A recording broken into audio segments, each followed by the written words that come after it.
Devil fruits in Marvel. This video is purely for entertainment and does not infringe on copyrights or laws. The rights to the novel and image belong to the original author. We do not claim ownership. Don't like waiting and want to listen to this fanfic in full now? Subscribe to our Patreon, where you'll find the best fanfics. Chapter 126. Tone is Mark 5. The task progress displayed by the system is still incomplete, which means that Baron Zemo is either lying, or the system does not recognize that he has left Hydra. Roger has no way to determine whether Baron Zemo is lying, so he plans to deal with this problem in the simplest way. Kill Baron Zemo. As long as he is dead, there is no need to consider whether he is lying. The information you provided is still of some value, but it is not enough for me to let you go. In view of your initiative to show up, I will give you a more merciful death. After saying that, Roger slowly raised his right hand and pointed his index finger at Baron Zemo. Wait. Baron Zemo, who was originally confident, never thought that the development of things would be completely different from what he imagined.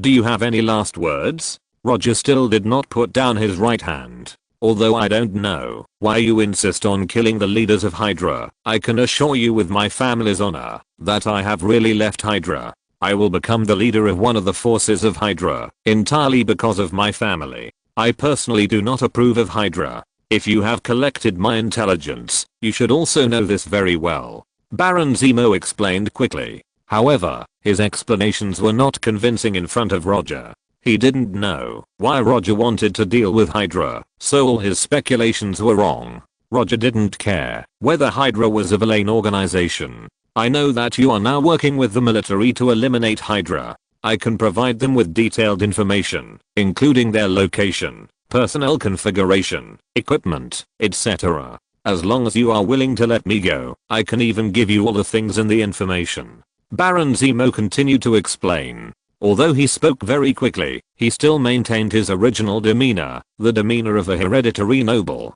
When Baron Zemo finished speaking, Roger thought seriously for more than 10 seconds. Then, he put down his right hand. I can give you a chance, but it's just one chance. If you can cooperate with my people to wipe out the remaining Hydra members, I can consider letting you go. But this is not a guarantee. Whether you can save your life depends on your performance next. Between killing Baron Zemo immediately and considering whether to kill him after using him, Roger chose the latter. Although the system now shows that the task progress is incomplete, he is willing to give Baron Zemo a chance. Killing all the leaders of Hydra will allow the system to determine that Hydra has been completely eliminated, which is just his guess. Whether the system will really make such a judgment, he is not sure. In order to better solve the remnants of Hydra hiding around the world, he plans to use Baron Zemo. After all, among the people who are still alive, Baron Zemo should be the one who knows Hydra best. With his help, the efficiency of eliminating the remnants of Hydra will be higher. No problem, as long as there is this opportunity. Baron Zemo readily accepted Roger's decision. Choosing to show up and talk to Roger was originally just seeking an opportunity. Send the things in the data first, and the others can be dealt with later. The data that Baron Zemo just showed Roger was the data on the development of energy weapons in Hydra. To be precise, it was the various weapons developed by Red Skull and Dr. Zora during World War II, with the energy of the Space Stone as a core. After the failure of Red Skull, these data were not obtained by S.H.I.E.L.D., but fell into the hands of the orthodox Hydra. Baron Zemo found these sealed data and used them as a trump card to trade with Roger. In his opinion, Roger, who already has the cosmic cube and is building his own forces, will definitely be interested in these data. In addition to the data on these energy weapons, he also prepared some other things. For example, Zora's algorithm that claims to be able to infer people's future choices based on their past behaviors, data uploading technology that can upload human memories and thoughts to computers, and various technologies developed by Hydra. What Roger just saw, strictly speaking, is just a simple description of the nature of a catalog. I'll arrange for someone to deliver it now.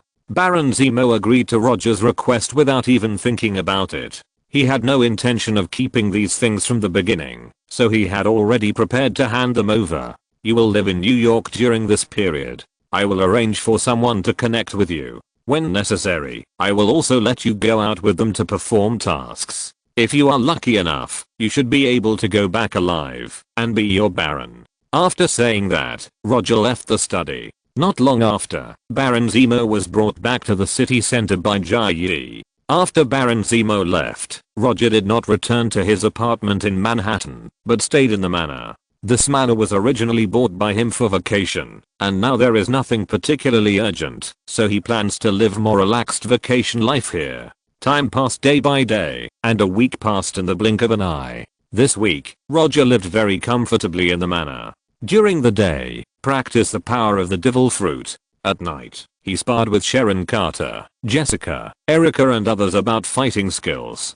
By the way, he took some time to attend various luxurious gatherings of New York's upper class society and talked about his ideal life with the ladies and young ladies there. If he didn't know that there were many powerful monsters in this world, he really had a plan to fall into depravity. However, his decadent life only lasted for a week before it was declared over. With the accurate intelligence provided by Baron Zemo, the remnants of Hydra hidden around the world ushered in the countdown to death. Under the joint attack of Bucky and others in the military, these remnants of Hydra were reduced at a speed visible to the naked eye. Those bases that were unknown to outsiders were also removed one by one. In just 1 week, the remnants of Hydra were almost wiped out. At this rate, it will take at most another week for these cockroach-like guys to be completely destroyed. Although the extermination of Hydra went smoothly, this was not the main reason why Roger ended his decadent life. The reason why he ended this decadent capitalist life was because he received an invitation from another capitalist.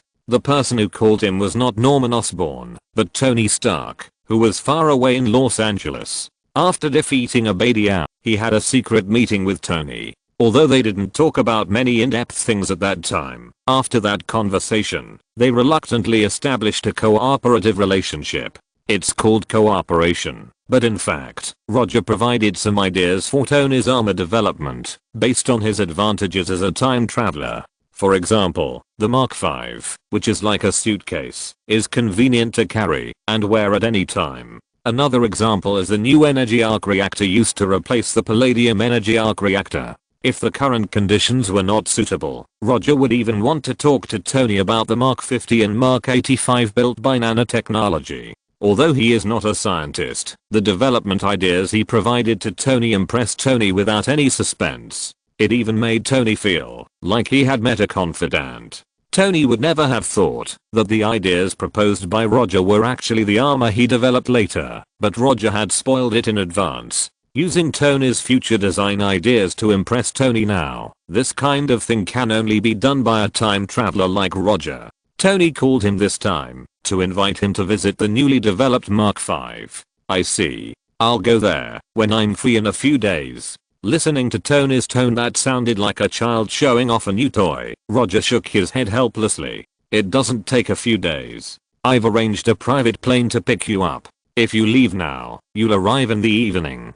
Roger refused Tony's arrangement without even thinking about it. He hung up the phone directly. However, the next second, after he hung up the phone, his phone was hacked by Jarvis. At Tony's strong request, he finally boarded a private plane to Los Angeles. "I've arranged 3 top-notch stewardesses on the plane. Your flight journey will definitely not be lonely." These 3 top-notch stewardesses were not the main reason for Roger to go to Los Angeles. The reason he was willing to go there was because Tony finally agreed to give him a set of Mark III, and it was the kind with its own arc reactor. Of course, this Mark III was not given for free. In return, he would need to provide Tony with more ideas for the development of armor in the future. This may not be an easy thing for others, but for Roger, it is as simple as eating. This time, he planned to talk to Tony about the Mark VII, which looks like a flight cabin. Accompanied by the flight attendants, especially 3 flight attendants, Roger's flight journey was exactly the same as Tony said, not empty at all. After all, not everyone would install a pole for pole dancing in their private plane. When the plane landed at the airport, Roger took the Rolls-Royce driven by Happy to Tony's seaside mansion. After he arrived at the mansion, he just greeted Pepper and was taken to the studio full of luxury cars by Tony. The last time he came to Tony's mansion, He did not come to the studio, but was taken to the wine cellar by Tony. In a big drink, the secret meeting ended. This is the Mark V that I developed, based on your last suggestion. After saying that, Tony put a red and silver metal suitcase in front of him. Before he could say anything, Tony continued, by the way, I have registered the copyright patent for the Mark series of Iron Man suits. You should try not to use the white armor in the future, so that others will not say that you copied my suit. If Tony hadn't mentioned it specifically, Roger would have almost forgotten that he had used the wire armor that looked like the Iron Man suit before. If I remember correctly, I designed this look first, right? Although he was the one who imitated, Roger now didn't feel guilty at all. According to the time of his appearance, he was the inventor. Edison was not the inventor of the electric light, but now when people talk about the electric light, he is the first person they think of. Tony said seriously, it's up to you. I probably won't wear that outfit to fight again. Why? Because I'm stronger than before. Hearing this, Tony rolled his eyes at Roger and continued, so you want the Mark III? When your Iron Man name spreads all over the earth, I will be the only one besides you who owns the Mark III. Since you know how to register copyrights, you should know how many people will envy you when you become a household name superhero and own a Mark III that is exactly the same as the original one. Roger had never considered wearing the Mark III to fight at first. The reason he wanted the Mark III was just for collection. I didn't expect you to be interested in collecting action figures. Tony immediately understood what Roger meant. I like to collect more than action figures. At this point, Roger showed a smile that Tony understood at a glance. Okay, no more nonsense. Now let me show you my latest masterpiece. As soon as he finished speaking, Tony put the suitcase-shaped Mark V on the ground and then gently lifted it. In the following time, Roger witnessed a scene that he could only see in movies before. Mark V started up and quickly dressed on Tony. This dressing speed is a bit slow. Compared with Mark III, the dressing efficiency of Mark V has been significantly improved. But in Roger's opinion, it is still a bit too slow. The enemy will not wait foolishly for Tony to finish dressing. During this dressing process, let alone shooting Tony, even if you throw a piece of stone at him, you can successfully hurt him. How is it? Not bad. Tony's voice came from Mark V. It's okay, but the dressing speed is too slow, and the defense doesn't look that good. Sacrificing most of the attack weapons and defense performance to obtain a more convenient dressing efficiency is a weakness that Mark V was destined to have when it was designed. Of course I know this. The combat performance of Mark V may not be as good as Mark III, but there is no problem in using it to deal with ordinary enemies. As a designer, Tony is of course very clear about the limitations of Mark V. He has never expected Mark V to withstand heavy weapons like Mark III. Come on, let's have a sparring match. Tony raised his right hand and hooked his finger at Roger. Since you want to play, I'll play with you. Although Tony was wearing Mark V, Roger didn't think he had a chance of beating him. Even if it was pure physical skills, he could completely beat Tony. But since Tony brought it up on his own initiative, he didn't mind letting Tony understand what the power of flesh and blood is. P.S. Thanks to Tom Briber for the reward. Thank you for your support. Chapter 127, Tremor Fruit. Tony confidently challenged Roger to a fight. In less than a minute, he was lying on the floor of the studio, looking at the ceiling in a daze. What happened just now? Tony knew Roger was very strong, but he didn't expect Roger to be so strong. Roger didn't use any of the power of the devil fruit, but used pure physical skills to knock him to the ground and took off the Mark V on him. Of course, in order to take care of Tony's self-esteem, he didn't do it too hard, but only took off the arms and helmet mask of Mark V. You'd better learn some fighting techniques, otherwise, even if you put on the iron suit, you are just an ordinary person who is slightly more resistant to beating. From a technological perspective, Mark V is definitely an excellent high-tech suit, but the problem is that Tony's own strength limits the performance of Mark V. I'm beginning to doubt whether you are an earthling. Although the failure was faster than he thought, Tony recovered quickly. This was not the first time he lost to Roger. The last time he wore the Mark III, he also lost very easily. This world is more mysterious than you think, Roger said silently. More than half an hour later, He left Tony's beachfront mansion and took the Rolls-Royce driven by Happy to the hotel in the city center. The Mark III with its own arc reactor that Tony promised him was received by him in the alien space in his body. When he opened the alien space in his body and stuffed the Mark III in, he saw a look of shock on Tony's face, as if he was watching a magic trick. "You are definitely not from Earth." In a 5-star hotel in Los Angeles, Roger stood in front of the huge French window and looked at the night view of Los Angeles. After getting the Mark III, he originally planned to return to New York directly, but Tony did not intend to let go of his inspiration library so easily. So he stayed and enjoyed the Los Angeles trip arranged for him by the Playboy Tony. It was called a Los Angeles trip, but in fact it was just going to Tony's studio every day to discuss the development ideas of the Iron Man suit with him. When talking about the future development of the Iron Man suit, Tony would always bring up his superpowers from time to time.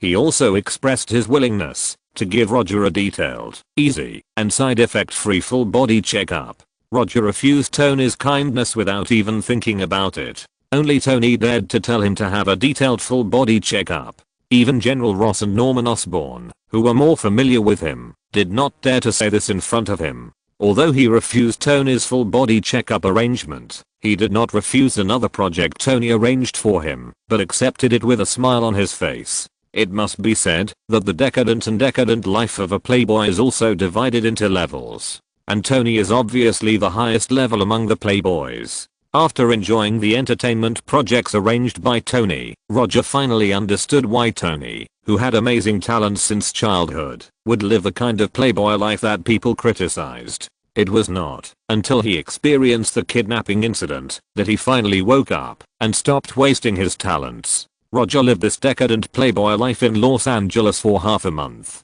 It was not until the system sent a message that all the high-level bounty missions were completed that he ended this decadent life. That was a bit crippling. High-level bounty mission: obtain the Cosmic Cube and destroy SHIELD and Hydra. High-level reward: destroy 2 organizations. Tremor Fruit. Mission progress completed. Mission reward has been sent. After seeing the prompt message sent by the system, Roger opened the system page immediately. Unlike the previous rewarded fruits that would appear directly in the secondary fruit column, the Tremor Fruit did not appear in the secondary fruit column. Instead, a new category appeared under the secondary fruit column. Unused fruit, Tremor Fruit. After focusing on the Tremor Fruit, a message that had never appeared before appeared in his sight. Assimilate/eat. The system gave him the right to choose. Looking at this choice, Roger was a little entangled.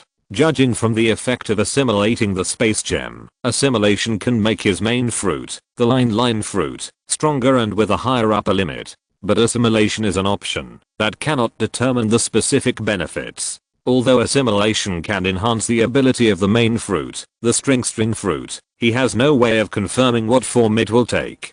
After thinking for a few minutes, he decided to be conservative. It is better to do less gambling.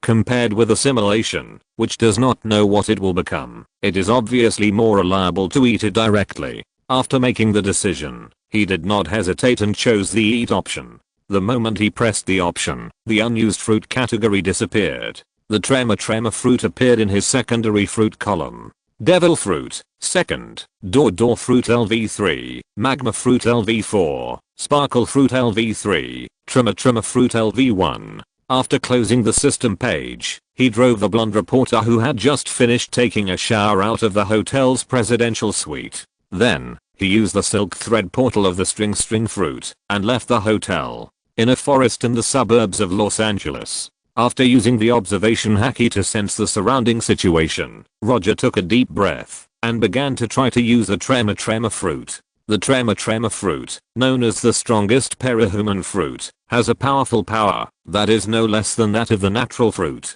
Its destructive power and attack range are the strongest and largest among the known devil fruits. Although the description of the strongest parahuman fruit is closely related to Whitebird, the user of the Tremor Fruit, it cannot be denied that the Tremor Fruit has extremely terrifying physical destructive power. The ability user of the Tremor Fruit can cause vibrations at will and control the intensity and range of the vibrations. Let the earth shake, let the sea crack, let the sky shake. In the pirate world, where islands are the main settlements, the Tremor Fruit can directly overturn islands, or trigger tsunamis to destroy islands, and has the ability to destroy the world in the true sense. Although he has just obtained the Tremor Fruit, and the level of the fruit is also the most basic LV1. But in the process of trying, Roger still experienced the shocking power of the Tremor Fruit. He simply caused a vibration, and the ground under his feet appeared with cracks tens of centimeters wide, and the whole forest shook uncontrollably.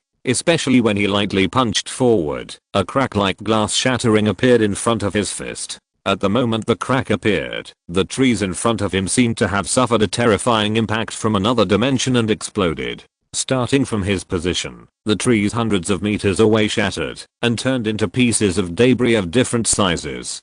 Damn. Even though he already had several devil fruits, he couldn't help but take a breath of cold air after seeing this scene. This power is a bit too overbearing. He just got the Tremor Fruit and hasn't done any decent training yet. But the Tremor Fruit has already demonstrated a terrifying destructive power beyond imagination. With one punch, the trees within a range of hundreds of meters were shattered. If he hadn't seen it with his own eyes, Roger wouldn't believe that his casual punch would have such power. No wonder Whitebeard's Tremor Fruit attack moves are so simple and crude, without any fancy moves. Break all laws with one force. After throwing that punch, this sentence involuntarily came to Roger's mind. Unlike the string fruit and the sparkling fruit, the simple and rough one is the most suitable development idea for the Tremor Fruit. I like the Tremor Fruit. Feeling the ability of the Tremor Fruit, a satisfied smile appeared on Roger's face.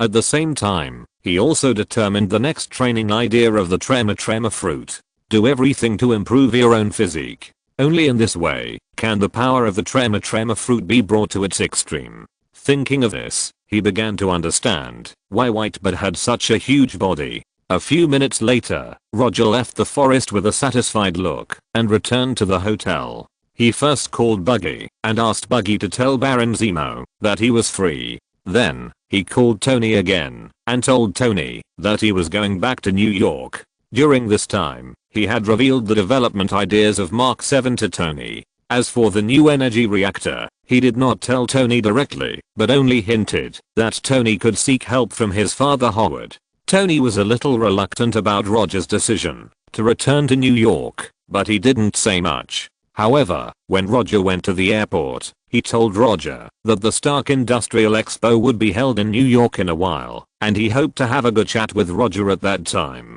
After getting on Tony's private plane with a dancing pole, Roger began to return to New York. Just like last time, there were still 3 attractive and beautiful stewardesses on the plane. However, these 3 stewardesses were not the same 3 as before. After returning to New York, Roger did not go to the company, nor even to Dr. Kana's laboratory. New York, Rand Group. With the help of Roger, Iron Fist Daniel successfully took back the control of Rand Group and became the only controller of Rand Group. As for Harold, who planned the plane crash of his parents, he was solved by Jai Yi and others in the form of a traffic accident. After Harold's death, his shares were divided between his son Ward and his daughter Joy. Although the shares are still there, the control of Rand Group fell into the hands of Iron Fist Daniel. Roger didn't ask about the specific operation. He just needed to know that Iron Fist took back the control of the Rand Group and made the Rand Group join the Don Quixote Group. The 5 fingers of the hand once tried to dig out the hidden body of the dragon under New York, but unfortunately, they were killed by me before they found the body of the dragon. You are from Kunlun, and you are more familiar with dragon bones than I am. I will give you a new task now. Dig out the dragon bones under New York. Don Quixote Group can provide you with all the help. Even if it is official help, I can find a way to help you get it. In the chairman's office of the Rand Group, Roger sat in the position that originally belonged to Iron Fist and said to Iron Fist standing in front of him, I have also heard about the relevant news in Kunlun, but I don't know the specific location of the dragon's body. If it is a large-scale excavation, it may take some time. Iron Fist Daniel answered in a respectful tone. I don't care about the impact. Even if you want to dig up the mayor of New York's house, I don't care. I just want the dragon bones. Do you understand? When the pirate transformation of his body was completely completed, Roger didn't have such a great need to improve his physique. But now, he found that he was wrong. The appearance of the Tremor Fruit made him clearly feel that his current physique was not strong enough. Although he didn't want to become a 6.6 meter tall giant like Whitebird, he decided to continue to strengthen his physique. For example, using the bones of a complete dragon to strengthen his physique. If it's still not enough, he doesn't mind communicating with Banner.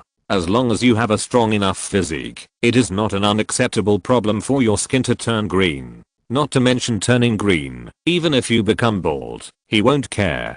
Teacher Saitama and Jason Statham are both bald, but this does not affect their charm. Okay, I understand. After giving instructions to Iron Fist Daniel, Roger was about to leave the Rand group, and a young woman with light golden curly hair and a black dress walked into the office without knocking. This is Joey Mitchum, my childhood friend, now the human resources director of the group.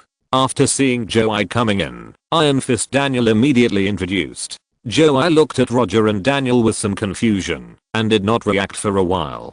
Daniel, who was obviously the chairman of the group, was now like an employee reporting on his work, while Roger, whom she had never seen before, sat on the chair with a natural look. After looking back and forth at Roger and Daniel, Joey finally reacted. Although it has been a while since the Rand group joined the Don Quixote group, there are still many people who cannot accept this fact. Whether in terms of scale or strength, the Rand group seems to be the party that acquired the Don Quixote group, rather than the party that became a subsidiary of the Don Quixote group. Mr. Wayne, I'm sorry, I didn't know you were here. I'll come back later. Joey said apologetically, then left the office, and closed the door of the office. After Joey left the office, Roger said to Iron Fist, even if you are childhood sweethearts, I don't want you to reveal some information that shouldn't be revealed to her. Do you understand? I understand. Iron Fist Daniel lowered his head and replied, go find Dragonbone. If you need help, you can contact Jai at any time. After that, Roger used the silk thread portal to leave the office and return to his apartment. Chapter 128 Stark Industries Expo. Flushing, Queens, New York. It has been a month since Roger returned to New York. After returning to New York, he handed the task of digging dragon bones to Daniel Lionfist. Then, he began to practice the Tremor Fruit and physical training. Compared with other devil fruits, the Tremor Fruit has extremely high requirements for physical fitness. Even with his extraordinary physique, he almost got himself injured during the practice. This also made him look forward to the dragon corpse buried underground in New York. At night, after finishing today's practice, Roger brought Daisy, who was wearing a black dress, to Flushing. Tonight is the opening ceremony of the Stark Industrial Expo. Half a month ago, he received an invitation from Tony, inviting him to come to the opening ceremony. Hello, Mr. Wayne, I'm Chris, a reporter from the Daily Bugle. Can I ask you a few questions? Roger had just got off his car when a blonde female reporter broke through the security guards and came to him. Sorry, it's not very convenient for now. After taking a look at the female reporter's figure and appearance, Roger politely refused her interview and walked straight into the building. Are people so crazy now? After entering the building, Daisy looked back at the crowd outside and couldn't help but sigh. This is the Stark Industrial Expo. Companies from all over the world will exhibit their latest technological products and inventions in the expo. The inventions that appear here are likely to lead a new era. Roger looked at the dense crowd below and explained.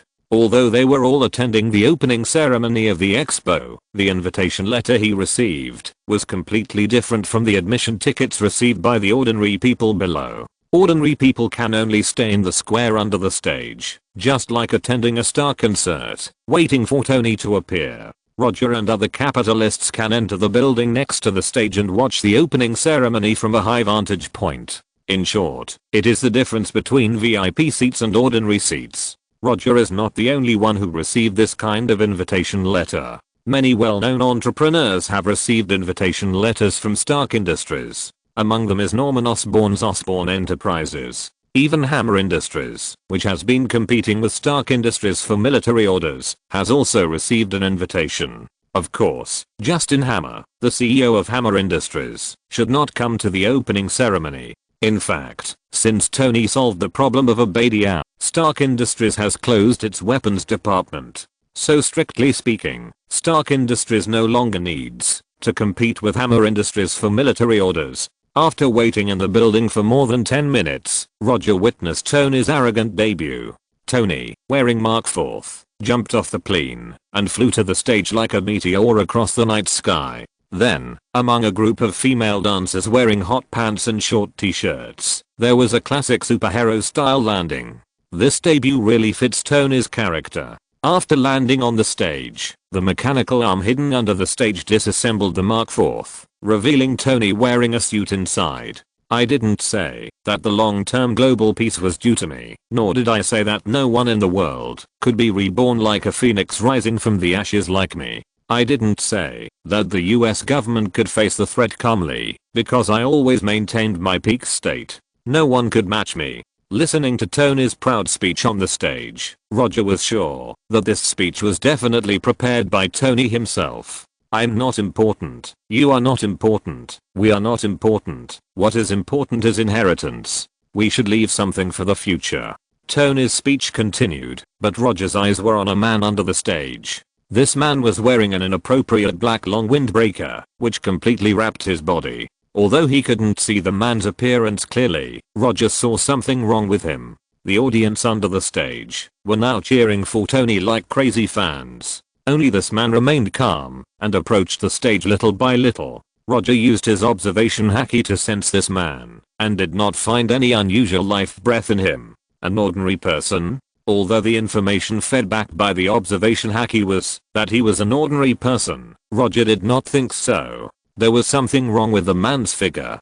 Just as Tony invited his deceased father Howard to play Howard's speech on the screen on the stage, the man came to the bottom of the stage under Roger's gaze and looked up at Tony on the stage. Tony noticed this strange man. However, in the next second, a long whip wrapped with electric current was swung directly at Tony on the stage. Swish! The white electric whip attacked Tony like a sharp blade. The moment the long whip attacked him, Tony reacted decisively and immediately stepped back. However, he still underestimated this electric whip. Although he retreated from the attack range of the electric whip, the current on the whip struck his chest like lightning. The arc reactor on Tony's chest attracted the electric current of the long whip. Damn it. Just when Tony thought he was about to be hit by the electric current, a figure shining with golden light appeared in front of him, blocked the electric current that was attacking him, and grabbed the electric whip. 8-foot mirror. Roger, who was still in the building, used the 8-foot mirror to instantly come to Tony and help him block the attack of Ivan Vanko, the whip. The moment he saw the electric whip, Roger recognized Ivan Vanko's identity. Among Tony's many enemies, Ivan Vanko is not the most powerful one, but he is definitely the one with the most connections. After all, among Tony's many enemies, Ivan Vanko is the only one who has made a small arc reactor. Even Abadia couldn't do this at the time. When the golden light completely dissipated, Roger's figure appeared in front of Ivan Vanko. Roger Wayne? Ivan Vanko immediately recognized Roger, and a solemn look appeared on his face. At the same time, his windbreaker began to break, revealing the simple morning whip armor on his body. Ivan Vanko did a lot of preparation to deal with Tony. Roger, who had fought with Tony before, naturally came into his attention. Roger did not answer Ivan Vanko, but raised his left hand. His right hand was still in the elemental form at this time, grabbing the electric whip with the current running wildly. Laser beam. The laser-like golden beam accurately hit the long whip, breaking the electric whip in Ivan Vanko's hand without any suspense. After breaking the electric whip held by his right hand, Roger did not stop attacking, and fired a laser beam at the other long whip.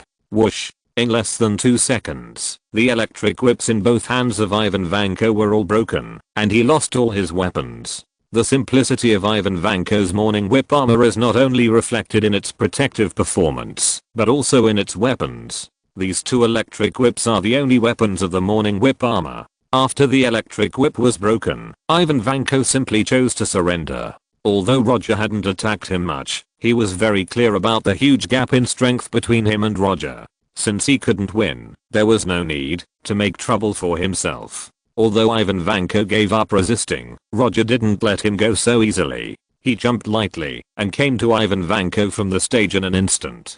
His right hand, shining with golden light, grabbed the arc reactor on the morning whip armor. Although the arc reactor used by Ivan Vanko was a counterfeit, the speed and efficiency were not high. But it cannot be denied that it was a very good counterfeit, a portable small energy output device that was only worse than Tony's genuine arc reactor. When Roger took off the arc reactor on Ivan Vanko's chest, the surrounding security guards rushed up and pressed Ivan Vanko to the ground. The small commotion caused by Ivan Vanko was quickly quelled. The crowd that failed to enter the main venue didn't even know that an attack had taken place. In a room in the building next to the stage, Roger and Tony sat face to face without saying a word.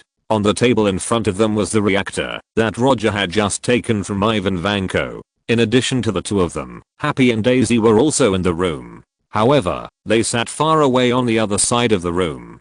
After a few minutes of silence, Roger slowly said, "The arc reactor is no longer your exclusive invention. What are you going to do with it?" Although Tony's Mark Series Iron Man suit has a lot of black technology, the most important ones are the energy system and the operating system. I'm now very curious about where his arc reactor technology came from. Even in Stark Industries, only a small number of researchers can access the relevant information. After that battle, I sealed all the information about the arc reactor. No one except me can access this information. Tony's face is now full of doubts. After experiencing a Badias incident, he has deeply realized the potential harm of the arc reactor. But now, the thing he least wants to see has happened. What's more troublesome is that Ivan Vanko chose a very appropriate time to let the whole world notice that he has the technology to miniaturize the arc reactor. He is now in the hands of the police. If you want to meet him, it's not difficult.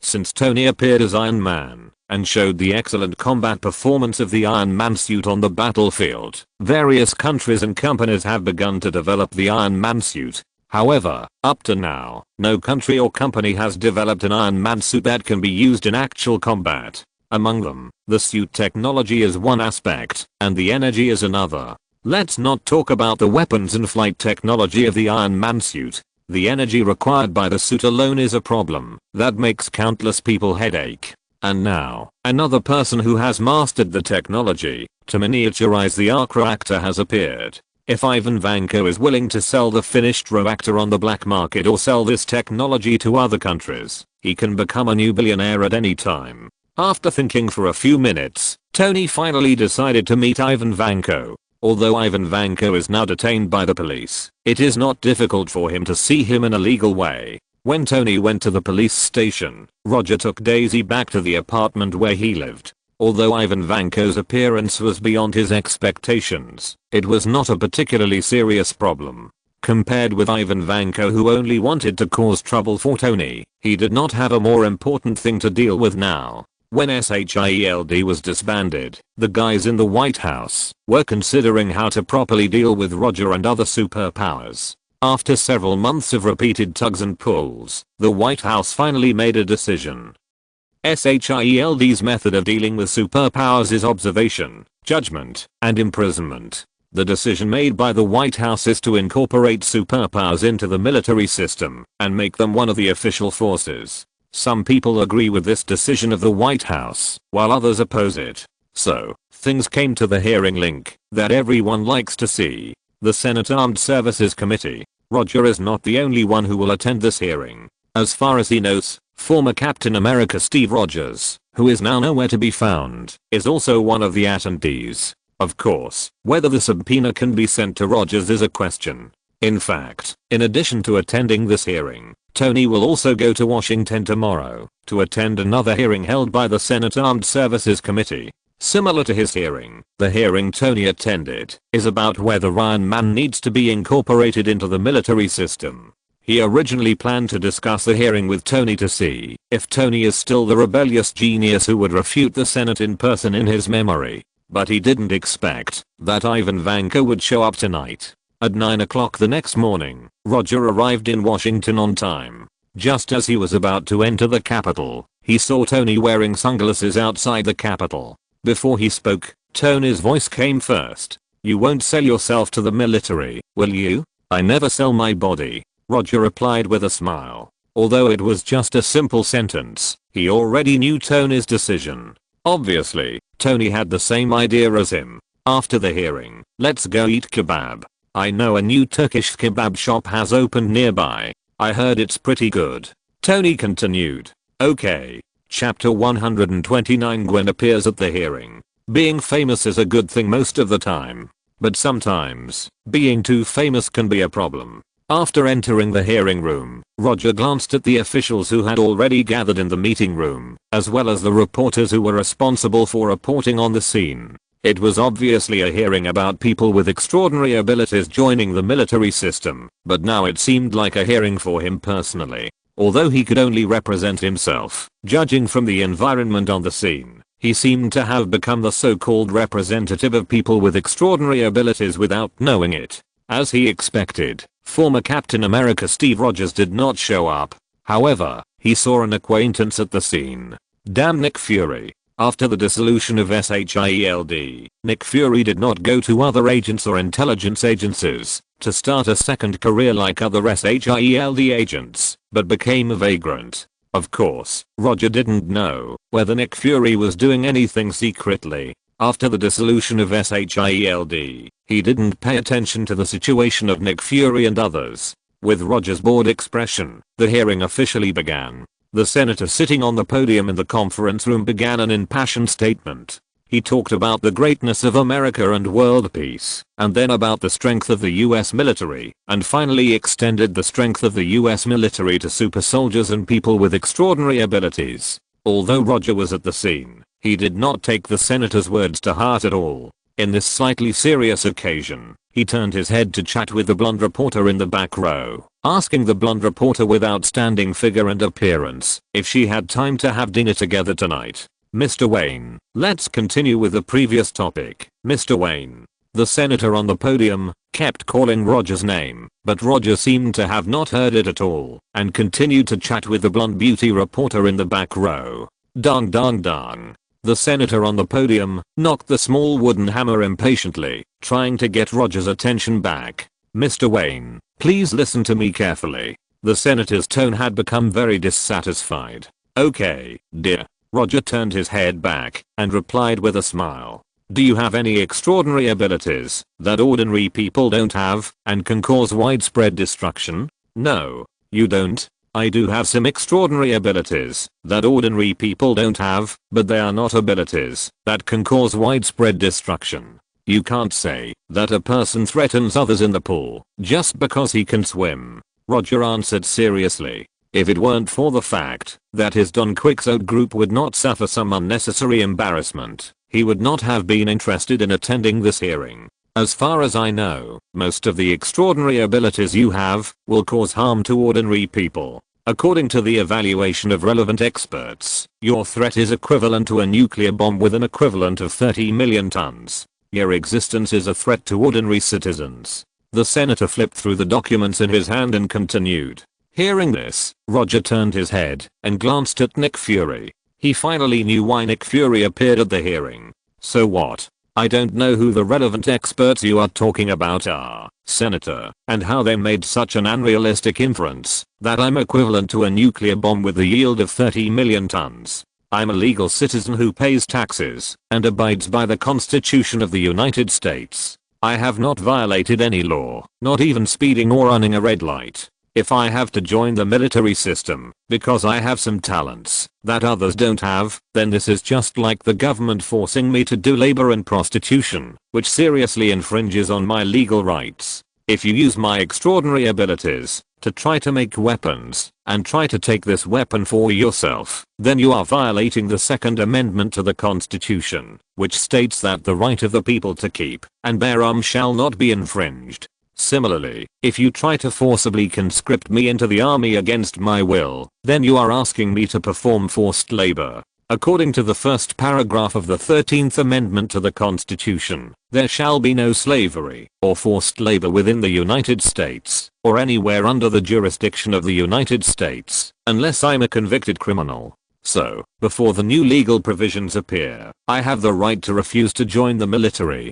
This is a legal right granted to me by the US Constitution. Although Roger is not a lawyer, he is not unfamiliar with the relevant legal provisions. After receiving the subpoena from the Senate, he consulted a lawyer. Currently, there is no legal provision that can force him to join the military. Even if the person sitting in the Oval Office of the White House issued the relevant order, he can use the US Constitution to protect his rights. Of course, the law allows him to do so. But in reality, whether he can refuse depends on whether he has the strength to protect his legal rights. It is for this reason that he chose to use the power of the flash fruit at the expo last night instead of using the power of the door fruit and the string fruit, which are already known to the military and official agencies. He wants to let the officials know that his abilities are not limited to those they know. This is both a show off and a threat. After being refuted by Roger with the Constitution, the senator on the rostrum was silent for a few seconds. Then, he began a series of inquiries at the official level. These questions were refuted by Roger mercilessly. Anyway, no matter what the senator said, Roger had only one rebuttal. Forcing him to join the army was a violation of his legal rights granted by the Constitution. However, Roger did not expect that after he refuted the senator's point after point, the senator summoned someone he had never expected to attend the hearing. Now, we invite Gwen Stacy to attend the meeting. Gwen? Ever since Gwen secretly told her information to S.H.I.E.L.D., causing her identity to be exposed, Roger has never paid attention to any news about her.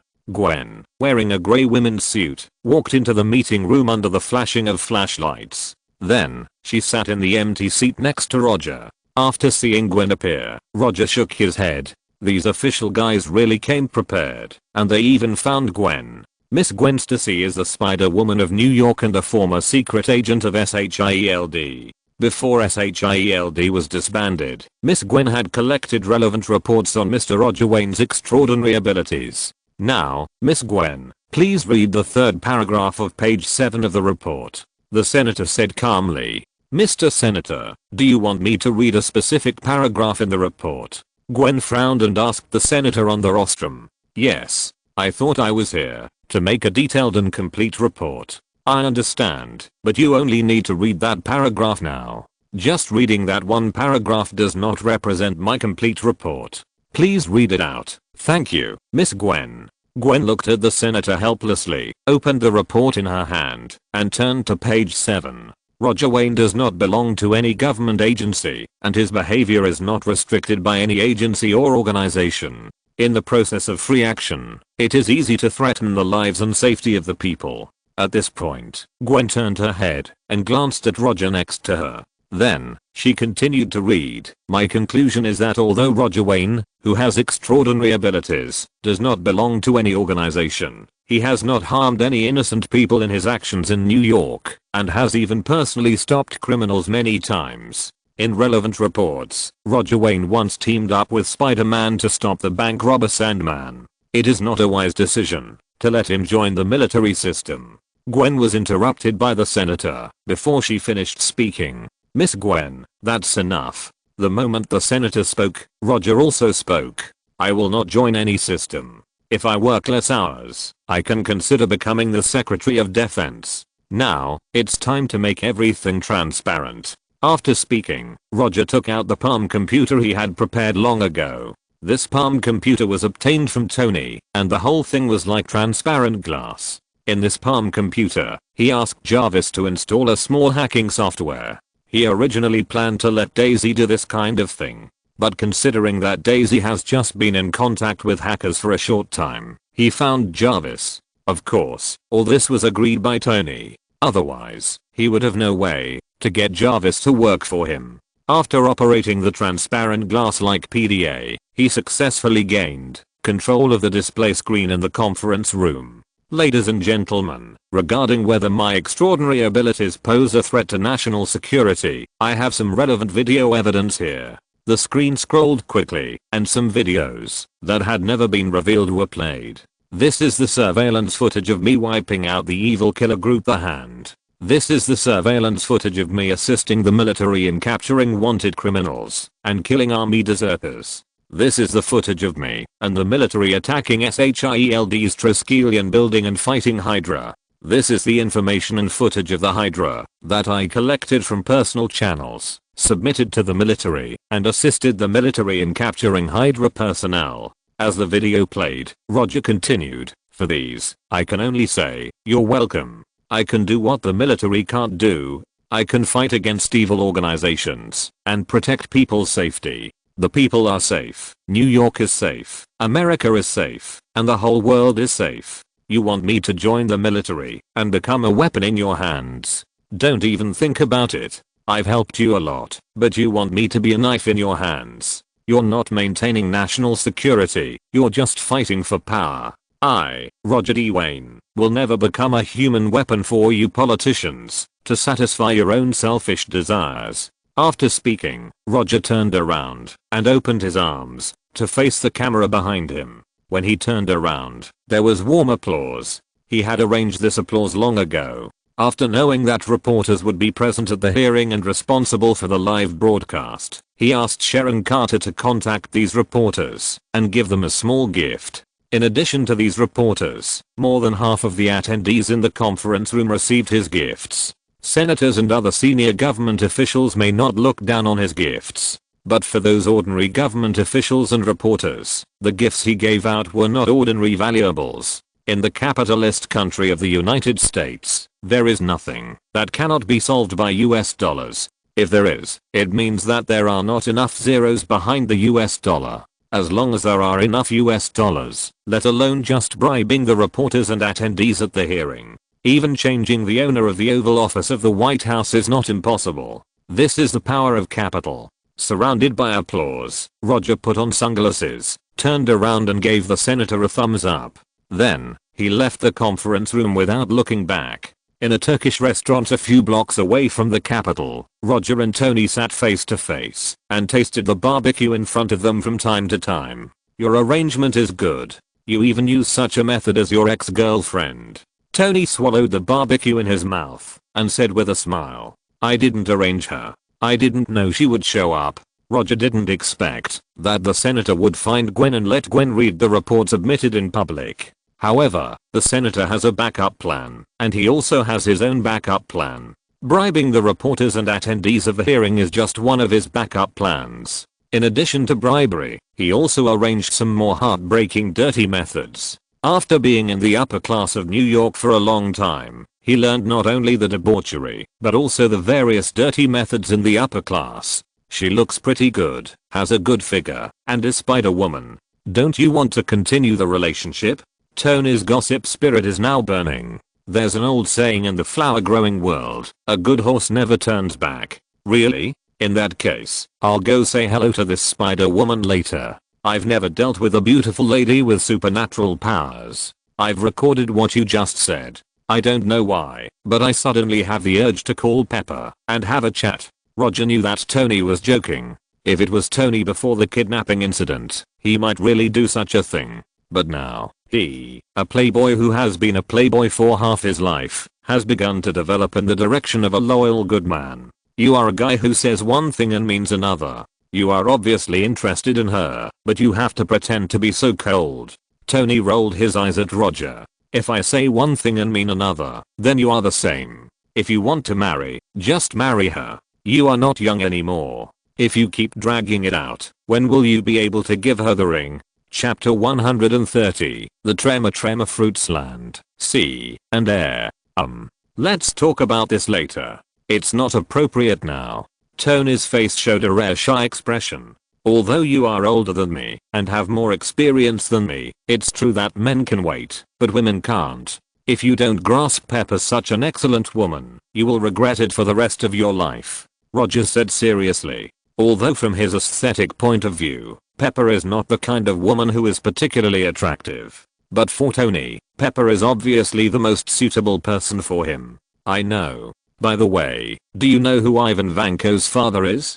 Tony looked at Roger with a complicated expression and asked to change the subject. I don't know. Roger certainly knew who Ivan Vanko's father was, but at this time, he could only answer that he didn't know. His father isn't in Vanko, and he used to work at Stark Industries. At this point, Tony frowned, and then continued, he and my father developed the prototype of the arc reactor. Later, he was fired by my father because he wanted to sell the arc reactor to some criminals. After I met with Ivan Vanko last night, I went back and searched for relevant information and confirmed this. Tony always thought that the arc reactor was designed by his father Howard alone. He even thought that he was able to complete the miniaturization of the arc reactor in the caves in Afghanistan, thus saving his life. It was his father Howard who saved him in the dark. But after meeting with Ivan Vanko, he found that he was wrong. The arc reactor was not designed by his father alone, but by his father and Anton Vanko.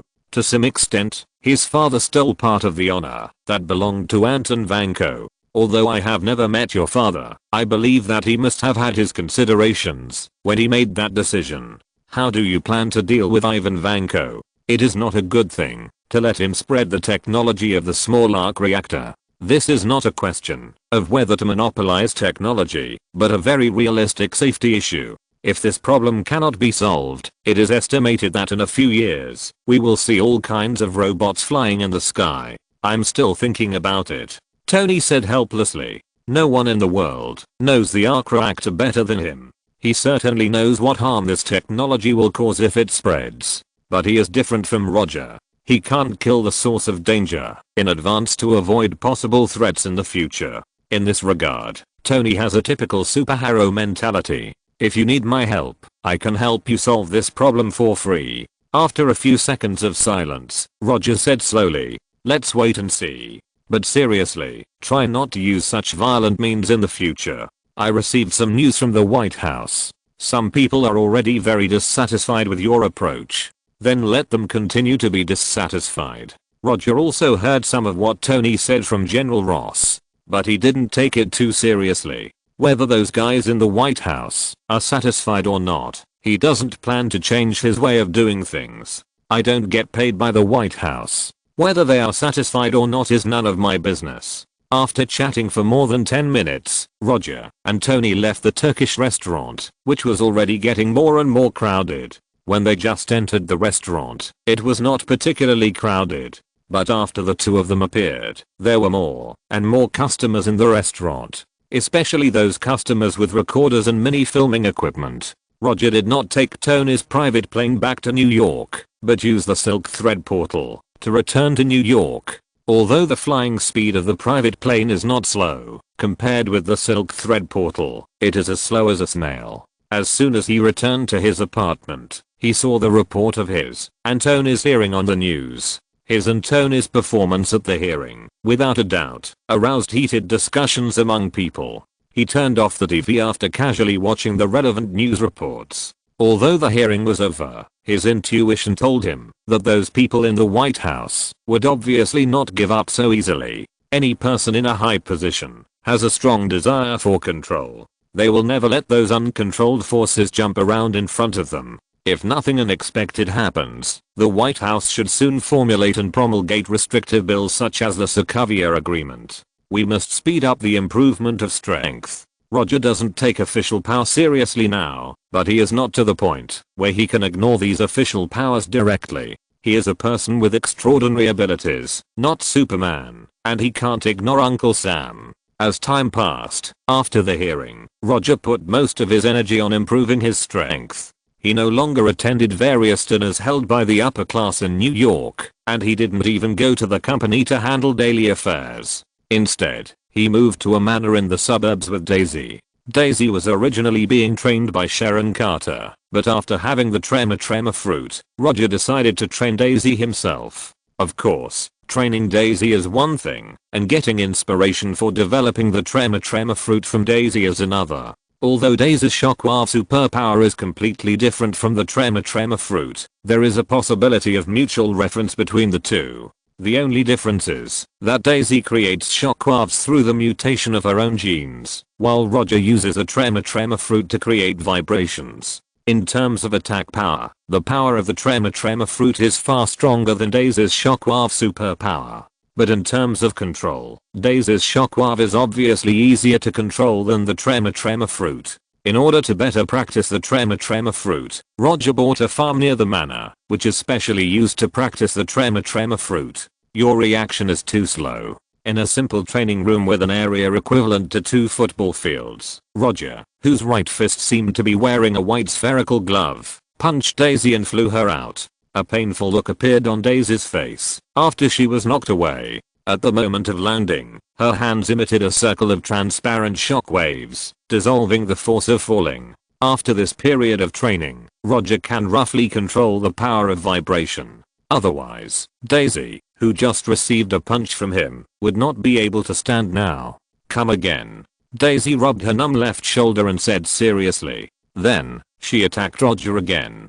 Compared with the last time, Daisy's fighting skills have improved significantly. However, in front of Roger, her strength is still a little too weak. This is not to say that Daisy's shockwave superpower is too weak, but Daisy's physique has not kept up with her superpower. Her physique is only slightly stronger than that of ordinary people. In addition to her higher adaptability to vibration, her body is not much different from that of ordinary people. Combining the fighting skills she has learned and the shockwave superpower, Daisy has summed up a set of fighting skills of her own. Although this set of fighting skills cannot allow her to fight against too powerful enemies, it is no problem to use it against ordinary enemies. While defusing Daisy's attack, Roger was also sorting out his development of the Tremor Fruit. His development of the Tremor Fruit can be described in 3 words, that is, sea, land, and air. Sea, it is a seaquake. Seaquakes mainly shake the sea surface and trigger tsunamis. Land, it is an earthquake. By shaking the earth, artificial earthquakes are created to quickly destroy buildings, or the ground is cracked to change the terrain. Air, it is an airquake. Airquake has 2 different uses. One is to vibrate the air, and the other is to vibrate the space. When vibrating the air, there will be no strange scene like glass cracks. Only when vibrating the space, irregular cracks like broken glass will appear in front of the fist. The attack power generated by vibrating the space is several levels higher than that of vibrating the air. However, in contrast, the control of vibrating the space is also more difficult. The difficulty is not the upper limit of the power, but the lower limit of the power. Airquake is the move Roger uses most now. The punch he just used to knock Daisy away is the air vibrated in the airquake. Unlike the seaquake and earthquake, which are only suitable for large-scale attacks, the airquake is the only fighting method suitable for close combat. Whether it is vibrating the air or the space, his hands will be covered by a transparent substance like a white ball cover. To distinguish whether the airquake he performed is vibrating the air or the space, the only way to judge is whether there is a crack in the space like glass shattering. Daisy's attack continued, but she never touched Roger's body. Whether it was her fist or the shockwave she launched, Roger blocked it with airquake. Of course, in order to avoid causing serious injuries to Daisy, Roger always only used airquake to vibrate the air, but not the space. The power of vibrating the space is too strong, and he cannot control it perfectly now. Controlling the power of air vibration is much simpler. After more than 10 minutes, Daisy stopped attacking with sweat dripping. Your physical strength is too poor. Compared with the panting Daisy, Roger's breathing was unusually stable. It's because you don't want me to go to the doctor to inject the enhanced serum. My sister can get it, so why can't I? Daisy said dissatisfiedly. Your potential is higher than your sister. Unless you have reached your limit, I won't let you inject the serum. Roger rejected Daisy again. After continuous improvement, the enhanced serum developed by Dr. Connors has been completely stabilized. In the past, the enhanced serum would have some sequelae after injection. But now, these sequelae have basically been solved, except for a period of binge eating after injection. Sharon Carter, Cora, Jessica and others have now injected the enhanced serum. Except Daisy. You are biased. While speaking, Daisy straightened her not so amazing chest and said angrily, whatever you say, no one dares to give you the enhanced serum without my permission. After using the silk thread portal to bring Daisy back to the manor, Roger came to the study. He has not lived in downtown New York during this period, but he has not ignored what is happening in New York. The most important of these is the dragon bone that Iron Fist is digging now. After this period of constant exploration, Iron Fist finally locked the approximate location of the dragon's corpse. However, he encountered some minor troubles during the excavation process. I don't know where Kingpin heard the news, and now he has also started to secretly look for dragon bones in New York. Roger contacted Kingpin and persuaded him to give up the search for dragon bones and was willing to give him some additional compensation. But Kingpin directly rejected him. Moreover, he was the kind of person who didn't give him any face. Roger was still somewhat grateful to Kingpin. After all, he used the identity provided by Kingpin to mix into the upper class society of New York and build his own network of contacts. Strictly speaking, he and Kingpin should now be in a semi-alliance and semi-partner relationship. But now, Kingpin seems to have a different idea. Kingpin still doesn't plan to stop. Roger looked at the documents in his hand and asked Bucky in front of him. At present, he has no intention of giving up the dragon bones. The team digging the dragon bones has had several conflicts with Kingpin's people and was driven back by Kingpin's people. Bucky answered expressionlessly. Iron Fist and Luke Cage can't control the situation. In order to cooperate with Iron Fist, Roger specially asked Luke Cage to join the excavation of dragon bones. There are several strong guys on Kingpin's side. Iron Fist and Luke Cage have fought with them and didn't get any advantage. You lead the Winter Soldier team to deal with it. Don't touch Kingpin himself for the time being. Just beat back his men. Roger thought for a few seconds and finally gave up the plan to go to war with Kingpin. It was just some minor conflicts. There was no need to escalate to the point of a full-scale war for the time being. By the way, let's check why Kingpin is suddenly interested in dragon bones. Kingpin definitely couldn't have known about the existence of dragon bones recently. When he was dealing with the Hand before, he should have heard about dragon bones. He had no interest in dragon bones before, but now he suddenly looked for dragon bones. This is a bit abnormal, no matter how you look at it. Okay, I'll notify Jai right away. After saying that, Bucky left the study. After Bucky closed the door of the study, Roger spoke again. You've been watching for so long, you must have seen enough.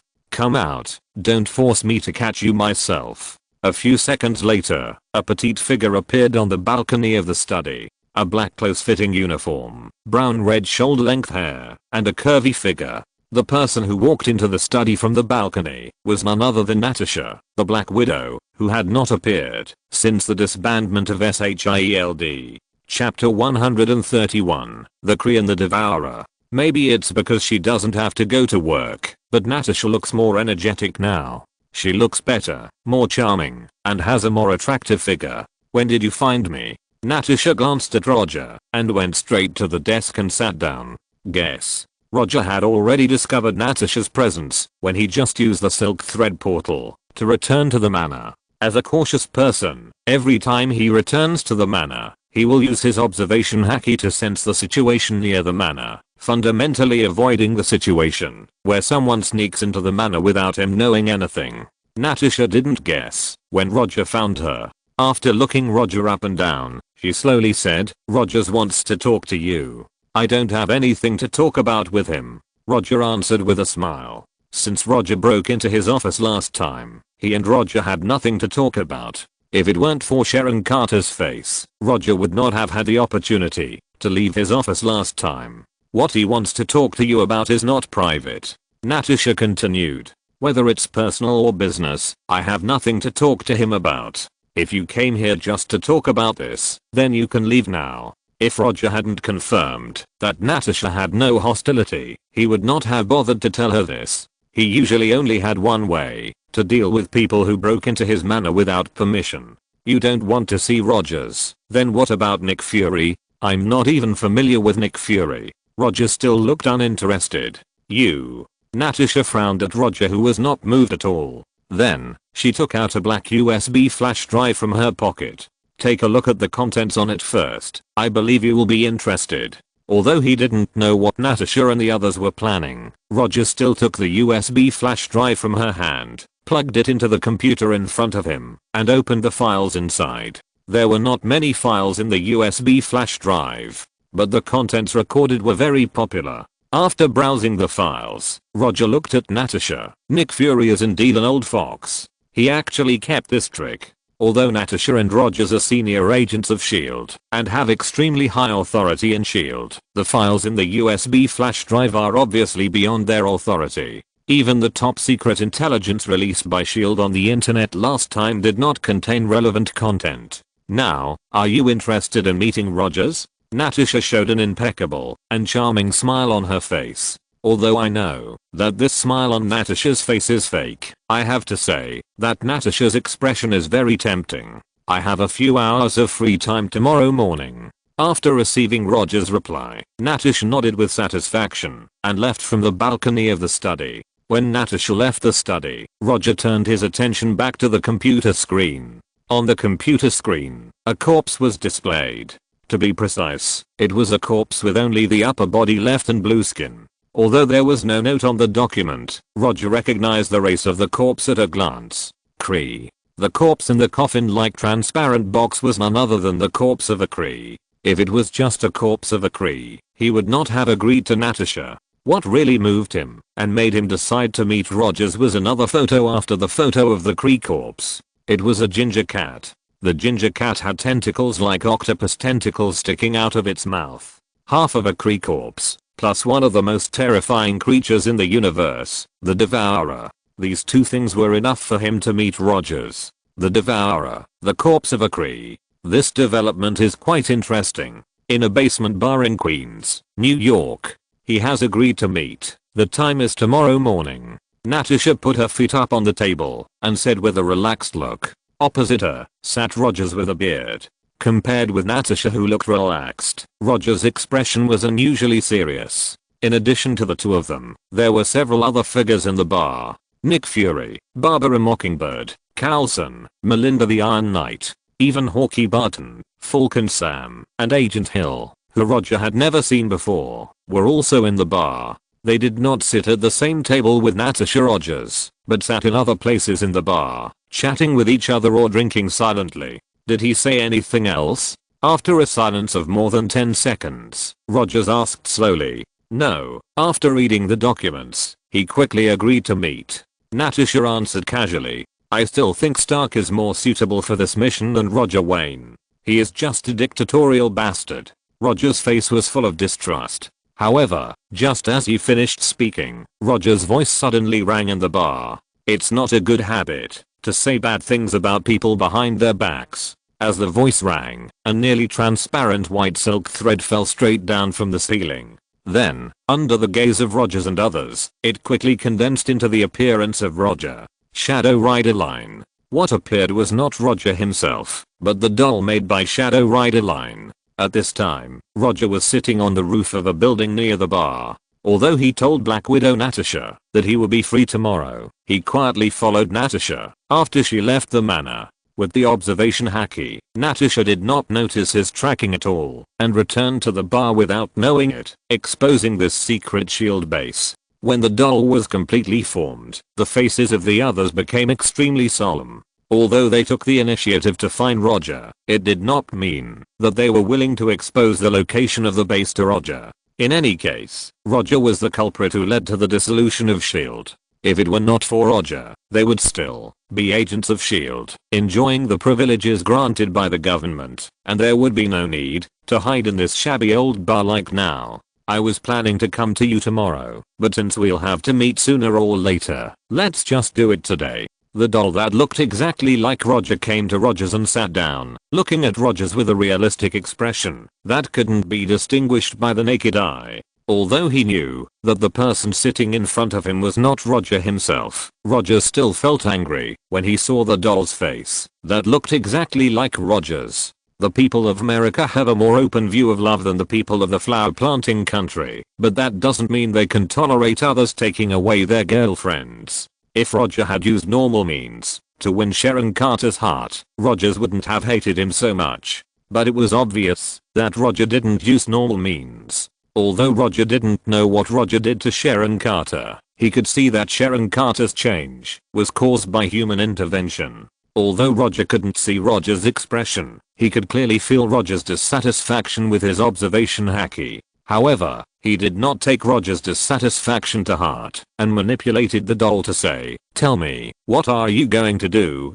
Rogers, who was stared at by the doll, did not speak, but snorted in dissatisfaction. After more than 10 seconds, he slowly said, "We received intelligence that an alien spaceship secretly landed on the Earth, and we can confirm that they have plans to invade the Earth." "What does this have to do with me?" Roger's voice rang out as soon as Rogers finished speaking. Aliens invading the Earth does sound troublesome, but Roger has a different view. If the aliens Rogers mentioned are the Kree, then Roger can be 100% sure that the Kree's invasion of the Earth is purely their paranoia. The existence of the Earth is no longer a secret to the Kree. If they really want to invade the Earth, the Kree could have invaded the Earth long ago. To put it bluntly, for the Kree Empire, one of the 3 major empires in the universe, the Earth, which has not even developed the most basic interstellar navigation technology, is an absolutely backward planet. In other words, in the eyes of the Kree Empire, the Earth is a poor and remote place in a remote corner of the universe. Sending a fleet to invade the Earth is a completely unprofitable thing. You don't like SHIELD, that's okay, but you are also an Earthling. Roger's tone became very unfriendly. "Do you really think that the Earth will be in danger without your protection? Where do you get your confidence from? Even if the Kree really want to invade the Earth, the people who are truly capable of protecting the Earth will not be you. Besides, there is only a Kree spacecraft coming to the Earth now, which does not mean that they are going to invade the Earth. Compared to invading the Earth, I believe they are more likely to come to find some people or creatures, such as the Devourer." When talking about the Devourer, Roger controlled the doll to look at Nick Fury sitting at the bar. Rogers and others may not be very clear about the Devourer now, but Nick Fury must have a deep understanding. After all, his blind left eye was blinded by the Devourer. After hearing the doll directly mention the Kree and the Devourer, Nick Fury's expression became a little complicated. The information Natasha gave Roger did not reveal the names of the Kree and the Devourer, but only revealed the existence of aliens and alien creatures on Earth. How did he know this information? Nick Fury looked at the doll with an extremely vigilant look. "If this is all you want to say, then you should play this game of protecting the world by yourselves. I'm not interested." After saying that, Roger controlled the doll to stand up. He thought Roger and his team would have some special plans, but he didn't expect that it was still the same plan of protecting the Earth. SHIELD has been disbanded, and they are still playing these things. It's boring. Wait. Nick Fury, who had been silent all the time, finally spoke. If possible, Nick Fury didn't want to reveal too much to Roger, but at this point, he had to give enough valuable information. Nick Fury came over with a not so thick document and placed it in front of the doll. "Can your doll browse the files?" Nick Fury is worthy of being the king of agents. Even at this moment, he did not forget to test Roger's ability. Although the doll looks the same as the original, it can perform some of the original's moves and even speak. However, the doll is just a puppet made of silk threads after all, and does not have real vision. Roger made the doll act as if it had vision, entirely because he used his observation haki to replace vision for perception. But this perception is somewhat powerless when browsing text. However, this does not bother Roger. Doll replacement. In just a moment, Roger, who was on the roof of a nearby building, completed the replacement with the doll and sat in the doll's position. Although Nick Fury and others were watching the doll, they did not notice that Roger had completed the replacement with the doll right under their noses. After completing the replacement with the doll, Roger did not answer Nick Fury, but opened the file and quickly browsed. Project Pegasus, Lightspeed Technology, Lightspeed Engine, and a bunch of Kree words that he couldn't understand at all. What does it mean? Are you trying to fool me with these things again? Others may not know, but Roger knows it clearly. Project Pegasus was terminated decades ago, and the only Lightspeed engine was destroyed by Captain Marvel Carol. It was because of the destruction of the Lightspeed engine that the energy in the engine turned Carol, who was originally just an ordinary Earthling, into Captain Marvel. If you really have the sincerity to invite me to join, don't fool me with these outdated information. You know better than me whether these things still exist. After saying that, Roger threw the file back in front of Nick Fury. The Lightspeed engine can indeed attract the attention of the Kree Empire, but the problem is that the inventor of the Lightspeed engine, Marvel, has long died. Not to mention that all the information on the Lightspeed engine has disappeared. Even if it still exists, it is impossible to remake the Lightspeed engine. now that the space stone has been assimilated by him. So the information provided by Nick Fury can only be regarded as some historical information at best. After hearing Roger's words, Nick Fury was really a little scared. It would have been fine if he knew about the Kree and the Devourer, but he even knew that the Pegasus project had been terminated. If Carol and the Kree hadn't come to Earth, Nick Fury wouldn't have known about the existence of the Pegasus project. After thinking quickly, Nick Fury gave his final trump card. Kree spaceship. If you're willing to join, that Kree spaceship will be yours. Chapter 130 To the Past of the Inhumans. After hearing what Nick Fury said, Roger laughed disdainfully. Do you think I'm stupid for trading with something that doesn't belong to you? Let's not talk about what kind of spaceship the Kree's spaceship is. Nick Fury's attempt to get something for nothing shows that he has no sincerity at all. What do you want? Nick Fury asked calmly without showing any embarrassment. The Devourer. I know it's not dead yet, and it's still alive and kicking. After thinking for a few seconds, Roger gave his answer. Among the things Nick Fury can give now, the only thing that can be considered valuable is the Devourer. As for the black technology products developed by S.H.I.E.L.D. before, Roger doesn't like any of them now. With the help of Sharon Carter, Don Quixote Group absorbed a large number of technical R&D personnel who originally belonged to S.H.I.E.L.D. Especially after obtaining the Hydra R&D materials provided by Baron Zemo, Don Quixote Group now has no shortage of technical personnel or various R&D materials. Unless Nick Fury can give a black technology product like the Iron Man suit, or a cosmic treasure like the Space Stone. Otherwise, the Devourer should be the most valuable thing in Nick Fury's hands. Nick Fury never thought that what Roger wanted would be the Devourer goo-goo. After more than 10 seconds of silence, he agreed to Roger's request. No problem, I can give you the Devourer, but I can't guarantee that it will listen to you.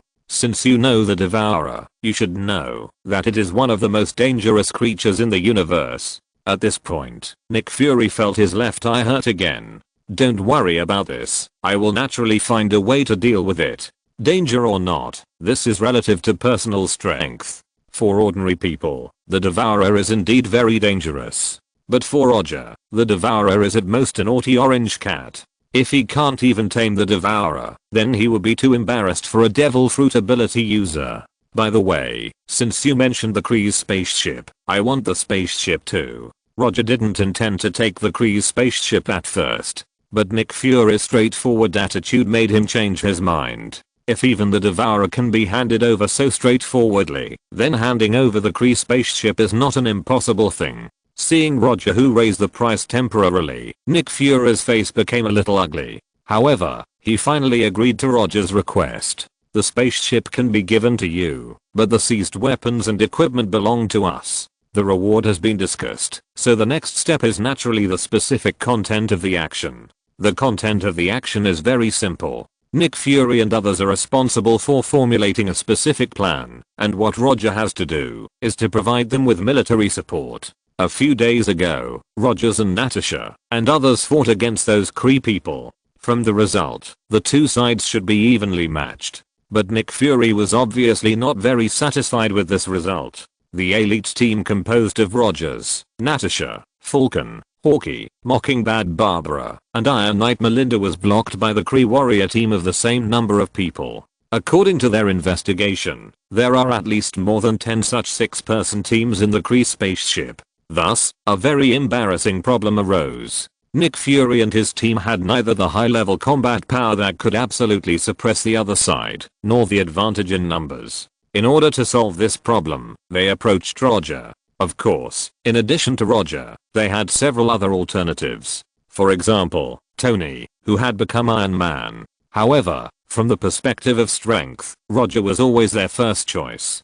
Tony's Iron Man suit did have a lot of high technology, but the technology of the Kree people was not weak either. In any case, the Kree Empire was a cosmic civilization, and the technology they possessed was far beyond what the Earth could compare to. The departure time is set in 3 days. Is there a problem? Nick Fury gave a general introduction to the situation of the Kree spacecraft and the Kree warriors, but he did not reveal the specific location of the Kree people to Roger. Although a verbal agreement had been reached, he was still a little wary of Roger. If he told Roger the location of the Kree people now, he was afraid that Roger would get rid of them and take everything including the Kree spacecraft for himself. No problem with me. Roger knew what Nick Fury was worried about, but he did not point it out.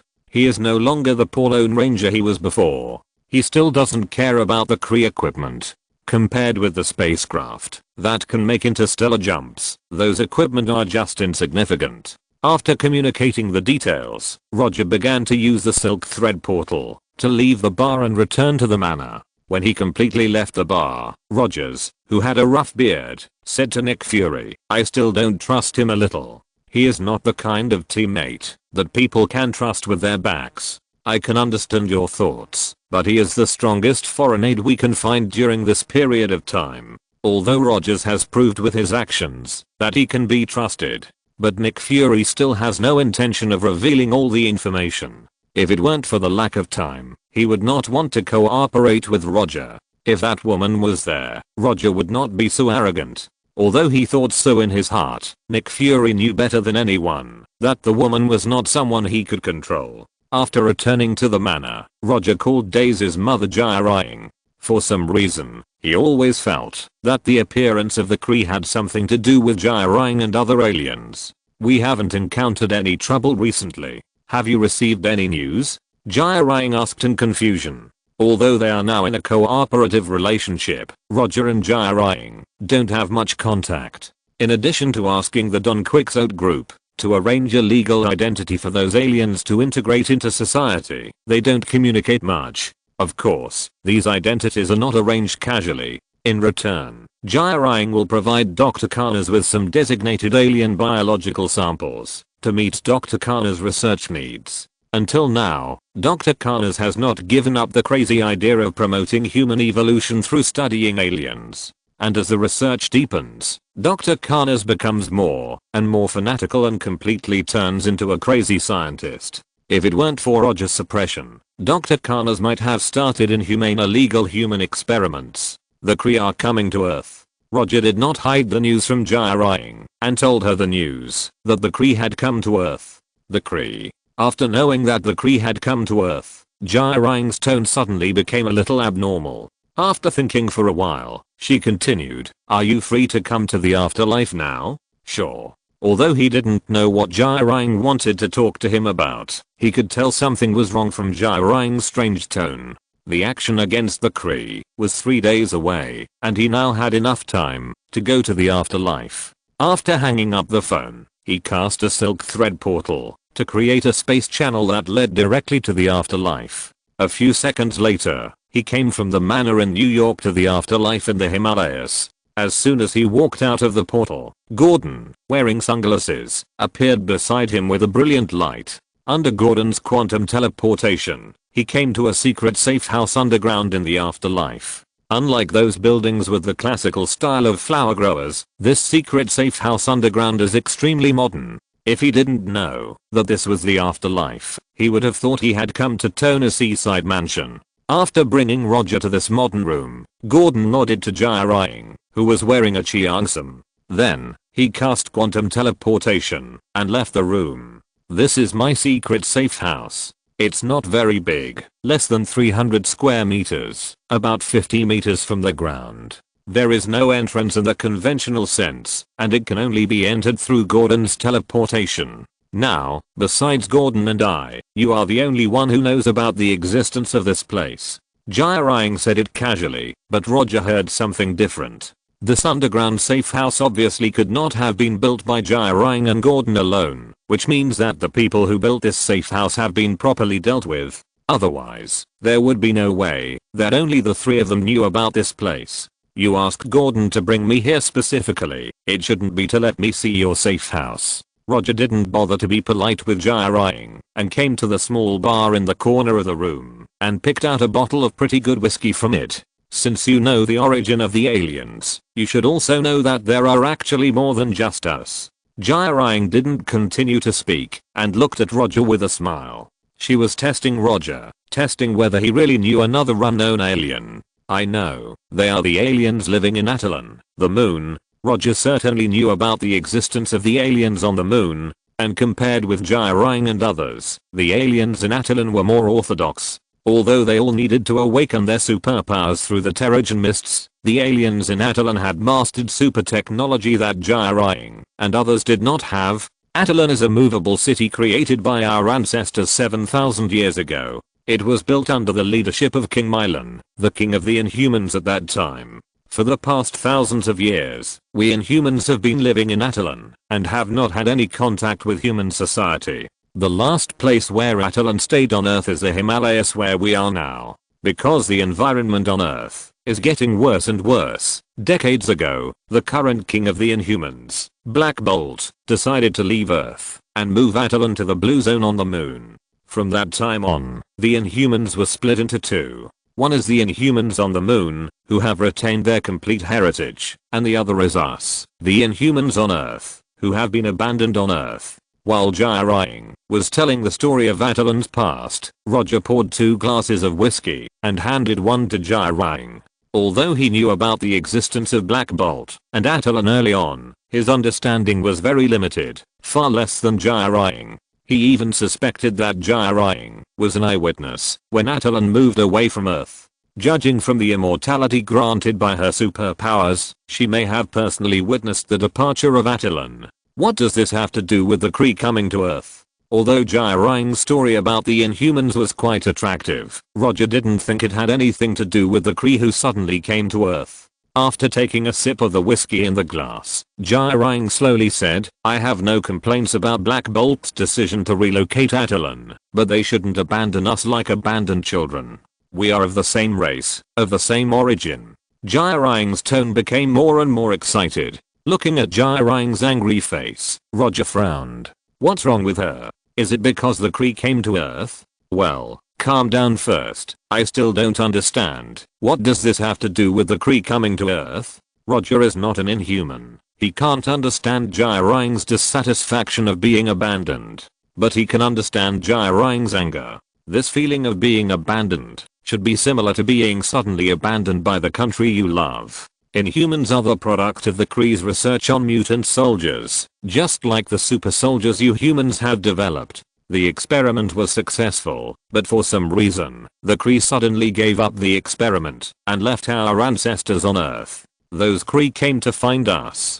They want us to become their soldiers again and become human weapons that work for them. It must be said that Jiraiya's thoughts are a bit jumpy. Although her statement has a basis, there is no evidence to support her statement now. How do you know this? You don't even know that the Kree have come to Earth. How do you know that their purpose is to capture you? Roger asked in confusion. You told me. Jiraiya smiled bitterly and looked at Roger. I told you? Roger was increasingly unable to keep up with Jiraiya's thoughts. I thought that Attilan moved out of the Earth just because the environment on Earth was getting worse. But now it seems that Attilan moved to Earth. In addition to environmental factors, it also had the purpose of avoiding the Kree. If the Kree don't come, we, the aliens on Earth, can survive as a branch. If the Kree come, we will be abandoned to meet the needs of the Kree. Logically speaking, Jiraiya's inference still makes some sense.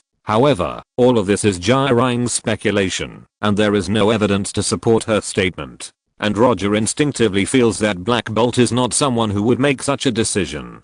If Black Bolt didn't have any strength, maybe there really is such a possibility. But the problem is that Black Bolt is not just ordinary strong. With such a powerful existence, it is unlikely that he would abandon his people in exchange for peace. P.S. Thank you for the reward from. Thank you for your support. If you're listening to this novel on a channel other than Fanfic World, it means they downloaded and uploaded it without effort. We cordially invite you to visit our channel, Mundo Fanfic Novelos. There you'll find the original version of this story and you can explore many other novels of various genres. We're waiting for you to immerse yourself in a world of incredible novels. Chapter 133 Black Bolt. Although Roger had never dealt with Black Bolt, he always felt that Black Bolt was not someone who would do such a thing. If Black Bolt really did this, he would be too cheap. That was Black Bolt, one of the strongest superheroes on Earth. Your suspicion is a little bit reasonable. However, I think things may not be that simple. Roger took a sip of the whiskey in the glass and said lightly, After hearing Roger's answer, Jiraiya said nothing more and drank the whiskey in the glass in one gulp. Although the alcohol content of whiskey is not as high as the white wine of the flower-growing family, it is also a strong wine. As the whiskey entered her mouth, Jiraiya's face began to turn red. Combined with the close-fitting cheongsam she was wearing now, she exuded an indescribable mature charm.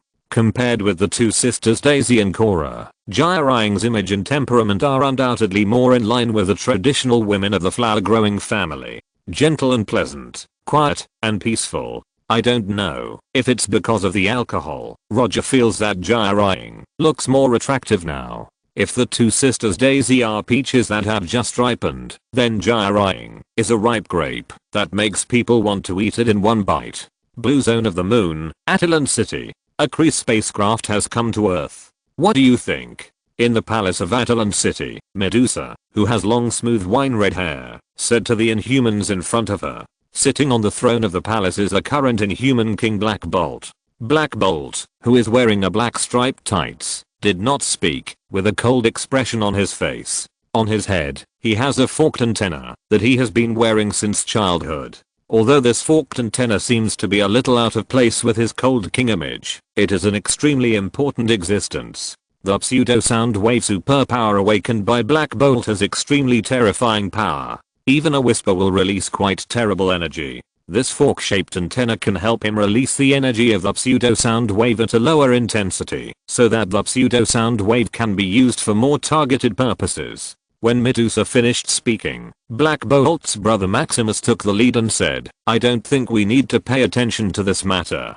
Decades ago, the Kree also sent a fleet to Earth, but was repelled by that powerful Earth woman. This time, it is probably similar to that time, so I don't think we need to intervene in this matter. After speaking, Maximus looked up at Black Bolt on the throne. My opinion is exactly the opposite of Maximus. I think we should take the initiative to go to Earth. The last time it came, it was the Kree fleet led by Ronan the Accuser. Their purpose that time was to hunt down the Skrulls. But this time it's different. They didn't send a fleet, but a spaceship. If I guess correctly, the mission of this Kree spaceship should be to find our people who stayed on Earth. The one who expressed his opinion now was Crystal, the sister of the Inhuman Queen Medusa. Like her sister Medusa, Crystal also has beautiful and smooth long hair. However, unlike Medusa's long wine red hair, Crystal's hair is orange red, and the length is only waist length. When Crystal finished speaking, Maximus turned around and looked at Crystal with some dissatisfaction. As the younger brother of Black Bolt, Maximus's status in the Inhumans should be higher than Crystal. But the reality is just the opposite. Unlike Crystal, who is widely loved by the tribe, Maximus's reputation in the Inhumans is completely inconsistent with his identity as Black Bolt's younger brother. If there were not so few members of the Inhumans royal family, he might not be qualified to appear in the royal hall now. After turning his head to look at Crystal, who was wearing a yellow tights and unscrupulously showing off her perfect curves, Maximus said nothing and retracted his gaze. In addition to Maximus and Crystal, several other royal members, such as Triton, who looked a bit like a fish man, Gorgon, whose legs were like cow hooves, and Karnak, whose face had tattoo light lines, did not express their opinions. In fact, they usually don't need to express their opinions. What they have to do is to perfectly fulfill the task assigned by Black Bolt. Sitting on the throne, Black Bolt looked at Maximus and Crystal expressionlessly. After more than 10 seconds, he turned his head and looked at Medusa, who was standing next to the throne. Medusa was the only one among the royal family members of the Inhumans who could communicate with Black Bolt through brain waves. In addition, she was Black Bolt's wife, so she was the only one qualified to interpret Black Bolt's language and convey his instructions. This matter will be handled by Crystal and Gorgon. If the Kree really came for our people on Earth, you can consider taking them back to Attilan City at your discretion. Medusa conveyed Black Bolt's instructions. Okay, I have no problem. Crystal replied immediately, with an undisguised look of pride on her face. When Black Bolt and Medusa left the hall, Maximus came to Crystal and said in a cold tone, "It's just a small task, don't be too proud." Maximus and Crystal have always had a bad relationship. Although to some extent, they can be regarded as childhood sweethearts. but after awakening their respective superpowers, their lives became completely different, and their relationship became worse. That's better than you. You're not even qualified to perform small tasks. After saying that, Crystal waved to the huge Tetanus, summoning this big dog, who was almost as tall as a person, to her side. Although the technological level of Atalan City is far beyond that of the Earth, the big dog Tetanus is the main way for the royal family to travel between the Earth and the moon. In addition to its huge size, the big dog Tetanus also has the superpower of telepathy and is the telepathic transmitter and guard of the royal family. When Crystal left the hall with Tetanus, Maximus no longer suppressed his inner dissatisfaction and looked at the throne in the hall with anger on his face. Nick Fury gave Roger 3 days to prepare, but Roger didn't take the task seriously at all. During these 3 days, he didn't go anywhere and lived in Jai-Rang's safe house for 3 days. Although Jai-Rang is an alien, Roger felt the unique tenderness of a woman from the flower growers in her. If he hadn't been on a mission, he would have even planned to stay in Jai-Rang's safe house for 10 days or half a month to enjoy this quiet life without being disturbed by the outside world. After returning to the manor in New York, he took out the mobile phone in the alien space in his body and turned it on again after being turned off for 3 days. As soon as the phone was turned on, he saw a lot of unread messages and missed calls. He didn't tell anyone that he had lived in Jai-Rang's safe house for 3 days. Not to mention Nick Fury and others didn't know. Even Daisy and Sharon Carter and others who also lived in the manor didn't know. Although he would disappear for a period of time from time to time before, this time the disappearance was obviously longer than any previous time. Roger didn't call Nick Fury back, but called Sharon Carter to the study to deal with the group affairs accumulated in the past few days, that is, signing various documents. After doing this, he called Bucky to the study and asked about Bucky's previous actions. With the addition of Bucky in the Winter Soldier team, Iron Fist and Luke Cage successfully resolved the harassment of Kingpin and resumed the search and positioning of the Keel. Go down and prepare and go on a mission with me later. In terms of combat power, Roger only needs to go there by himself. However, after thinking about Roger's bad words behind his back last time, he decided to take Roger's good friend Bucky with him. For Rogers, who has been injected with enhanced serum, physical injuries cannot make him remember deeply. If you want to leave a deep memory for him, you can only use mental attacks. For example, rob his girlfriend and good friend. Last time, Roger attacked Rogers through Sharon Carter. So this time, it is naturally Bucky's turn. More than 10 minutes later, Roger opened the portal in the study and left the manor with Bucky, who was fully armed. The gathering place sent by Nick Fury is not in New York, or even in the United States. The Kree spacecraft did not land in the United States, but in Canada next door. To be precise, it is near Ottawa, the capital of Canada. As for why these Kree people landed in Ottawa, Nick Fury didn't know. The only thing he knew was that these Kree people were capturing certain people. During the 3 days that Roger lived in Jai-Rang's secret safe house, although he never left the safe house, he figured out the purpose of these Kree people. Just as Jai-Rang guessed, these Kree people were indeed here to capture Inhumans. And judging from the captured Inhumans, the Kree people's capture had a very clear direction. They did not capture all the Inhumans, but selected them from them, selecting those Inhumans who could play a special role in the war. After learning that the Inhumans were being captured by the Kree, Jai-Rang arranged for Gordon to be responsible for transferring those Inhumans. When Roger left the safe house, she gave him Gordon's contact information and a list of some Inhumans. It's 10 minutes before departure. Can he come on time? Captain America, wearing a uniform and carrying a vibranium shield, asked Nick Fury. He has sent a message, so he shouldn't be late. Nick Fury had just finished speaking when a circular portal emitting a pale blue light appeared in front of him. With the existence of the silk portal, Roger certainly couldn't be late. After seeing Roger's figure, Roger snorted in dissatisfaction. However, just as he was about to turn his head and look elsewhere, his eyes suddenly widened, his face full of disbelief. Is this Bucky? Looking at the man behind Roger who exuded an aura of no strangers allowed, Rogers, who was used to big scenes, lost his composure. He took off the helmet that didn't seem to have much protective power, walked quickly to Bucky, and grabbed Bucky's shoulders with great excitement. "Bucky, it's really you." Bucky responded to Roger's enthusiasm. Bang! Bucky punched Rogers in the chest without any hesitation, knocking him back several meters. This was not the first time Rogers met Bucky. The last time he went to the Triskelion headquarters of SHIELD, Roger also brought Bucky with him. However, Bucky still wore a black mask that time, and he didn't say a word from beginning to end. So even though his good friend was right in front of him, Rogers didn't recognize Bucky. In fact, in that situation, he couldn't even think of Bucky. Not long after Roger appeared, he was headshot by a sniper in the distance. Then, there was a melee between SHIELD and Hydra. If Roger could still think of Bucky in such a situation, it would be abnormal. This time, Roger didn't let Bucky wear a mask and appeared in front of Rogers without any concealment.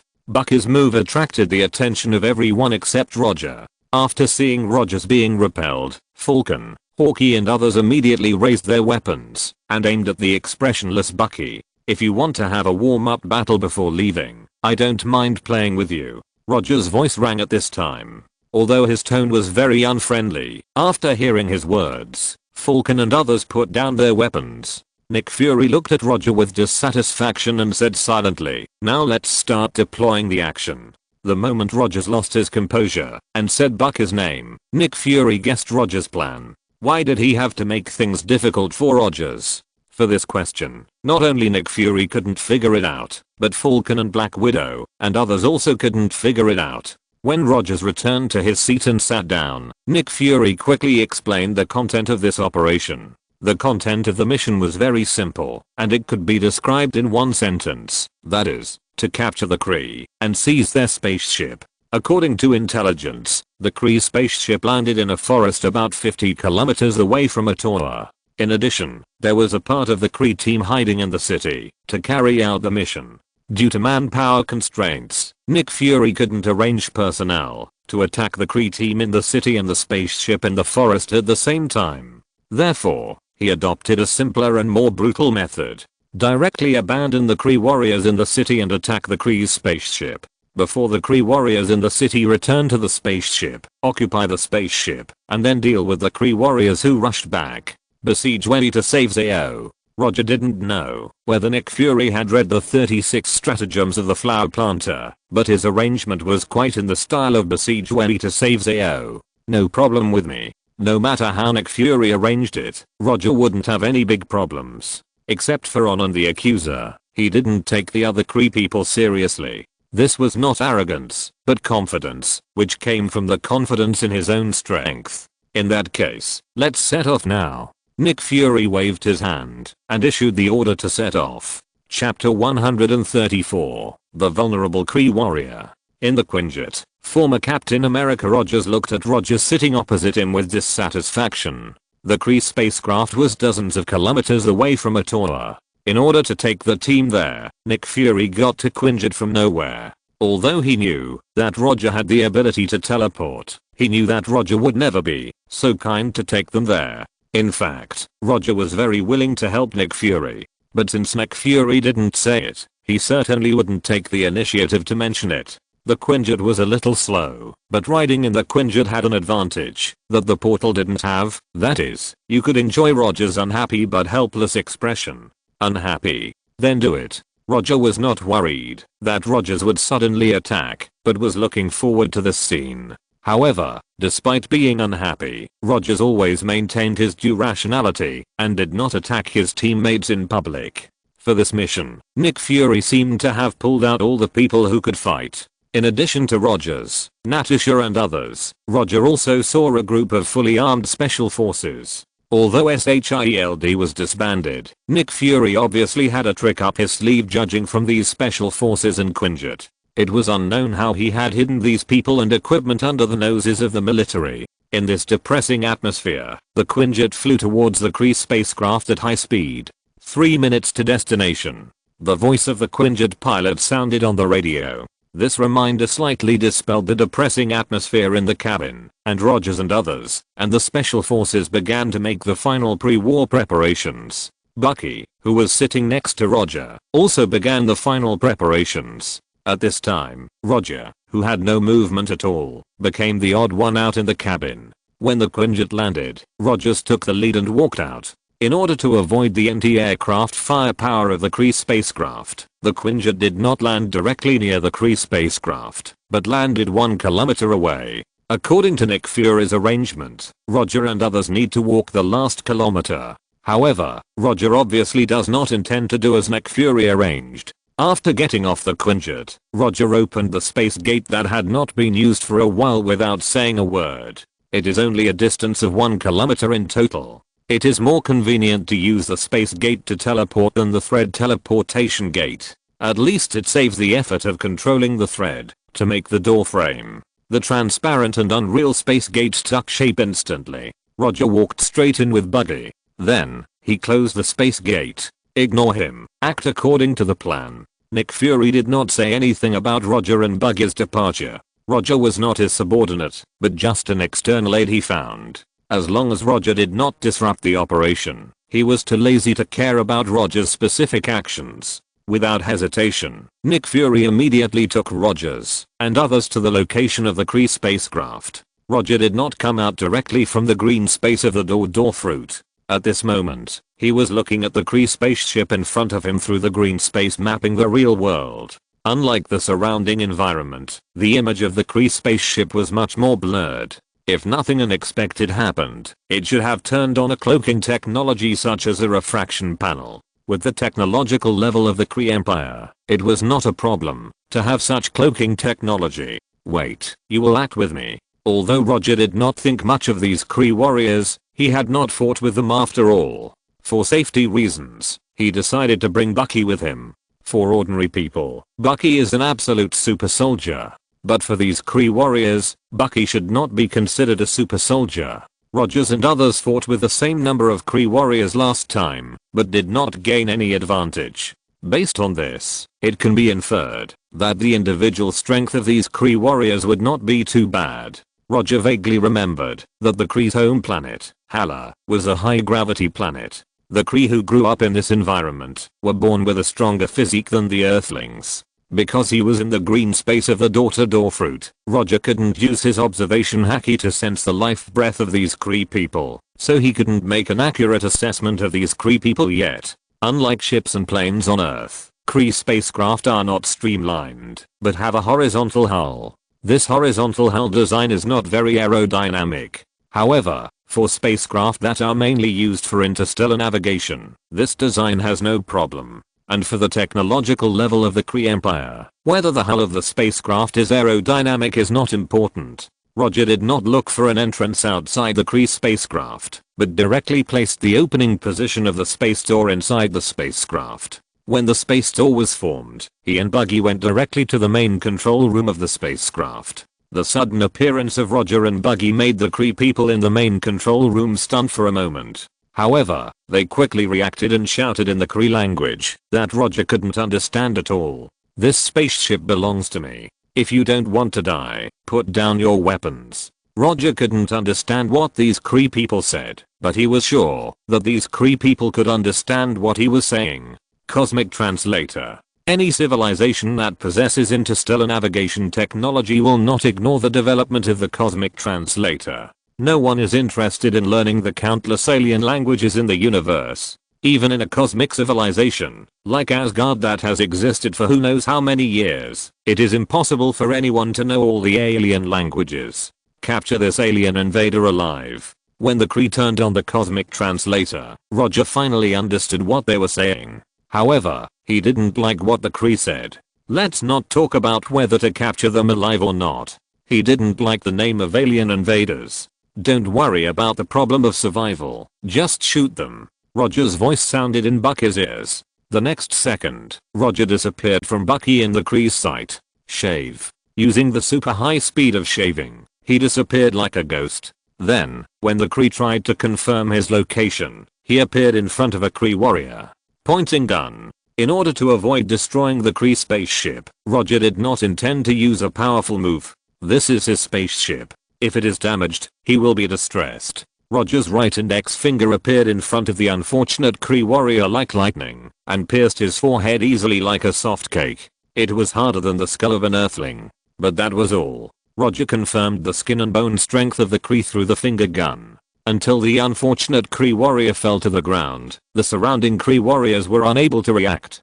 From Roger's disappearance to the Kree warrior's fall, everything happened in a flash. After easily killing one person with the finger gun, Roger's figure disappeared again. Amid the intermittent gunshots, he started his efficient killing. Shave. Finger gun. Shave. Finger gun. Shave. Finger gun. In less than a minute, there were only 2 Kree people left. One of these 2 Kree people was Bucky's opponent, and the other was a prisoner he had left behind. In the minute that Roger was dealing with the other Kree people, Bucky was trying hard to attack. But it turned out that these Kree warriors were really good. If judged by the standards of Earthlings, each of these Kree warriors was a super soldier. With a physique far superior to that of an Earthling and good combat equipment, this ordinary Kree warrior fought Buggy to a draw. Roger did not intervene in Buggy's battle. He took out a white handkerchief from the alien space in his body and wiped the green blood and brain residue on his index finger. I ask, you answer, do you understand? He came to the Kree who seemed to be the pilot of the spaceship and said calmly, I understand. The universe translator on the Kree not only translated his words into English, but also perfectly translated the fear in his tone. Very good. The first question is, how do you use your universe translator? While asking the Kree, Roger used his observation haki to sense the environment outside. After discovering that other Kree warriors were rushing towards the main control room, 2 almost transparent silk threads emerged from his body. The 2 silk threads flew directly to the passage outside the main control room, and then quickly condensed into Roger's appearance. Shadow Rider line. After creating 2 dolls to guard the passage, he turned his attention back to the trembling Kree. The dolls of Shadow Rider were resisting the attack of the Kree warriors outside the main control room.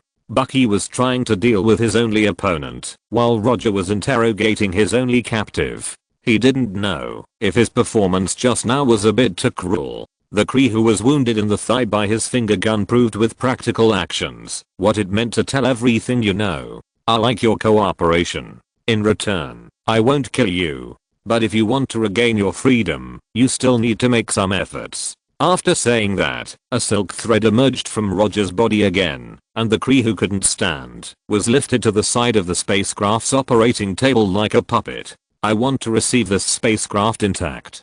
Do you understand what I mean? The Kree captive nodded quickly and quickly operated the operating table that Roger couldn't understand at all. He was not worried about what tricks this Kree would play. After the interrogation just now, he could confirm that this guy was not afraid of death. When the Kree started to operate, Roger turned to Buggy and said, stop playing around, get rid of him quickly. After hearing Roger's order, Buggy, who had already started close combat with the Kree warrior, became more and more fierce. In the end, after paying the price of a scratch on his right hand, Buggy successfully crushed the Kree warrior to death with his metal left arm. You watch this guy, I'll go deal with the enemies outside. After saying that, Roger walked directly to the passage outside. He just used his observation haki to sense that Nick Fury and others were only a few hundred meters away from the spacecraft. Before they arrived, he had to get rid of the Kree warriors in the spacecraft. After leaving the main control room, he joined the battle of the clone dolls and started a bloody massacre with his own clone doll.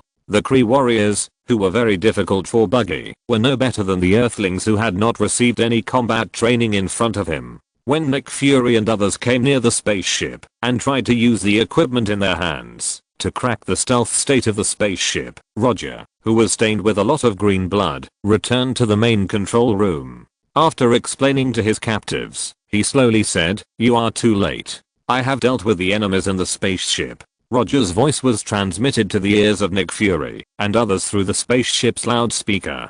At the same time, the Kree spaceship, which was originally in stealth mode, revealed its true appearance in front of them. After hearing Roger's voice, Nick Fury's face suddenly became extremely ugly. The Kree warriors, who they needed to treat with all their strength, only lasted for a short 3 or 4 minutes in Roger's hands.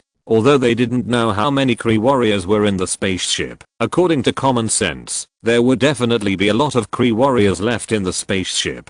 Roger ignored what Nick Fury and others were thinking. At this time, he was instructing the captives to take off the spaceship. According to the previous agreement, the spaceship was his, and the seized equipment was Nick Fury's. However, this did not mean that he would hand over the weapons and equipment in the spaceship to Nick Fury. However, he was not an insatiable capitalist. When Nick Fury tried to say something, a circular space gate appeared above their heads. Then, one after another, the bodies of Kree warriors fell from the space gate. Roger did not intend to take the equipment on these bodies. In his opinion, the weapons and equipment of the dead were a bit unlucky. After throwing all the Kree bodies in the spacecraft out, he said to Bucky, "Keep an eye on this guy. If he makes any unusual movements, kill him directly." After that, he opened the space gate and left the main control room and came to Nick Fury and others. The Kree spacecraft slowly rose into the air and finally stopped more than 100 meters above the ground. Roger did not let the Kree captives drive the spacecraft away directly. He was a man of his word. Since he had agreed with Nick Fury to deal with the Kree this time, he would not leave halfway. "The spacecraft is mine, and the seized equipment is yours." Roger pointed to the Kree bodies and equipment on the ground and said calmly, "You're playing word games with me?" Nick Fury looked at Roger coldly. "You left a loophole yourself, so don't blame others for taking advantage of it." Roger ignored Nick Fury's dissatisfaction, took out a pack of cigarettes from his pocket, and lit one in front of Nick Fury. Chapter 135,000 Miles of Sunshine. Smoking is fine. After all, it is normal to light a cigarette to relax after a battle. Otherwise, there would be no such thing as post-fighting cigarettes. However, Roger obviously did not light this cigarette to relax. Under the gaze of Nick Fury and others, he took a puff silently. Then, he slowly sprayed the smoke directly at Nick Fury, who was less than 1 meter away from him. This guy, although the culture of the flower-growing family is somewhat different from that of the United States, some things can directly cross the cultural gap and express the effect that everyone knows. For example, giving the middle finger, wiping the neck, or spraying smoke at the other party. Don't go too far. Nick Fury tried hard to control his emotions and not let himself make any extreme actions. As an experienced agent and the last director of SHIELD, few people dared to provoke him so nakedly in his life experience. Are you not convinced? Then do it. Roger showed an undisguised arrogant look on his face. He never liked SHIELD, and the reason he accepted Nick Fury's invitation was just for the Devourer and the Kree spaceship. Seeing the arrogant look on Roger's face, Nick Fury snorted in dissatisfaction, then turned and left. If he continued to stay in front of Roger, he was afraid that he would really not be able to help but take action. Although he was very clear about the gap in strength between him and Roger, which was like a natural chasm. However, when anger took over the brain, rationality would completely disappear.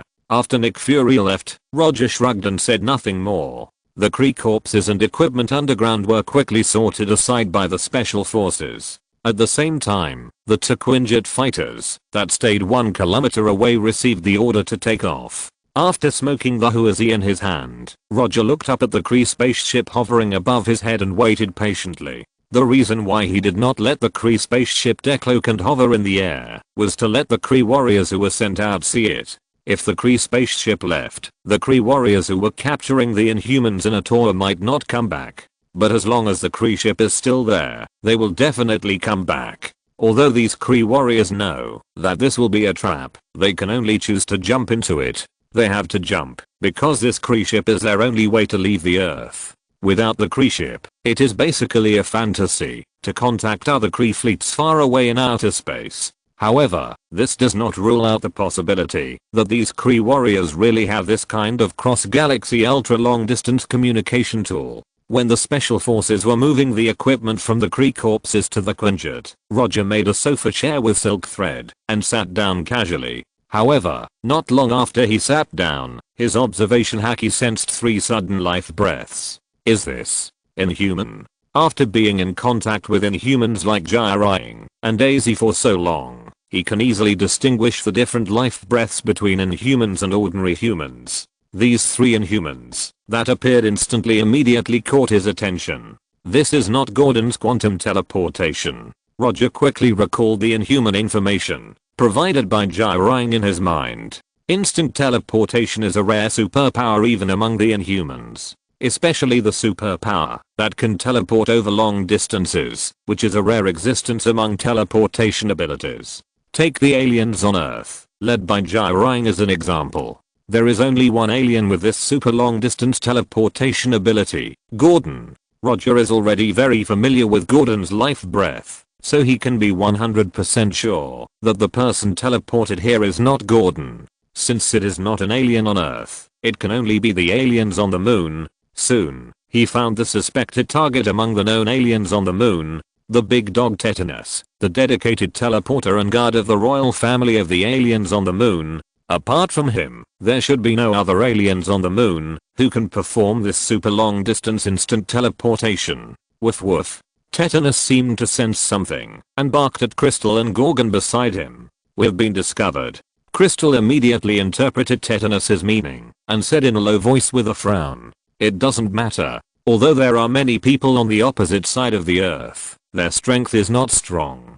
Gorgon, whose legs were transformed into hooves by the Terrigen mist, looked at Roger and others from a distance and said calmly, "Although Gorgon's hooves are not very good looking, this pair of hooves that are different from ordinary people give him the ability to create high intensity seismic waves. He is the cousin of Black Bolt and the mentor of those young Inhumans who have just experienced the changes in the Terrigen mist. Whether it is the mastery of superpowers or combat experience, Gorgon is far superior to Crystal. This is also the main reason why Black Bolt specially arranged for him to go to Earth with Crystal. Although Black Bolt is the king of the Inhumans, he is a very dedicated existence. He loves his wife Medusa's sister Crystal, so of course he will not let his wife Medusa's sister Crystal take risks alone. Woof woof. After sniffing a few times with his nose, Tetanus barked again in a low voice. After hearing Tetanus's reminder, Crystal said to Gorgon, "Some aliens are imprisoned in the spaceship.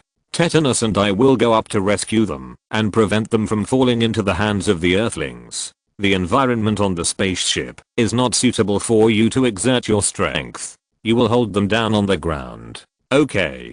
Gorgon had no objection to Crystal's arrangement and agreed immediately. His seismic wave superpower can only exert its greatest power on the ground. If he were asked to go to the spaceship to rescue the imprisoned aliens, it would be possible to destroy the spaceship in a minute. As soon as Gorgon finished speaking, Crystal put her right hand on Tetanus' back. The next second, he disappeared completely. At the same time, Roger, who was sitting on the silk sofa chair, reminded Nick Fury and others, "Someone is coming, not the Kree." After saying that, he disappeared without paying attention to whether Nick Fury and others could understand it.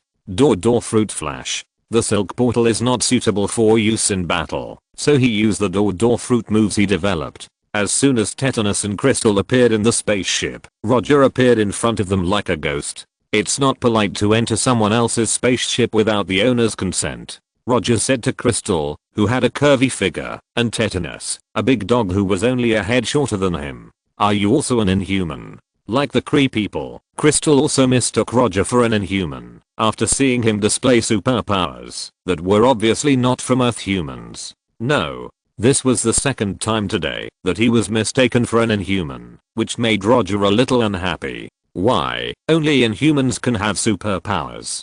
Although he thought so in his heart, he didn't say this out loud, because now, the unbelievably large Tetanus was looking at him with a vicious look.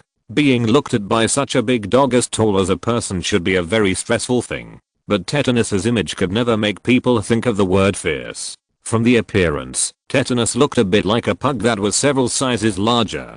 That face with a sense of resentment and maturity makes people involuntarily have an urge to rub him. This sudden urge to stroke the dog was quickly suppressed by Roger. He couldn't do such things as stroking the enemy before the battle. "Since you are not an Inhuman, I will take away all the Inhumans on the spacecraft." Crystal thought Roger was an Inhuman from Earth, so he came here specifically to rescue the Inhumans imprisoned by the Kree. After knowing that Roger was not an Inhuman, she decided to act according to the original plan. Looking at Crystal's self-righteous expression, Roger shook his head helplessly. The royal education of the lunar Inhumans doesn't look very good. If you have the ability, you can give it a try. Roger is indeed not an Inhuman, but he promised Jai-Rang to take these Inhumans back safely as much as possible. As for the reward, Jai-Rang has already paid it in advance. The reward is very good. Tetanus, leave it to you. Crystal did not do it herself, but commanded Tetanus. Tetanus howled like a wolf, and then disappeared from Roger's sight in an instant. Teleportation. Tetanus's transmission speed was very fast, but Roger's reaction was not slow at all. Almost at the same time, when Tetanus appeared behind him, he completed the elementalization of the shining fruit. Before Tetanus's big mouth with super strong bite force closed, he turned into a flash and disappeared. The golden flash flashed and came to the side of Crystal in an instant. Crystal tried to use Tetanus to contain Roger, and Roger just planned to use Crystal to contain Tetanus. Compared with Tetanus, who has teleportation ability, super physique and bite force, Crystal is undoubtedly easier to deal with. Although Crystal also has superhuman physical strength and the ability to control the four elements of earth, air, fire, and water. But in front of Roger, Crystal is almost the same as the two sisters Daisy who just joined the Don Quixote group.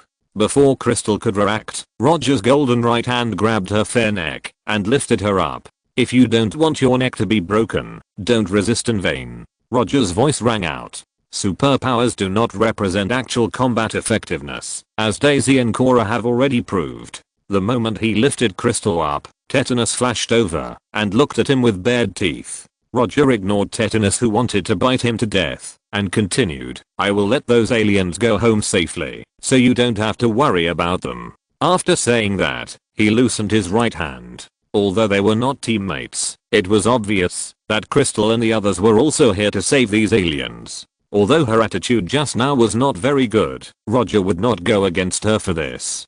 Crystal touched her neck, which was a little painful from being grabbed. Who are you? My name is Roger, and I'm considered a friend of the leader of the aliens on Earth. After thinking about it, he finally defined his relationship with Jai-Rang as friends. That's right, friends. At most, it was just a slightly closer contact with friends. Roger, I'll remember you. Tetanus, let's go. After looking at Roger with hatred, Crystal called Tetanus. The next second, they disappeared in front of Roger. When Crystal and Tetanus left, Roger sighed helplessly.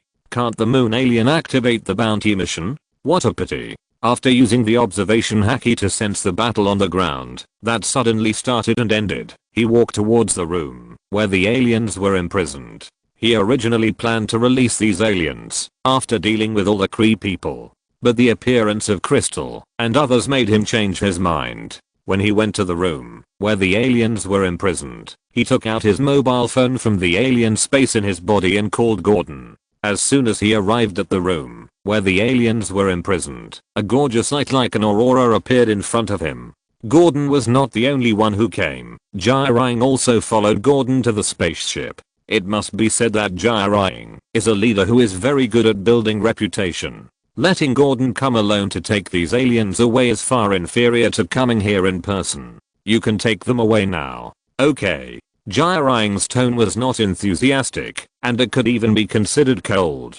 But Roger could fully understand her current behavior. This was not Jai-Rang's safe house, and Gordon and others were also present. In this environment, as the leader of the aliens on Earth, it was indeed not appropriate for her to be too enthusiastic. After Jai-Rang and Gordon took all the aliens away, Roger used the flash of the door fruit to return to the ground. Crystal and others had already left, but they left proof of their presence. Glancing at the fragmented ground under his feet, Roger sat back on the sofa chair, made of silk thread. After waiting for a while, he finally sensed the life breath of the Kree. Send the Devourer to the apartment, where I'll live before 12 noon tomorrow. If you don't give it to me, I'll come to pick it up myself. After saying that, Roger no longer paid attention to Nick Fury and directly used the flash to leave and return to the spaceship. He did not let the Kree spaceship fly back to New York, but flew to outer space. Instead of hiding the spaceship on Earth, it is better to keep it in outer space. With the current technology on Earth, as long as the spaceship is stopped in outer space, most of the troubles can be eliminated. Teach my people how to fly the spaceship, and you can leave. The spaceship is in hand, but Roger does not have a suitable driver at present, so he will not let the captive leave until he has squeezed out all the value of this captive. 1000 Sunny. Before using the portal to return to Earth, Roger decided on a new name for the spaceship.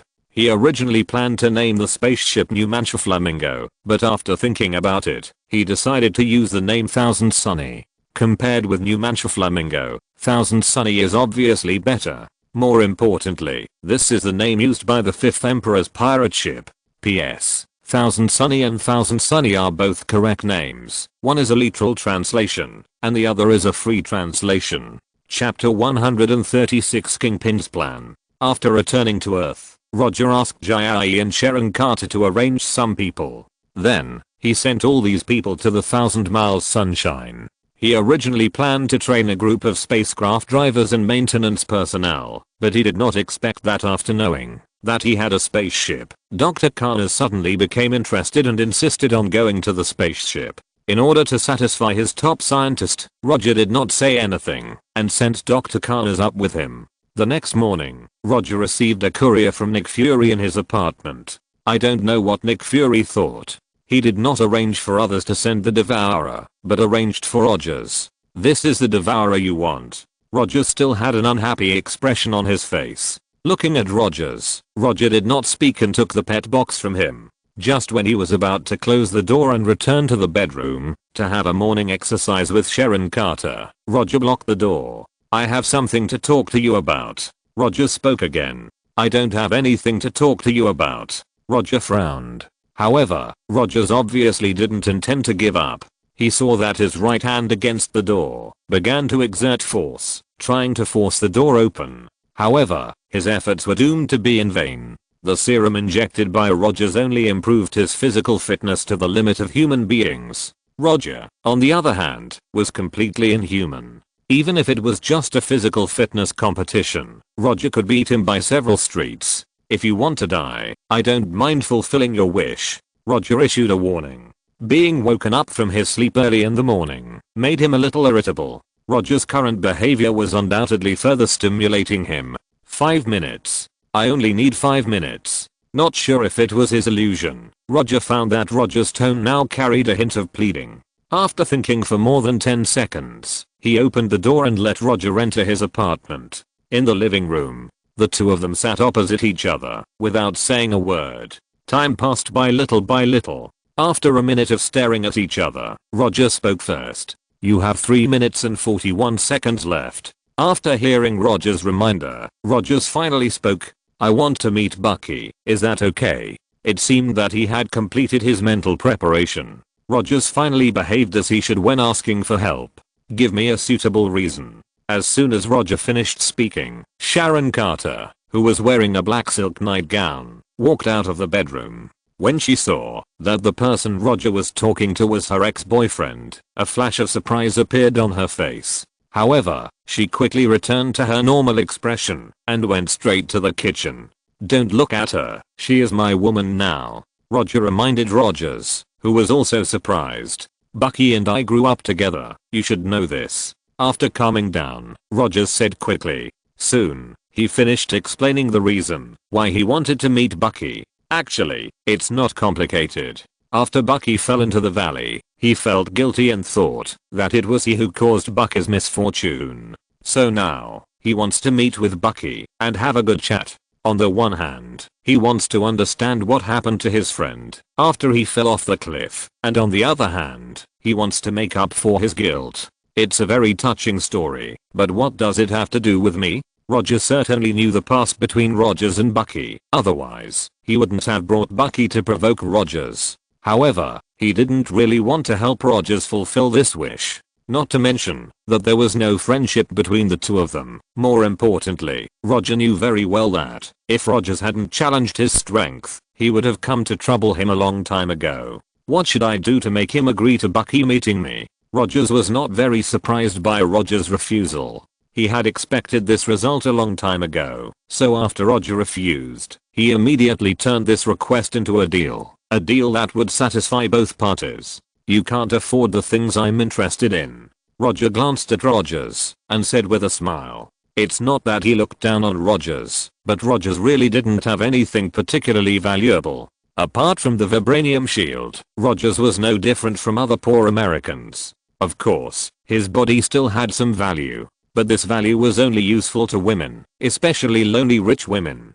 Can you tell me? I will try my best to get it for you. Rogers still didn't give up. Okay, since you are so sincere, I'll give you a chance. In Africa, there is an agricultural country called Wakanda, but this is just their disguise. In fact, Wakanda is a country with top technology. At the same time, Wakanda is the only country on Earth with vibranium mines. My request is very simple. As long as you can get 30 kilograms of vibranium from Wakanda, I will arrange for Bucky to meet you. Rogers said his request calmly. He didn't ask Rogers to get too much vibranium. In fact, he didn't expect Rogers to get much vibranium. The reason for this request was that he wanted Rogers to test the power of Wakanda. By the way, it will worsen the relationship between Wakanda and Nick Fury and others. From the current situation, this is useless. However, this can prevent Wakanda from colluding with Nick Fury and others. As soon as he finished speaking, Sharon Carter, who had just gone to the kitchen, came to them and handed them 2 cups of coffee. Looking at the coffee handed by Sharon Carter, Rogers was silent for a while. When Sharon Carter returned to the bedroom, he slowly said, "No problem. But I hope you can keep your promise." After that, Rogers put down the coffee in his hand that he had not drunk a mouthful of and left the apartment. When Rogers closed the door of the apartment, Roger took out his mobile phone from the alien space in his body and called the Minister of Intelligence Jai. Rogers just left my apartment. Find someone to follow him. Be careful not to be discovered by him. After hanging up the phone, he returned to the bedroom and walked straight to the big and comfortable bed where a beautiful woman was lying. Time passed day by day. After getting Rogers to Wakanda to steal vibranium, Roger began his boring practice life again. Unlike before, he would bring Gugu, the Devourer, with him every time he practiced. Of course, the Devourer was no longer called Gugu, but Gua. Of course, the new master needed a new name, otherwise there would always be some shortcomings. When the practice was boring, he would stroke Gua. After developing new moves, he would stroke Gua. When heading to the Thousand Sunshine, he would stroke Gua. Gua expressed his dissatisfaction with Roger's behavior of stroking him from time to time. However, his resistance was meaningless in front of Roger, the Devourer, one of the most terrifying creatures in the universe. However, it turned out that, whether it was terrifying or not depended entirely on the strength of the master. After many ineffective resistances, Gua finally recognized his current fate and stayed by Roger's side obediently. Don Quixote Building, Chairman's Office. How is the progress of the Dragon Bone excavation? Roger asked Sharon Carter calmly. The tunnel leading to the Dragon Bone will be dug out by tomorrow night at the latest, but Iron Fist reported that there might be a seal at the location of the Dragon Bone, which might hinder the excavation work. Sharon Carter quickly replied. Send the Winter Soldier team over to prevent anyone from taking advantage of the situation. Since Bucky led his men to beat back Kingpin's men last time, Kingpin has been quiet and has not intervened in the matter of the Dragon Bone. But Roger always felt that Kingpin was not someone who would give up so easily. Okay, I'll arrange it right away. When Sharon Carter left the office, Roger rubbed his temple. He now began to understand why Tony let Pepper become the new president of Stark Industries. These annoying affairs that appear every day are indeed a very depressing thing. Thinking of this, he began to consider whether to let Sharon Carter become the new president of Don Quixote Group so that he could live a leisurely life as a hands-off manager like Tony. But after thinking about it carefully, he finally gave up the idea. Let's talk about it later. When I really get tired of this kind of capitalist work, I will consider the issue of retirement. Fisk Building. Sir, are you really going to do this? If you do this, you and Roger Wayne will become enemies. The person who spoke was none other than Kingpin's top killer, Bullseye, who had a super throwing ability. At this time, in Kingpin's office, in addition to Bullseye, there were also Mr. Film, Dr. Octopus, Prowler and others. These people were not his men, but helpers he hired with a lot of money. In addition to them, he also hired several notorious top mercenary teams. Even if it's revenge, Roger Wayne will only retaliate against me. As long as you can bring me the dragon bone, I can give you everything you want. Kingpin stood in front of the huge French window with his hands behind his back and said without looking back, "The dragon bone, he will take it. Even if he is an enemy of Roger, he will not give up the dragon bone." The reason why he did not choose to continue to stop Roger's people from looking for the dragon bone was not because he gave up, but because he planned to solve all the problems at once when the dragon bone was dug out. You are the boss, you have the final say. After that, Bullseye and others left the office and left the Fisk building in their own ways. When Bullseye and others left completely, Jinbing whispered two names in a voice that only he could hear. "Soon, you will be back to me soon." A long time ago, he knew that there was a dragon bone in the hand, but he didn't care too much about it. In his opinion, the dragon bone was just the 5 fingers of the hand, a rhetoric used to fool the ninjas. However, now he hoped that the dragon bone really had the effect of resurrection as the rumors said. After calming down, Jinbing came to sit down next to the desk and opened the information about Roger on the computer. Browsing the information about Roger page by page, he couldn't help but recall the first time he met Roger. At that time, Roger had just taken over the hand. Although he had some extraordinary abilities, he was just an extraordinary ability user with decent strength. Kingpin never thought that Roger, who needed him to provide an identity to deal with the official means of S.H.I.E.L.D., could grow to this point in less than a year. He single-handedly contributed to the dissolution of S.H.I.E.L.D., completely wiped out Hydra, and established the Don Quixote group, which was no weaker than the Fiesta group. More importantly, he also improved his own strength to a point that even the military dared not underestimate. If he had not dealt with Roger before he became famous, Kingpin would not have believed that Roger, who even needed to disguise himself to meet him, could step by step to where he is today. Times are really different. Kingpin, the emperor who has dominated the underworld for many years, couldn't help but sigh. Although he has now hired Mr. Film and Dr. Octopus and others, and has also hired several top mercenary teams, he still doesn't have much confidence to compete with Roger head-on. The more he collected information about Roger, the more he knew that Roger's current strength was far beyond that of ordinary people. In the end, he focused on the information before Roger became famous. Adoptive father George Stacy. A few minutes later, he picked up the phone on the table. Arrange someone to kidnap a few people, try to do it secretly, and don't cause too much sensation. After hanging up the phone, Kingpin picked up the black cane next to the desk and left the Fisk building. At this time, Roger didn't know that Kingpin had already started his plan to deal with him. Now he was checking the weapons and equipment in the spacecraft on the Thousand Sunshine. After this period of training, his people have initially learned to drive and repair the spacecraft. Although they can't be as professional as the Kree, they can also use the various functions of the spacecraft. Because it is not a troop transport ship, there are not many weapons and equipment in the spacecraft, and at most it can only equip a team of 100 people. But Roger didn't care about this particularly. As long as this spacecraft also has the ability to travel between stars, or to be more precise, the ability to make interstellar jumps, he won't have much objection.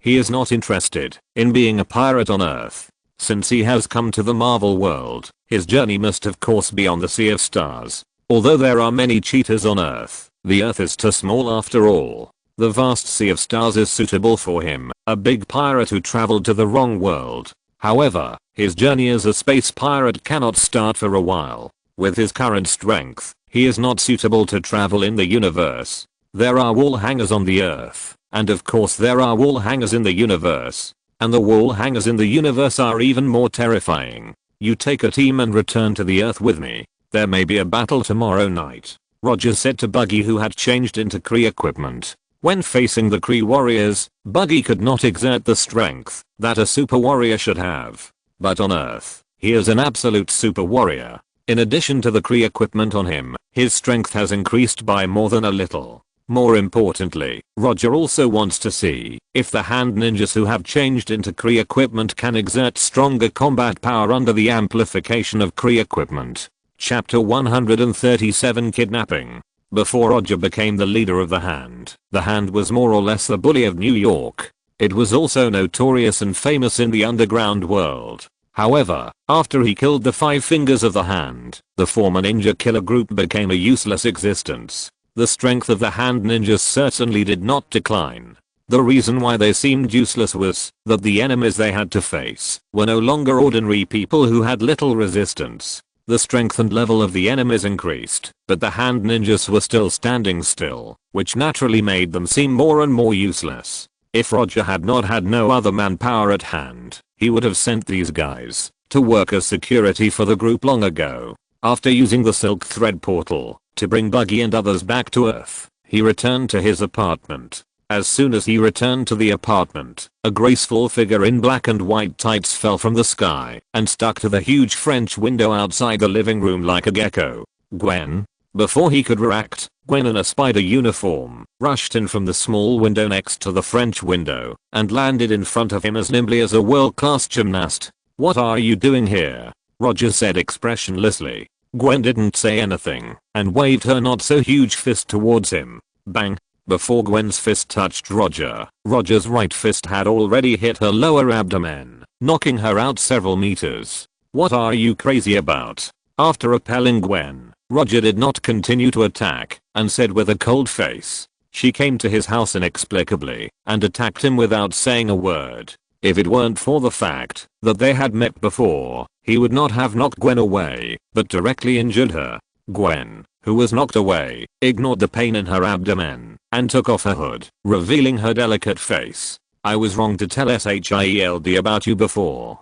But if you have any dissatisfaction, you can come to me directly. Why did you let people kidnap Philip and Simon?" Gwen said loudly with anger on her face. "Kidnap Philip and Simon?" Roger frowned.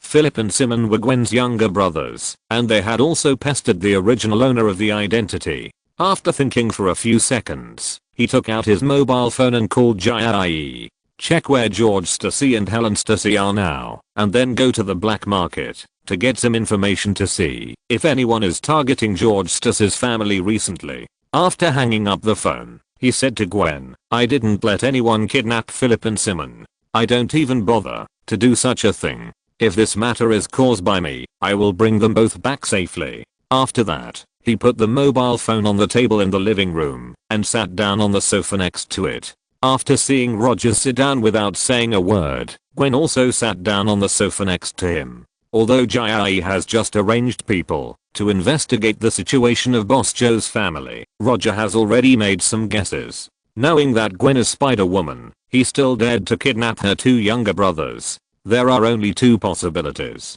One is that the criminals arrested by Boss Joe before are taking revenge, and the other is that they are targeting him. It is no secret that he was Boss Joe's adopted son before. Although he later broke away from Boss Joe's family, some people don't think so. Combined with what happened in recent times, Roger instinctively felt that this matter was related to Kingpin. In broad daylight, kidnapping the 2 sons of the police chief. There are not many people in New York who dare to do such a thing, and Kingpin is the most suspected one. Jai is very efficient. After a few minutes, Roger's mobile phone rang. After answering the call, he heard the expected news. "Your father and your mother were also kidnapped. Just over 10 minutes ago, it was a group of professional mercenaries who did it." After hanging up the phone, Roger said to Gwen. After hearing that her parents were also kidnapped, Gwen stood up. However, just as she was angry and trying to say something, Roger's voice sounded again. "I think I know who did it. This matter is indeed related to me. Before sunset, I will ensure that they can return home safely." After saying that, Roger ignored Gwen's reaction, directly opened the silk portal, and walked in with a gloomy face. Kingpin. The person who kidnapped Boss Joe's family was indeed Kingpin. Although he didn't know what Kingpin was thinking, he decided to visit Kingpin now. Through the silk portal, he came to Kingpin's office in Fisk Building.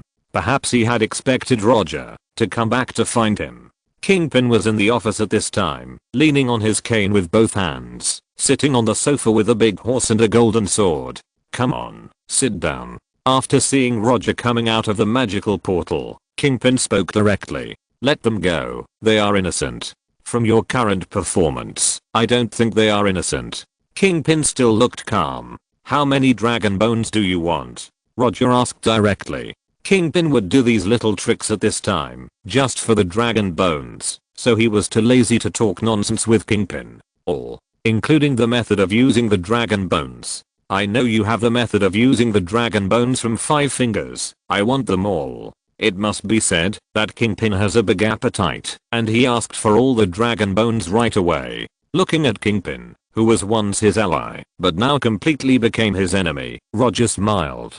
The dragon bones will be dug out tomorrow. If you want, just take them all. If you want to dig them yourself, you can do that too. As for the method of using the dragon bones, I can write it to you now, but you have to release the people today. Roger did not bargain with Kingpin, and agreed at once, and also put forward his own conditions. As long as you give me the dragon bones and the method of using them, I can guarantee that I will never hurt them. I can't release the people for the time being. When I finish what I want to do, I will naturally send them back, but not now. As soon as Kingpin finished speaking, Roger laughed. Haha.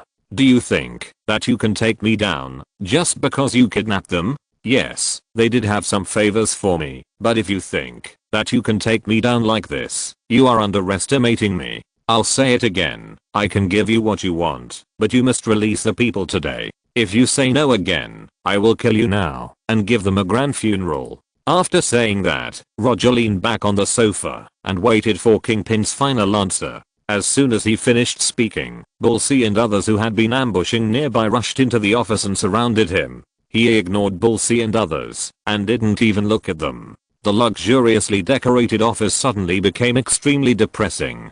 Kingpin stared at Roger closely, trying to see something from Roger's face. However, he saw nothing. He couldn't tell whether Roger was bluffing or not, nor could he be sure whether Roger was serious. He thought that, after he had tied up Boss Kairo's family, he would be able to take a certain initiative, but now he found that the initiative was still not in his hands. After a few minutes of silence, he finally spoke. Give me the information, and I'll return the people to you. When Bullseye put a stack of blank white paper and a pen in front of Roger, Roger did not speak and quickly wrote. Soon, the method of using the dragon bone was written out by him. Release the people. After putting down the pen in his hand, Roger said in a calm tone. Jinbing first browsed through the usage instructions given by Roger, and then took out his mobile phone from his pocket, and made a call. Release the people now, all of them. After hanging up the phone, Jinbing said to Roger, I have released the people, you can confirm it. Roger did not speak, he did not need to confirm this in person. If Jinbing really released Boss Kairo's family, Jia Yi would naturally contact him. Looking at Roger, who did not say a word, Jinbing did not say anything else, folded the paper in his hand, and put it in his jacket pocket. In less than a minute, Roger's phone rang. The caller was naturally Jia Yi. By monitoring the police channel, Jia Yi confirmed the information that Boss Kairo and his family had been released. You dare to use this method to deal with me, which means you are ready to be my enemy. I'm curious, what are you planning? After hanging up the phone, Roger asked Jinbing. With Jinbing's character, he would never do such an unwise thing if there was no big enough profit. So Roger was very curious about what Jinbing was thinking. Although the dragon bone is valuable, it is definitely not enough to make Jinbing so crazy. This has nothing to do with you. You just need to be prepared to hand over the dragon bone to me. Jinbing obviously did not intend to reveal his specific plan. In fact, even Bullseye and Dr. Octopus, who were invited by him, did not know what he was planning. If you don't want to say it, forget it. As soon as the voice fell, a nearly transparent sharp thread appeared on Jinbing's neck out of thin air. Swish. Roger hooked his finger, and the extremely sharp thread turned into a neck-twisting thread and completely cut off Kingpin's head. The thread assimilated with the space gem no longer needed to fly to the enemy as before. As long as Roger wanted, these threads could appear next to the enemy out of thin air. Neither Kingpin nor Bullseye and others thought that Roger would actually start a fight as soon as he said it, and his first move would be a fatal blow. Until Kingpin's huge bald head fell to the ground and rolled on the ground for several circles, Bullseye and others still looked like they had seen a ghost. Kingpin was killed just like that. Roger ignored Bullseye and others who were full of shock on their faces, came to Kingpin's headless body, and took out the paper with the instructions for using the dragon bone from his shirt pocket. After doing all this, he performed the thread portal in front of Bullseye and others, and left the office. When Roger left, Bullseye and others left without any hesitation and looked back. They were hired by Kingpin, and since their employer was dead, there was no need for them to stay. Although Roger's killing of Kingpin would result in them not receiving the final payment, they did not have the courage to ask Roger for the final payment. The sudden strangulation just now left them with a very deep impression.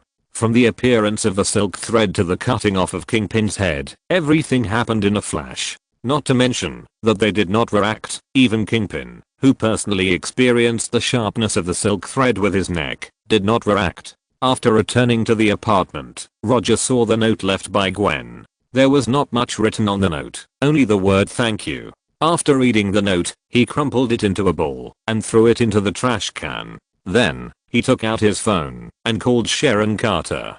Kingpin is dead. Transfer some funds and arrange for people to acquire the Fisk Group. Roger was not interested in Kingpin's underworld power. Traditional underworld businesses are now sunset industries and there is no value in monopolizing them. But the Fisk Group is different. It is an out-and-out business group. The acquisition of the Fisk Group can further expand the strength of the Don Quixote Group. As for whether there will be some competitors in the acquisition process, he is not worried at all. His subordinates are very good at persuading others to give up. It was not until the next day that the news of Kingpin's death came out. Roger did not continue to pay attention to this matter, because now another uninvited guest broke into his house. This uninvited person was none other than Gwen.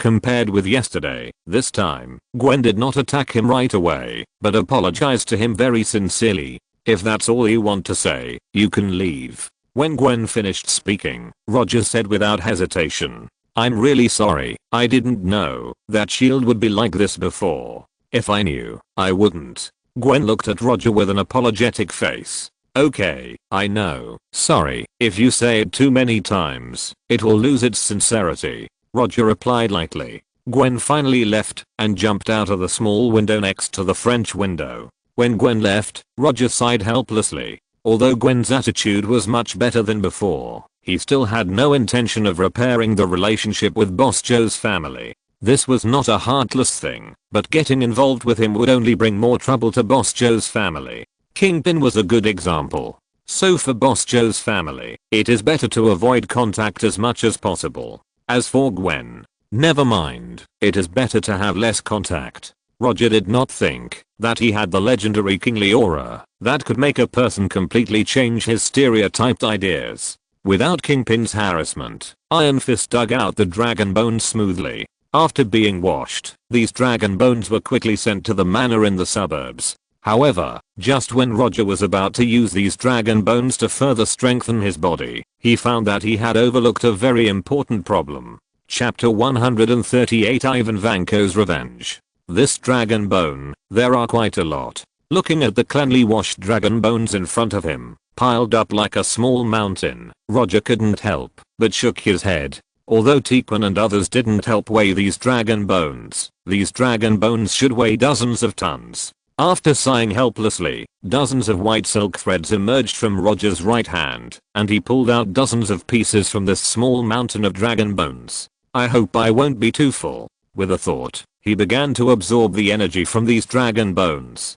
The dragon bones wrapped by the silk thread shrank rapidly at a speed visible to the naked eye. In less than a minute, they completely turned into nothingness, leaving nothing behind. After sensing his current physical condition, Roger continued to control the silk threads to wrap dozens of dragon bones, absorbing dragon bones, strengthening the body, and increasing the upper limit of absorption.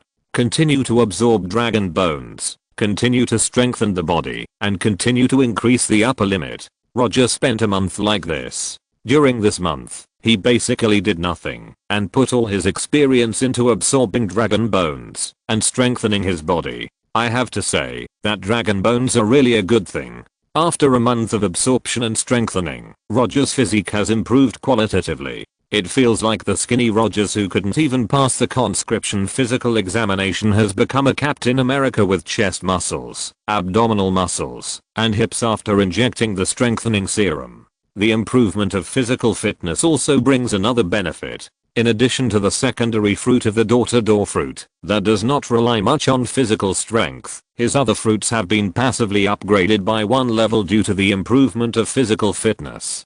Devil fruit, main, string 2 string fruit LV5, assimilation, space gem, devil fruit, secondary, door-to-door fruit LV3, magma fruit LV5, sparkle fruit LV4, tremor fruit LV2. Although he has not specifically tested the power of the fruit after the level is upgraded, there is one thing he can confirm, that is, he can at least beat the two of himself a month ago. When the mountain of dragon bones was only a few hundred kilograms left, he stopped the boring life of absorbing dragon bones and returned to his apartment in Manhattan from the manor. He planned to give some of the remaining keels to Dr. Carnes to see if the doctor could come up with something new. After contacting Dr. Carnes, who was unwilling to return from the Thousand Sunshine, he called Tony. A week ago, Tony asked Jarvis to contact him and asked him to meet him in New York when he was free. "I'm back. What do you want to see me about? You finally decided to come back.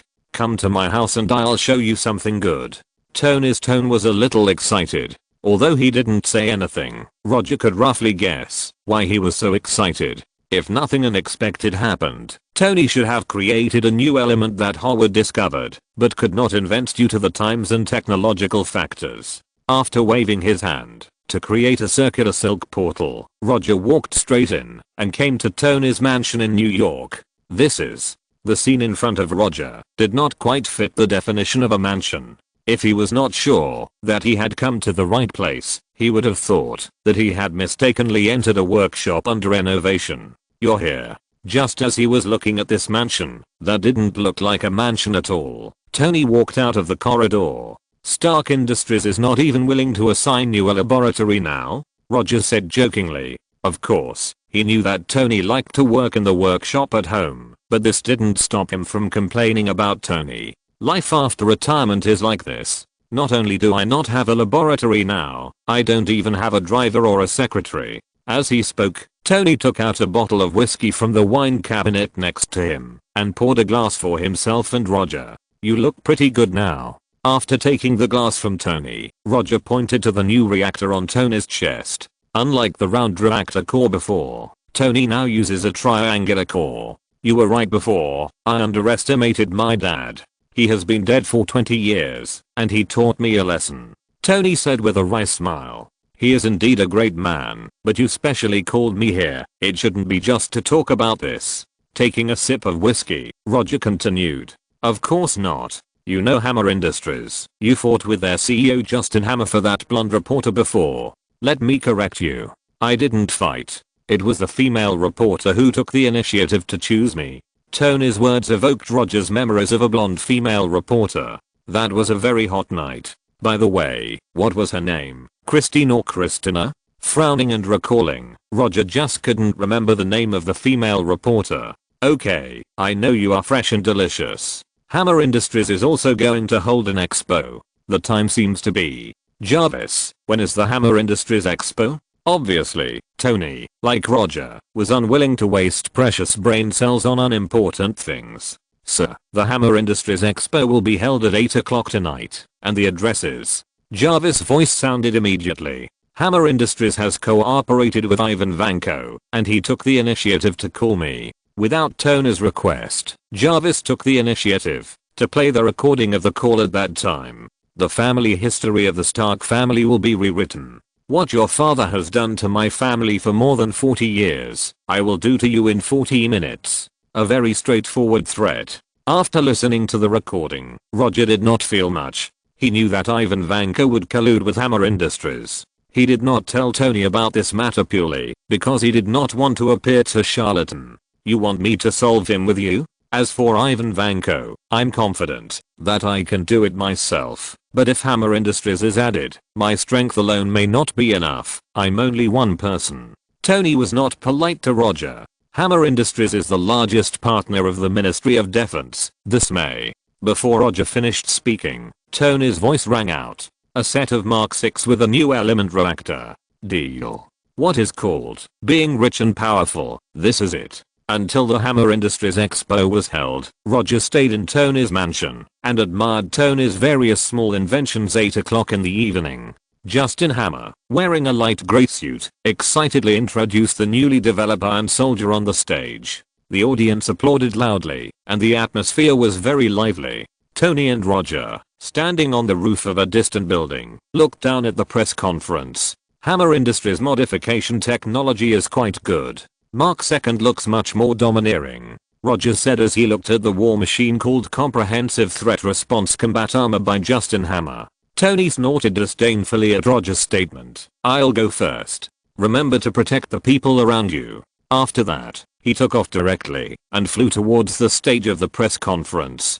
"Don't worry, I'm here, no problem." He didn't take these 32 remotely controlled Iron Soldiers seriously. Moreover, he also wanted to see what kind of strength he could exert with his fruit level and physical fitness improved. Tony, wearing Mark 6, flew to the stage at a high speed like a meteor, and Roger used the flash of the door fruit and disappeared on the roof. When Tony landed on the stage, the already lively scene suddenly became more excited. It turns out that Tony is far more famous than Justin Hammer. Although Justin Hammer is also a very good businessman and weapons inventor, he is not as good as Tony. Not long after Tony stepped onto the stage, Ivan Vanko, who was hiding behind the scenes, couldn't wait to start his revenge. The Gatling gun on War Machine's right shoulder immediately aimed at Tony. At the same time, standing behind the stage, 32 steel soldiers who looked like sculptures raised their arms at the same time and aimed their weapons at Tony.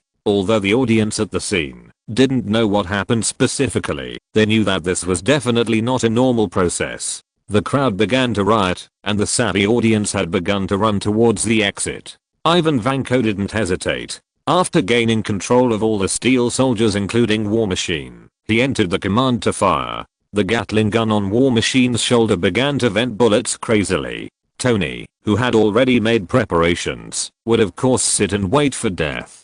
He took off at high speed, trying to take Colonel Rhodes and the Iron Soldier away from the press conference. After Tony took off like a rocket, War Machine followed Colonel Rhodes' shouting. At the same time, Justin Hammer's Air Force Iron Soldiers were ready to take off. However, when these Air Force Iron Soldiers had just climbed to a distance of more than 10 meters from the ground, they were forcibly stopped from climbing. A nearly transparent white silk thread was wrapped around these Iron Soldiers, preventing them from chasing Tony. When Tony and Colonel Rhodes left, Roger did not hesitate and immediately used the power of the thread fruit, making the silk thread appear out of thin air around the Iron Soldiers. Colonel Rhodes belongs to Tony, and the Iron Soldiers belong to Roger. This was what they had discussed at the beginning. Although he only needed to deal with these small fish, Roger had no objection. Ivan Vanko, who was hiding in the Hammer Industries factory, immediately discovered the anomaly. The screen in front of him clearly displayed those white silk threads that were completely inconsistent with scientific common sense. Roger Wayne. Ivan Vanko sprayed the toothpick in his mouth at the screen, and then began to give instructions to other steel soldiers.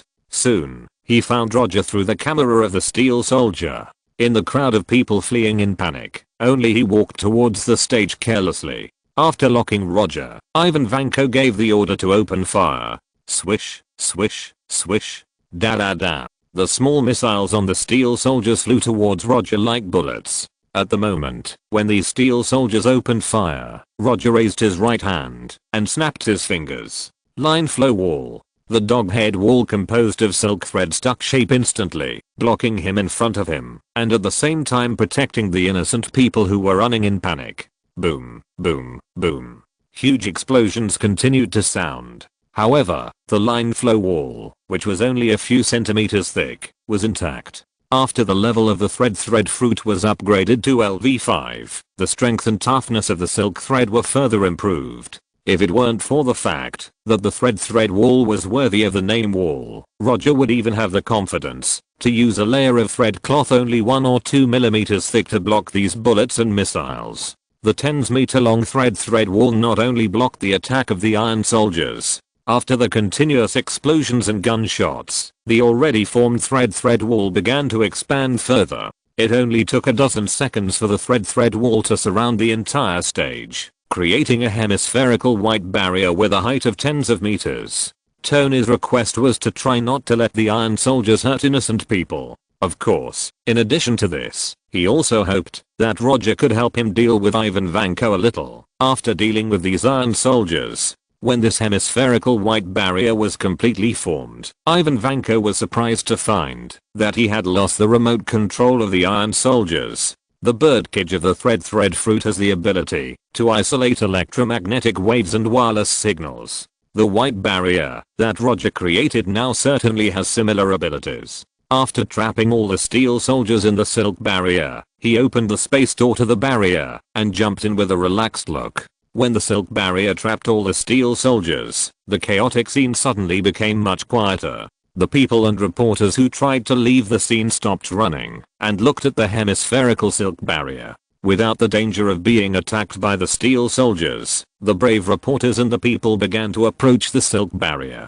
Some people even began to touch the silk barrier, trying to feel this strange existence in person. However, they soon paid the price for their ignorance. The moment their fingers touched the silk barrier, they felt a knife-like pain instantly. The seemingly harmless silk barrier cut their skin, leaving a visible wound on their fingers and palms. The sudden accidental injury immediately dispelled the curiosity of these ignorant people and made them unconsciously step back a distance. Roger ignored the ignorant people outside the barrier. Now, he was in the pitch black barrier, where he couldn't see his hand in front of his face, testing the power of the upgraded fruit. The light on the steel soldiers, the tail flames of bullets and missiles, and the bright red magma and golden flashes that appeared from time to time on Roger's body were the only light and colors in the dark barrier. A few minutes later, after trying all the fruits including the thread fruit, magma fruit, sparkling fruit, and tremor fruit, Roger lifted the silk thread barrier. When the silk thread barrier was lifted, the cameraman who had already started the live broadcast pointed their cameras at Roger. Before those crazy reporters came forward, he performed flash and disappeared. P.S. Thank you for the reward of 1666 book coins. Thank you for your support. Chapter 139. Battle in the Iron Suit Room. Although the Iron Soldiers that Ivan Vanko created with Hammer Industries look very similar to Tony's Iron Suit, the combat effectiveness of these Iron Soldiers is far inferior to Tony's Iron Suit. Not to mention the weapons, the defensive performance alone is several levels worse than Tony's Iron Suit. In particular, the system used by the Iron Soldiers cannot be compared with Jarvis. If Jarvis is artificial intelligence, then the system used by these Iron Soldiers is artificial retardation. If it were not for testing the power of the fruit after upgrading, Roger could have completely eliminated all the Iron Soldiers within a minute. When Roger's figure completely disappeared, the confused reporters and photographers were stunned for a moment. Then, they aimed the camera at the fragmented remains of the Iron Soldiers. On these remains, you can clearly see the traces of being cut, melted, and shattered. After witnessing these remains, the reporters and the public present became more and more curious about what Roger had done in the hemispherical silk thread barrier in the past few minutes. However, their question was destined to remain unanswered. After dealing with those Iron Soldiers who had no advantages, except that they could be mass-produced, Roger used his observation haki to sense Tony's position. Tony was being chased around by Colonel Rhodes. In order not to hurt his few friends, Tony did not attack Colonel Rhodes, but let Jarvis invade the control system of the war machine. The war machine that Colonel Rhodes was wearing was modified from Mark II. Although Hammer Industries slightly changed the operating system of the war machine, it was not a problem for Jarvis to invade the operating system of the war machine. What Tony had to do now was to buy as much time as possible for Jarvis. Of course, he also had to make sure that he would not be hit by the weapons on the war machine. Although the quality and power of Hammer Industries weapons were not as good as those of Stark Industries, they were also weapons that could kill people. Jarvis, how long will it take you? 1 minute and 37 seconds, sir. Jarvis gave an extremely accurate answer. However, just as Jarvis finished answering Tony, the war machine following Tony suddenly stopped. To be precise, he was stopped by someone. After locking Tony's position with his observation haki, Roger used the flash of the gate fruit to rush over. Then, when neither Tony nor Colonel Rhodes noticed, he created a thread of silk around Colonel Rhodes out of thin air. These threads directly sprang out of the void in a form that violated the laws of physics and wrapped around War Machine's limbs like lightning, like the silk threads that control a puppet, binding War Machine in the air. War Machine's back and feet sprayed out more dazzling tail flames. However, even if War Machine increased its flight power to the maximum, those nearly transparent threads still firmly bound it in the air, leaving it no chance to escape. The next second Roger's figure appeared in front of War Machine. After arriving in front of War Machine through flash, Roger did not use the air path, nor did he use the moon step, nor did he use the ability of the magma fruit or the flash fruit. At this time, he stood quietly in front of War Machine, as if he was not affected by the Earth's gravity. Then, he took out a pack of fireworks from his pocket, took out a stick, and lit it with his lava-like right index finger. After exhaling a puff of smoke, he said to Colonel Rhodes, "Don't worry, I won't hurt you." It was not until then that Colonel Rhodes discovered that there was an extremely hidden translucent silk thread under Roger's feet. This silk thread looked not much thicker than a piano wire, and if you didn't observe carefully, it would be easy to ignore its existence. Roger certainly couldn't get rid of the influence of the Earth's gravity. He could stand in front of the War Machine, as if he was standing on flat ground, purely because he stepped on this silk thread. "Thank you." Looking at Roger with a calm face, Colonel Rhodes was silent for a few seconds, and then said silently, as soon as he finished speaking, Tony flew to the side of the two of them. "Have you dealt with those iron soldiers?" "Of course, don't underestimate my ability." Although he knew that Roger was a typical non-human, after hearing his answer, Tony still sighed a little. 32 iron soldiers, all dealt with in just a few minutes.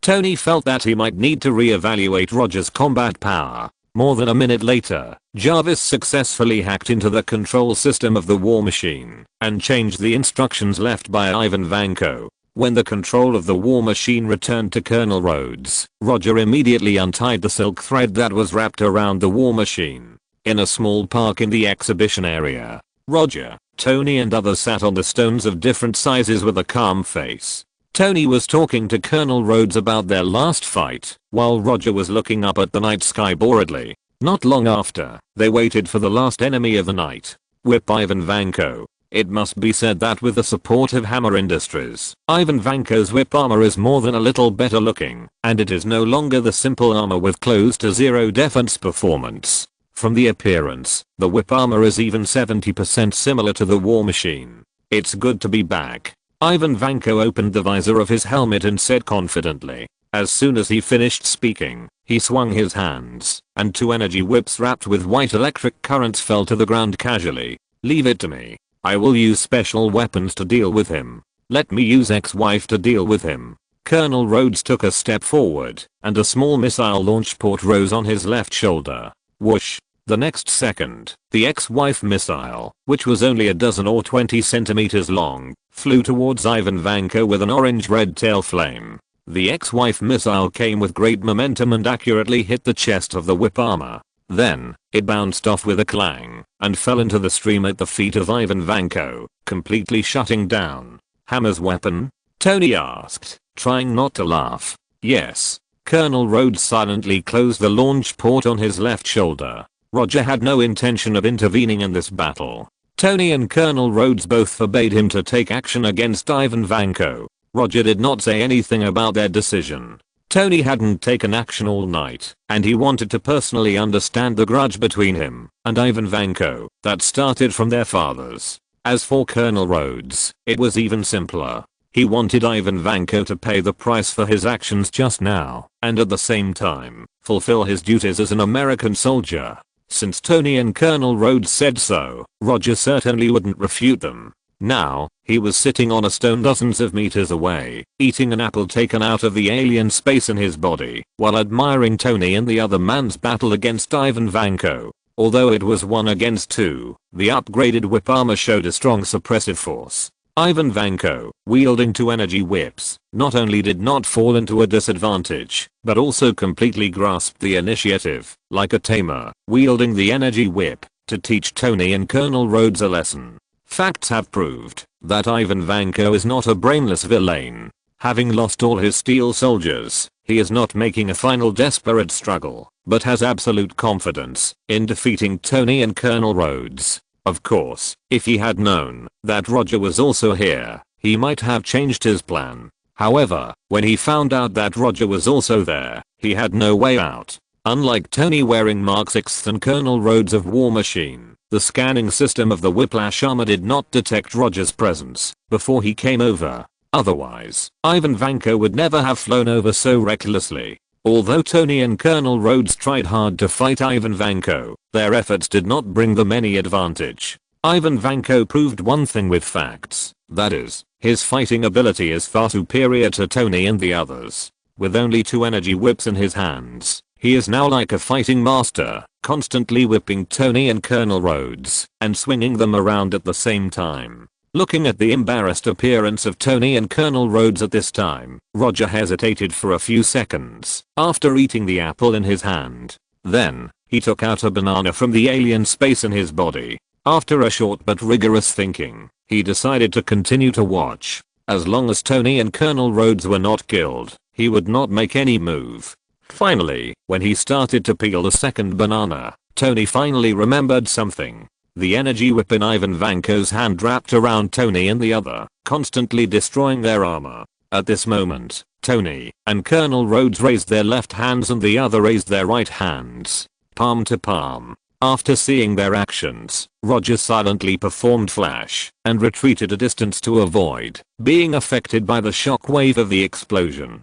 The energy emitted by the Mark 6 palm pulse cannon collided with the energy emitted by the War Machine. The mutual fusion and confrontation of the 2 energies created an explosion of astonishing power. What's more, the center of the explosion happened to be in front of Ivan Vanko. Boom. The terrifying shock wave blew Tony and Colonel Rhodes away. The airwave of the explosion swept around like a tsunami, causing the trees in the park to shake violently. When everything returned to calm, Tony and Colonel Rhodes came to Ivan Vanko, who was lying on the ground. The explosion completely destroyed the Whiplash armor's ability to move and severely injured Ivan Vanko. You lose. Although he was about to die, Ivan Vanko still did not think he was a loser. As soon as he finished speaking, the arc reactor on the Whiplash armor flashed a red light, accompanied by a sharp and rapid alarm. Self-destruct. Ivan Vanko was obviously ready to die together. Looking at Ivan Vanko's expression, as if everything was as he expected, Tony and Colonel Rhodes' faces became a little ugly. Just as they were about to take off and leave, Roger flashed over. His face was even uglier than Tony and the others. In the puzzled eyes of Tony and the others, he stretched out his right hand, palm down, and opened an illusory translucent circular space door. One after another, the arc reactors fell out of the space door. When these arc reactors left the green alien space, they all flashed red light. Ivan Vanko's eyes widened as he looked at the arc reactors that kept falling out of the space gate. After returning all the arc reactors in the other space to Ivan Vanko, Roger used flash to leave the park. When he opened the space gate and threw out the arc reactors, Tony and the others reacted completely and flew away with a smile. Boom. Boom. Boom. A few seconds later, explosions sounded in the park, exploding with dazzling orange-red flames. The roof of a building in the distance. You really don't waste anything at all. Tony opened the visor of his helmet and said with a smile, I'm not you. I can't make an arc reactor myself. Although the arc reactor made by Ivan Vanko is not as good as Tony's, it is still an arc reactor anyway. Whether it is for personal use or for sale to others, it can bring Roger a good profit. However, he didn't expect that Ivan Vanko would not even leave this little bit of loot for him. If you want, I'll give you 10 more actors as a reward for your over-fulfillment of your mission tonight. Tony once again proved what it meant to be rich and powerful. You said it. A few seconds later, the 3 of them left the rooftop and began to go back to their homes.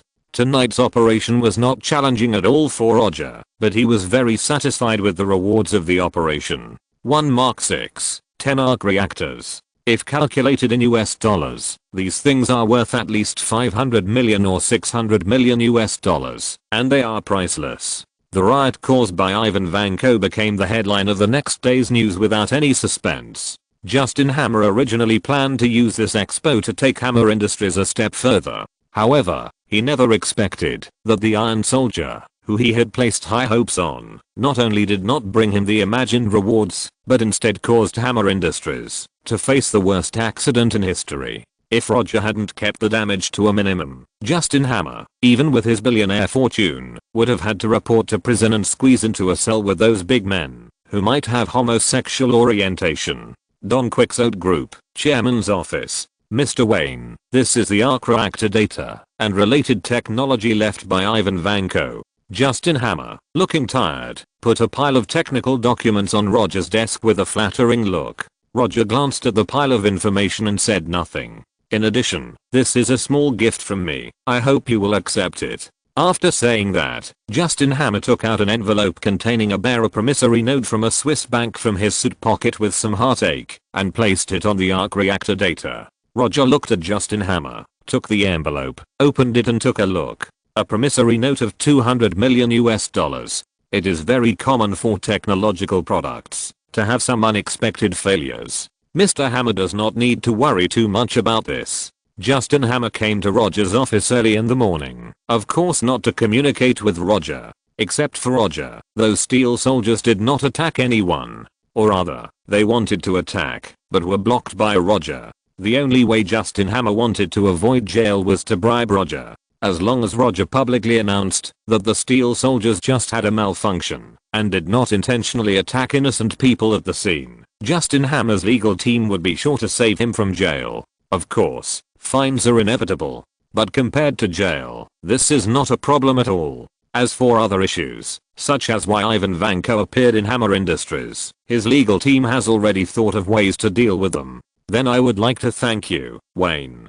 Justin Hammer finally breathed a sigh of relief after seeing Roger accept the promissory note he gave. Although the loss was a bit large, he finally managed to resolve the matter. As for the lost money, he was confident that he could earn it back as long as he didn't go to jail. If you're listening to this novel on a channel other than Fanfic World, it means they downloaded and uploaded it without effort. We cordially invite you to visit our channel, Mundo Fanfic Novelos. There you'll find the original version of this story and you can explore many other novels of various genres. We're waiting for you to immerse yourself in a world of incredible novels. Chapter 140 New Mission. After Justin Hammer left, Roger called Sharon Carter to his office and handed her the bank draft in his hand. For things like withdrawing money, just ask your subordinates to run a trip. After instructing Sharon Carter, he used the silk thread portal in the office and came to the Thousand Sunshine in outer space. The current Thousand Sunshine has been modified to some extent according to his requirements. It is said to be modified, but in fact it is just a slight adjustment of the style of the battleship to make it look more in line with the aesthetics of the Earthlings. Roger has no particular opinion on the aesthetic style of the Kree people, but he is an Earthling after all, so relatively speaking, he still prefers the style of the Earth. These modifications are basically for the appearance and color, and will not affect the original performance of the battleship. After arriving at the bridge, he brought the universe translator and began to search for information in the battleship's database. The Thousand Sunshine is just a battleship, and most of the information in the database is just some military information. But even so, Roger still found a lot of interesting content in it. For example, the relevant information of Ronan the Accuser. From the moment the warship became his personal property, the Thousand Sunshine entered a silent state with no connection to the outside world. Although the Kree Empire will find out that the warship has fallen into his hands sooner or later, the later the better. Roger has no intention of fighting the Kree Empire for the time being. After getting a general understanding of the information of Ronan the Accuser and the military strength of the Kree Empire through the information on the warship, Roger returned to Earth. The Kree Empire is indeed one of the three major empires in the universe. Even if you only look at the military information found in the Thousand Sunshine, you can feel the shocking military strength of the Kree Empire.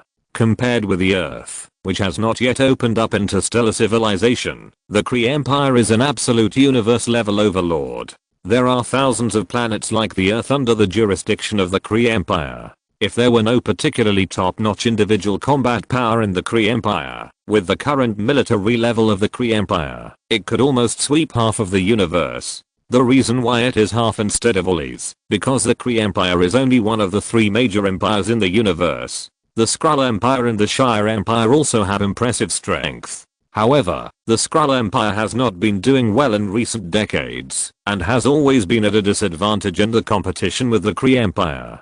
But even so, the Skrull Empire is still stubbornly resisting the attack of the Kree Empire. Roger thought that the Skrulls had been almost wiped out by the Kree, but it turns out that the Skrulls in this world are much stronger than he remembered. Although they are still in a situation of being beaten, they are far from being destroyed by the Empire and the people are fleeing. After returning from the Thousand Sunshine, Roger started his daily practice again. After testing the power of the upgraded fruit on the Steel Soldier, he decided to put the awakening of the String Fruit on the agenda. The String Fruit has now been upgraded to LV5, and as long as it goes further, it can be upgraded to the level of awakening. In addition to the String Fruit, the Magma Fruit has also been upgraded to LV5, and it can also start to try to awaken. However, the Magma Fruit is only his secondary fruit, and he has no idea about the awakening of the natural fruit, so he plans to continue to focus on the String Fruit. And he has a hunch that when he cultivates the String Fruit to awakening, he may have some unexpected gains.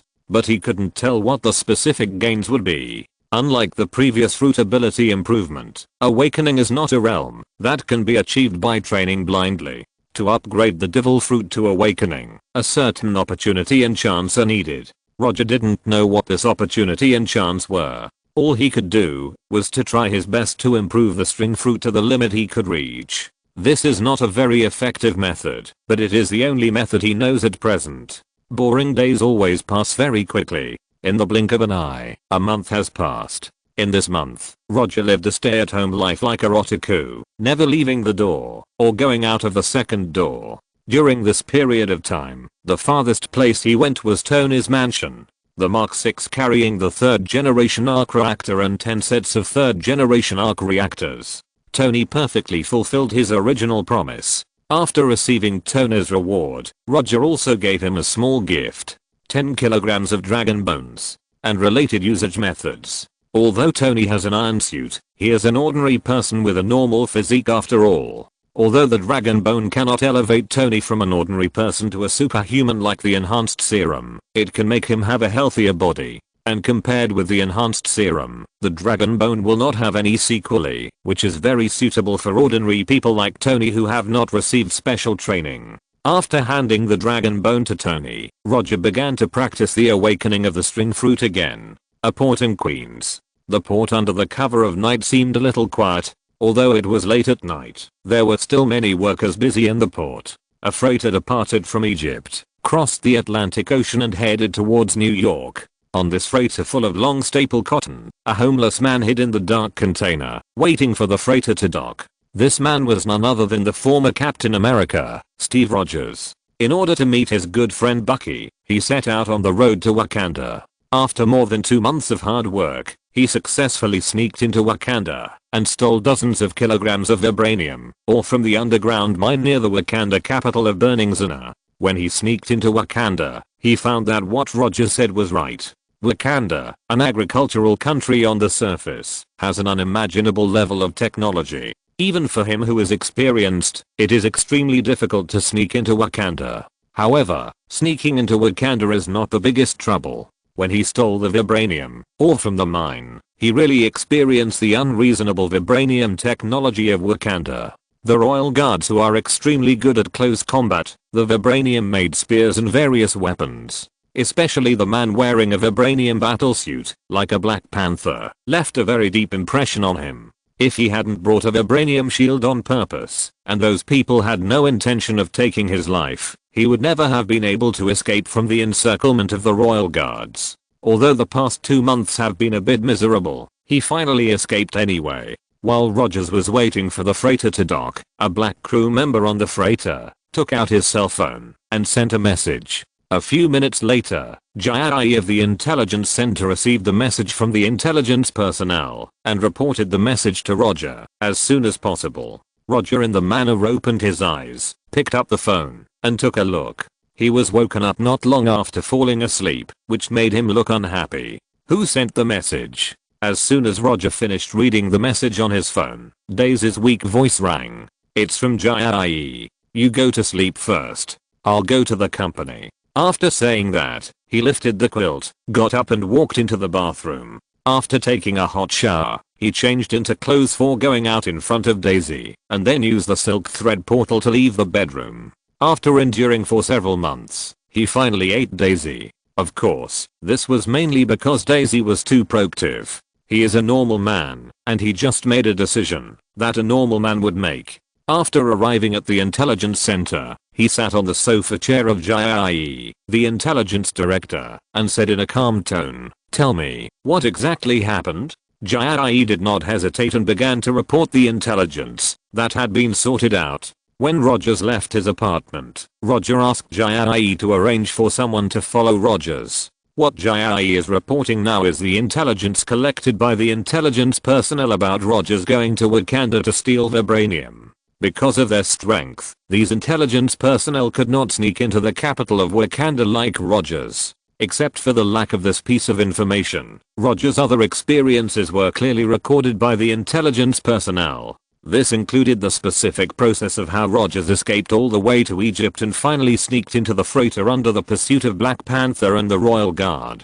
After listening to Jai's report, Roger pondered for more than 10 seconds before continuing. Has the freighter docked now? Not yet. It is expected to enter the port in 10 minutes. Notify Bucky and ask him to take the Winter Soldier team over there and take the starfighters with him to test the combat effectiveness of the starfighters in actual combat. The starfighters are the special forces composed of the hand ninjas equipped with Kree equipment. Roger originally planned to use Kingpin's men to test the strength of the starfighters. Unexpectedly, Kingpin kidnapped Boss Joe's family. Although Kingpin was killed by him, the starfighters also lost the opportunity to test in actual combat. Okay, I'll make arrangements now. Although Jai didn't know why Roger made such arrangements, he had no doubts about it. He left the office and began to notify Bucky and others. When Jai left, Roger picked up the documents that Jai had just handed over and browsed through them. These were the Wakanda analysis reports that Jai made based on the information fed back by the intelligence personnel. In addition to the true location of Wakanda's hidden capital, there is also an analysis of some Wakanda equipment. It's not just the Royal Guards who have vibranium equipment. The tribesmen disguised as farmers also have a lot of vibranium equipment. When tracking Rogers, the intelligence officers did not abandon their traditional craftsmanship. They assassinated some tribesmen and brought back their vibranium equipment.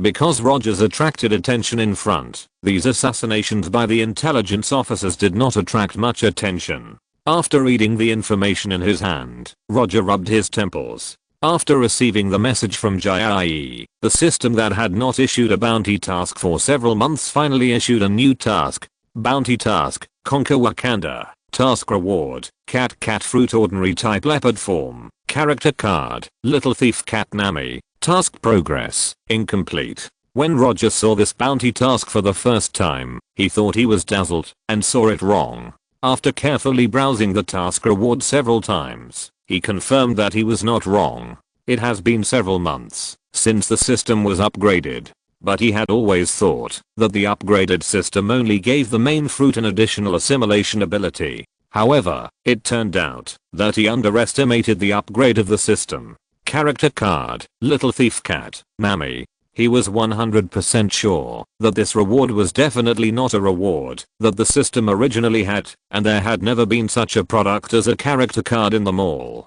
Although he was not sure what the character card was for, he had decided to carry out this mission.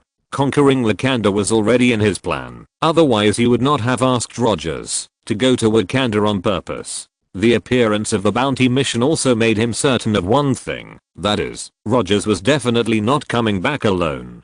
Perhaps Rogers himself did not realize it, but judging from the timing of the mission, there was a high probability that a Wakandan team was following him. It was precisely because of this that Roger asked Bucky to take someone there.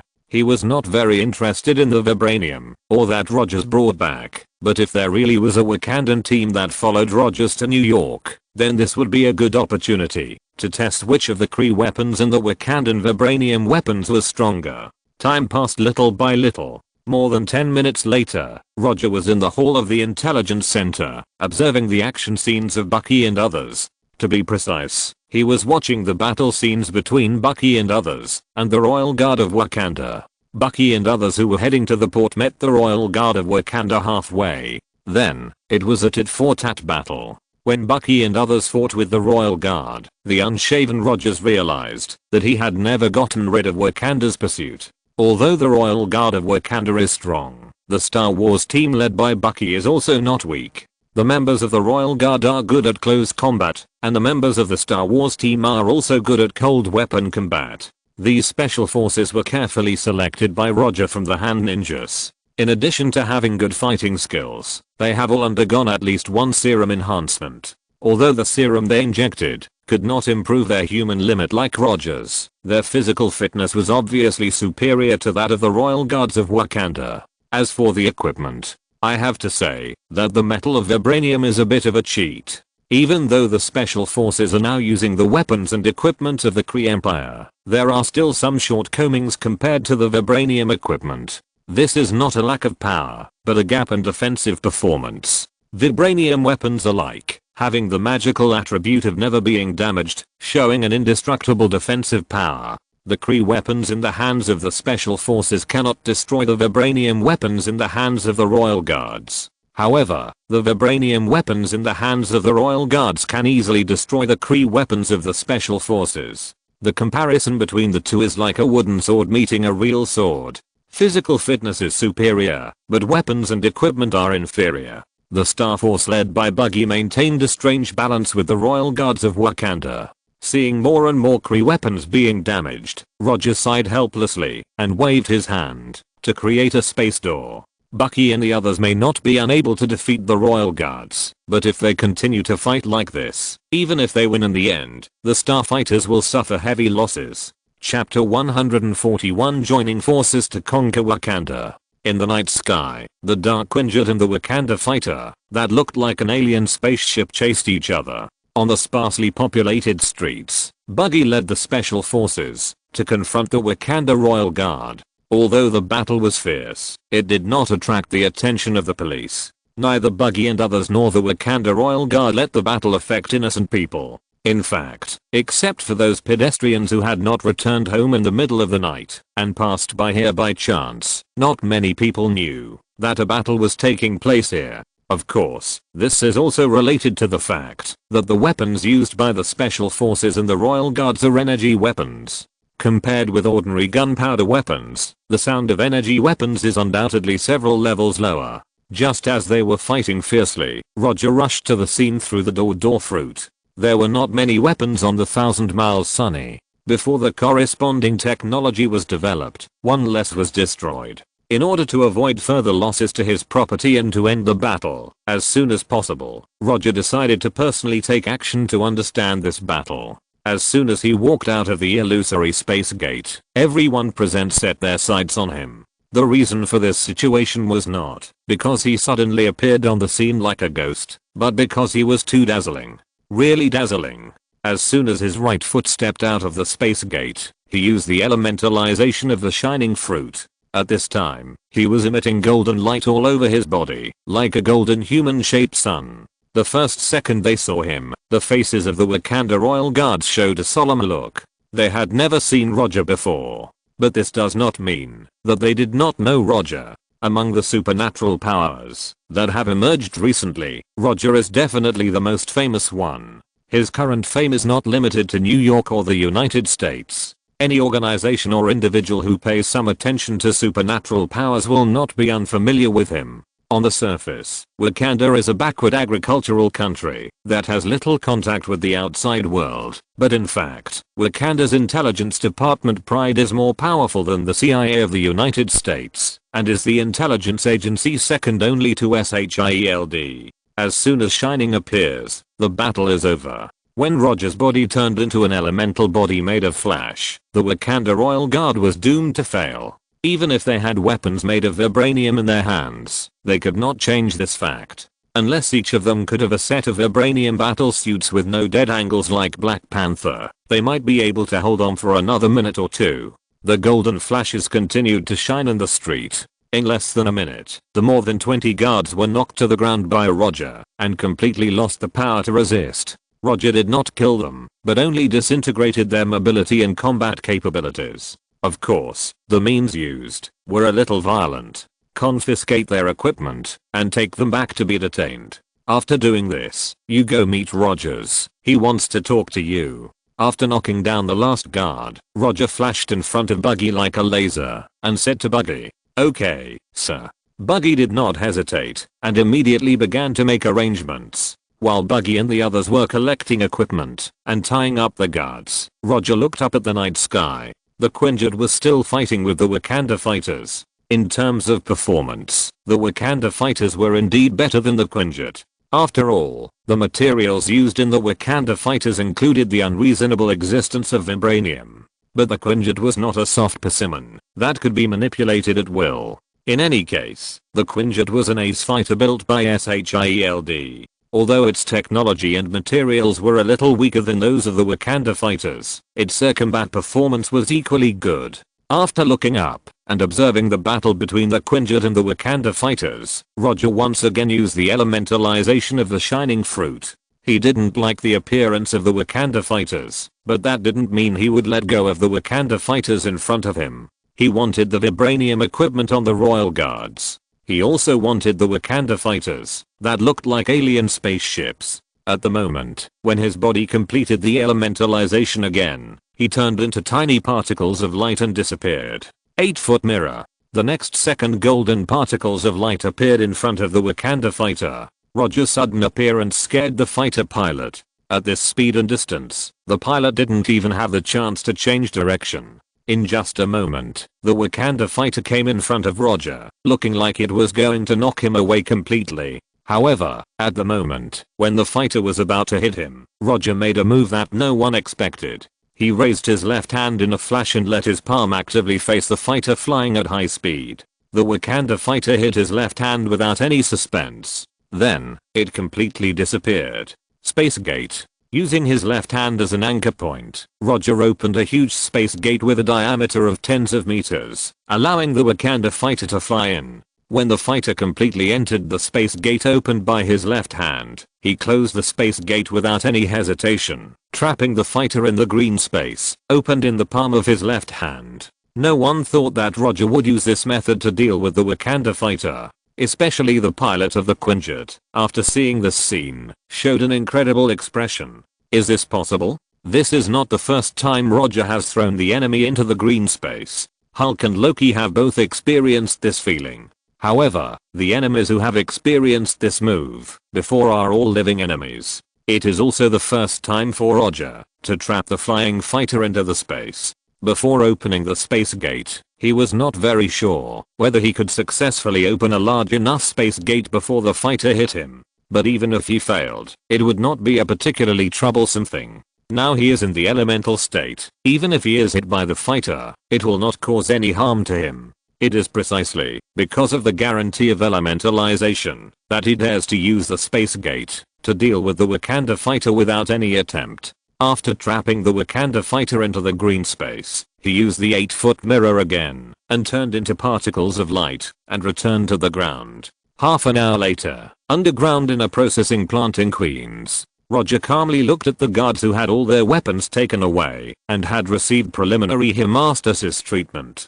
Just as he remembered, the members of the Wakanda Royal Guard were all women without exception. To be precise, they were a group of black women without hair.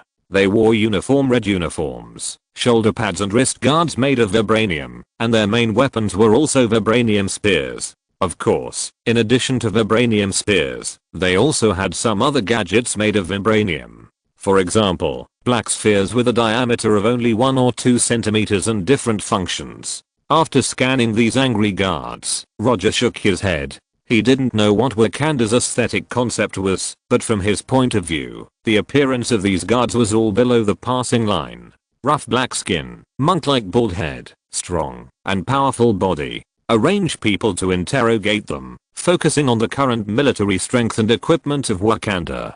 Don't consider the risk of death, I just want the result. After giving instructions to Jai, Roger used the power of the door-to-door fruit to leave the cell located in the basement of the processing plant. This processing plant is nominally a frozen meat processing plant, but in fact, it is one of the secret bases of the Don Quixote Group's intelligence center. Jai is the director of the intelligence center, and interrogating prisoners to obtain intelligence is of course also part of his duties. Roger did not return to the suburban manor, but returned to his apartment in Manhattan. After returning to the apartment, he went to the study and called Jai.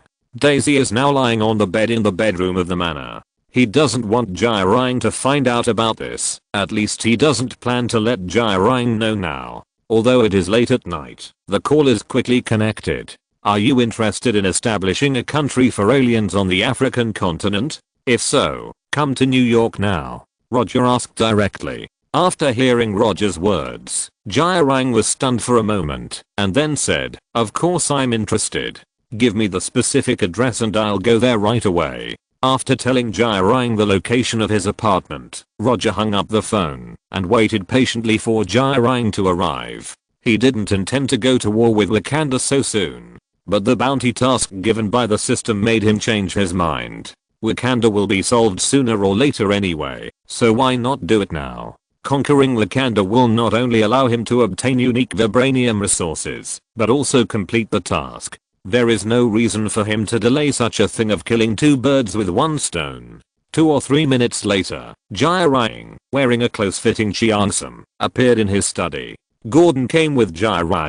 However, after sending Jai here, Gordon did not stop, and once again performed quantum teleportation and disappeared. Which country is he going to deal with? The African continent is indeed very large, but every piece of land on it has been divided up. Although Roger did not say it clearly, Jai guessed his thoughts at once. Wakanda. Wakanda? Jai frowned. She had never heard of Wakanda. Yes, it's Wakanda. Then, Roger explained what Wakanda was. It's incredible that there is such a country hidden in the African continent. If she hadn't heard this from Roger, Jai would never have imagined that there would be such a country on the backward African continent. It's nothing strange. You aliens are also unknown. What are you going to do?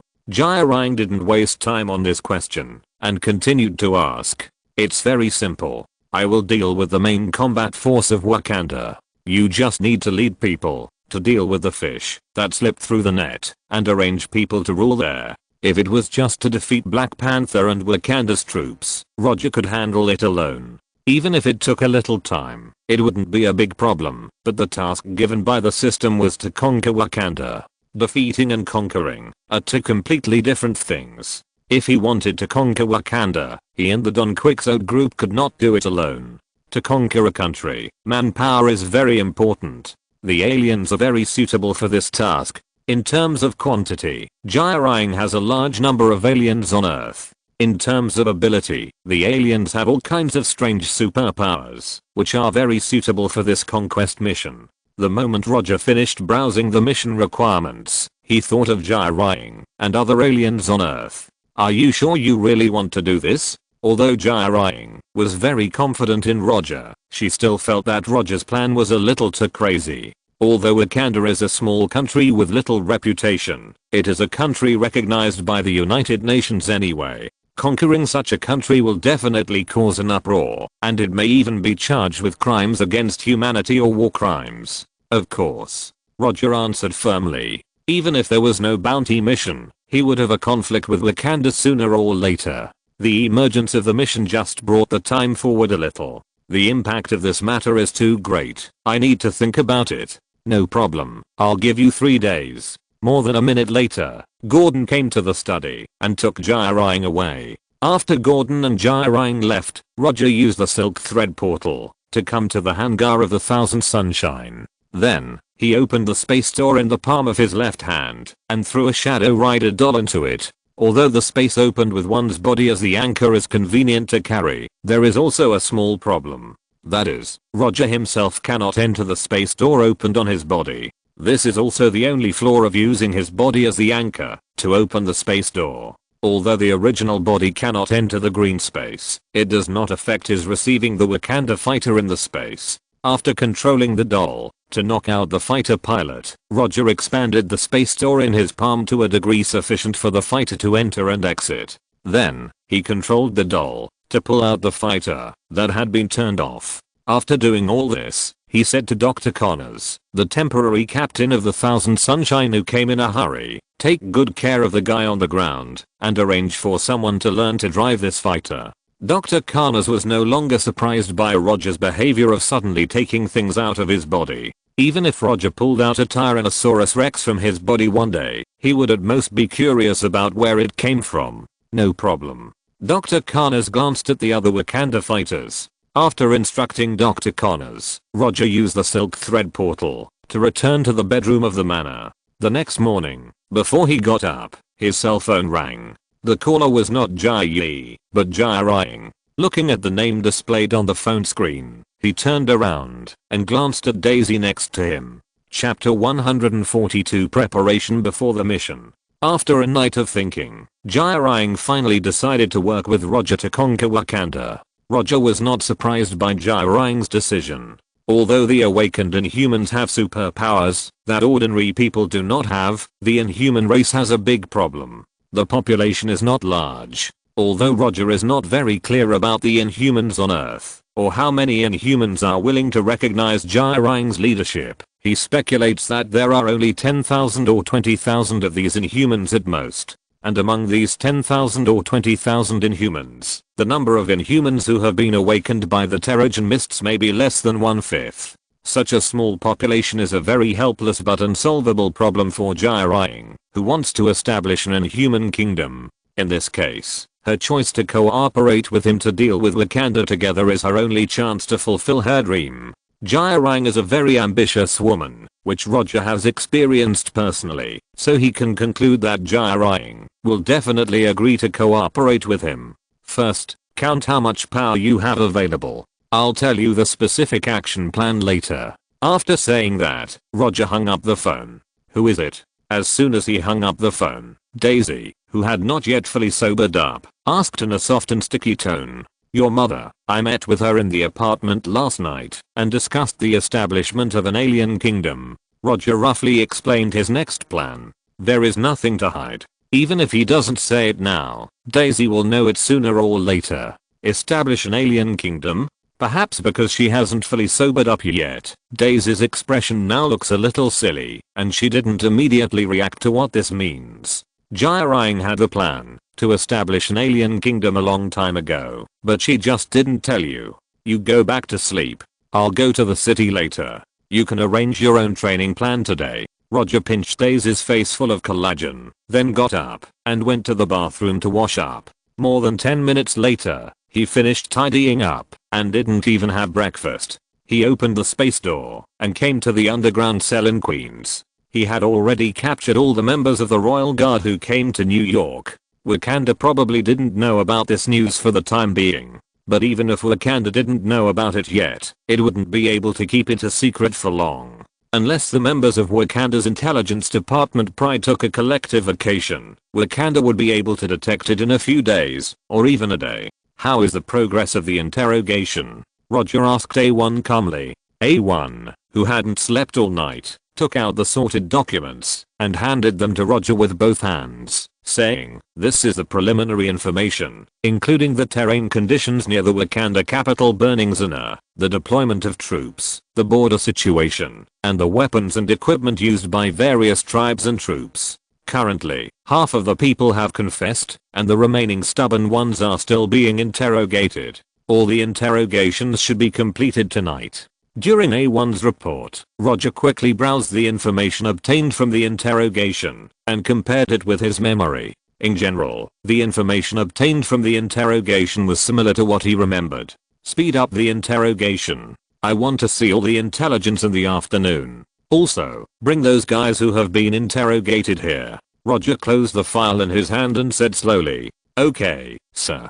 Jai bowed slightly and then began to execute Roger's new instructions. A few minutes later, Roger met those guards who were not so determined. After picking out those guys with intact limbs, he opened the silk thread portal and brought these guards to the Thousand Sunshine. It might not be too wasteful to kill these people completely after interrogating them. In order to make the best use of them, Roger decided to let them try the brainwashing equipment newly developed by Dr. Connors.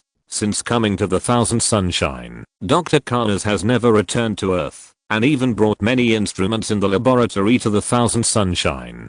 Due to professional limitations, Dr. Connors did not develop any new weapons on the Thousand Sunshine, and continued to shine in the field of biology. After tinkering, he really came up with some new things. For example, the new brainwashing equipment combined with Kree technology. Of course, these equipment are only completed in theory, and have not undergone real practical tests. Although the brainwashing technology provided by Hydra is very reliable, it is not very efficient, and is only suitable for brainwashing more important people. After coming into contact with Kree technology, Dr. Connors slightly improved Hydra's brainwashing technology. In other words, he adjusted Hydra's brainwashing technology. Hydra's brainwashing equipment has a brainwashing process of up to 8 hours, and has certain requirements for the physique of the brainwashing target. After the improvement of Kree technology, Dr. Connors greatly shortened the brainwashing time and the risks in the brainwashing process.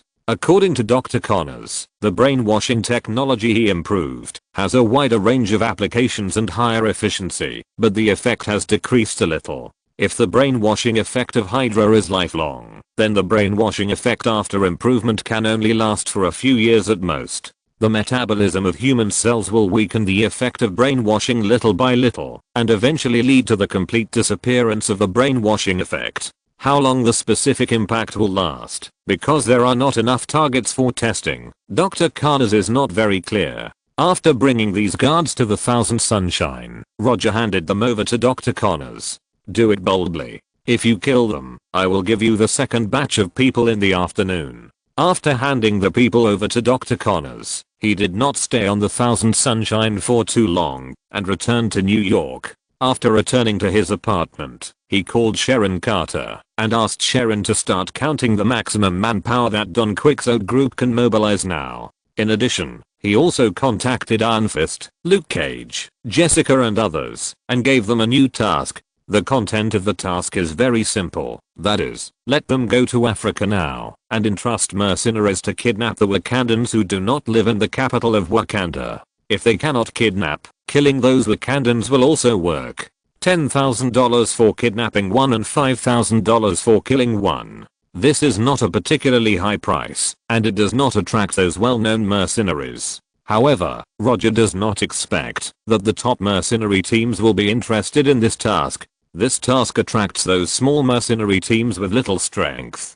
Killing a person from a backward agricultural country can earn you $5,000, and in a place like Africa where people die from time to time, this reward is still very attractive. Human life is worthless, especially in Africa. Here, let alone $5,000, even for a few $100s, there are a lot of crazy people willing to try. Roger gave Iron Fist and others an amount of $100 million, but he didn't care much about how much of the money could be spent. He only wanted to achieve one goal, which was to drive those Wakandans disguised as farmers to their capital, burning Xana, as much as possible.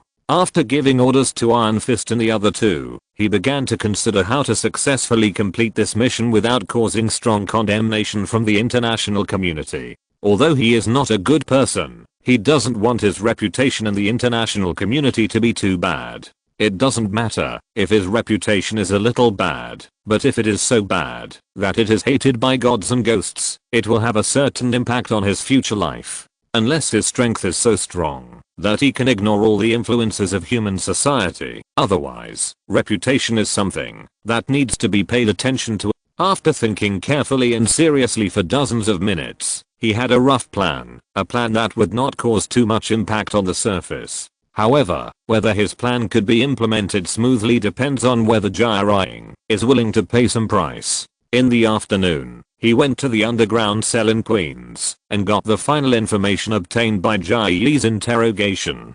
Compared with the information in the morning, the information in the afternoon was not much different, except that some details were supplemented more completely. After asking Jai to pack up the information and send a copy to Iron Fist and others who had already started to go to Africa, he brought those guards with healthy limbs to the 1,000 miles sunshine.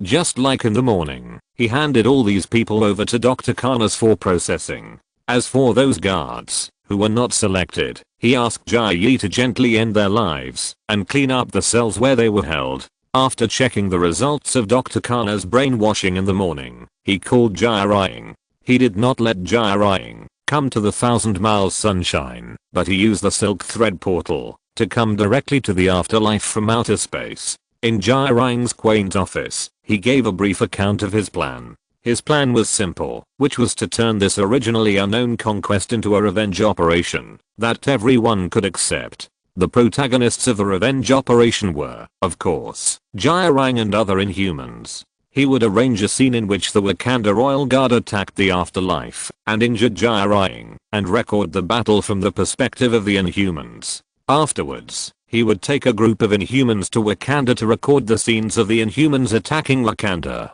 These recorded video materials would not be released immediately. Only when other countries began to condemn them for attacking Wakanda would these video materials be released. In order to make the Inhumans the undisputed protagonist, Roger decided to give himself an Inhuman identity. Everyone else knew that he had several different extraordinary abilities, and they were also curious about how these extraordinary abilities came about. Being born in the Inhumans was a very good excuse. With such an identity, he could reasonably join the Inhumans' revenge against Wakanda, turning the original conquest mission into a pure revenge mission. This is not a perfect plan, but it is a very effective plan. The only drawback is that he will be completely tied to the Inhumans in the future, and the Inhumans can no longer hide in human society as before. But these are not big problems. If the Inhuman kingdom wants to be established, the Inhumans will be exposed sooner or later. As for being regarded as an Inhuman in the future, it is also a trivial matter. After listening to Roger's plan, Jai-Rang was silent for a few minutes. As long as I can establish a kingdom belonging to the Inhumans, I don't mind letting the Inhumans appear in front of the world. Jai-Rang finally agreed to Roger's plan. Then you prepare, and I will handle the matter of the Wakanda Guard. After discussing some details, Roger left the afterlife and returned to the 1,000 Sunshine. Now everything is ready, except for the brainwashed guard members. Dr. Karnas did not disappoint Roger. When the time came to 8 o'clock in the evening in the Eastern Time Zone of the United States, a 12-member Royal Guard who had completed brainwashing appeared in front of him. Roger brought 12 members of the guard team, all of whom were now standing in front of him. After testing the effect of brainwashing with a few questions, he nodded with satisfaction. Although this new brainwashing technology cannot be as effective as Hydra's brainwashing for life, it has improved efficiency by more than a little. If Hydra's brainwashing technology is still used now, there will be at most 2 people standing in front of him. Good job. Roger patted Dr. Karnas on the shoulder with satisfaction. After opening the silk thread portal and letting Jai deliver the equipment of the guard team, he led the guard team members to board the Wakanda fighter and then opened the portal to the afterlife. Although she had communicated with Roger, when the Wakanda fighter like an alien spaceship flew out of the portal and hovered over the afterlife, Jai-Rang still couldn't help but feel a little nervous. Just as she looked up at the Wakanda fighter, Roger came to her side through the space gate. Are the photographers and actors ready? Ready. Okay, let's try to do it in one go. As soon as he finished speaking, Roger disappeared and returned to the Wakanda fighter. What you have to do is very simple, that is, to injure the woman in the cheongsam below. Remember, it is to injure, not to kill. According to the combat training you have received before, do what you should do. When attacking, try not to kill those who block you, just injure them. After explaining some precautions, Roger used the space gate to leave the fighter. What happened next had little to do with him. What he had to do was to find a good position to appreciate this seemingly real decapitation. The stage, actors, scripts, props, everything needed for the performance was ready. Chapter 143, The Conquest Mission begins. Real weapons, real attacks. In addition to the restriction of trying not to kill the aliens, this brainwashed Royal Guard now behaves like a real decapitation mission. In order to make everything look more realistic, Roger did not let Jai-Rang's aliens hold back. The aliens guarding the afterlife were injured, and the attacking Royal Guards also paid a price, even directly paid the price of their lives. More than 10 minutes later, this planned decapitation ended with the death of all the Royal Guards. Under their selfless performance spirit, Roger obtained extremely real video materials and prepared sufficient ammunition for the future war of public opinion.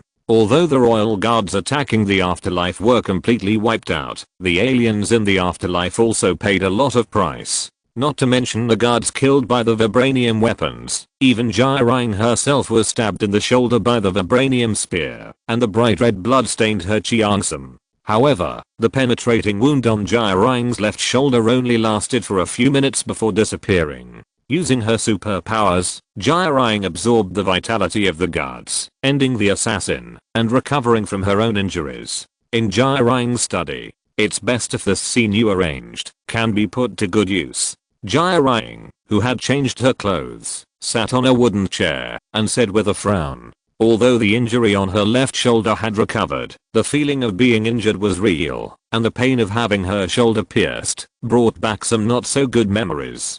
Don't worry, these video materials will definitely be useful, Roger said lightly. When do you plan to start the next plan? Jiraiya's voice sounded again.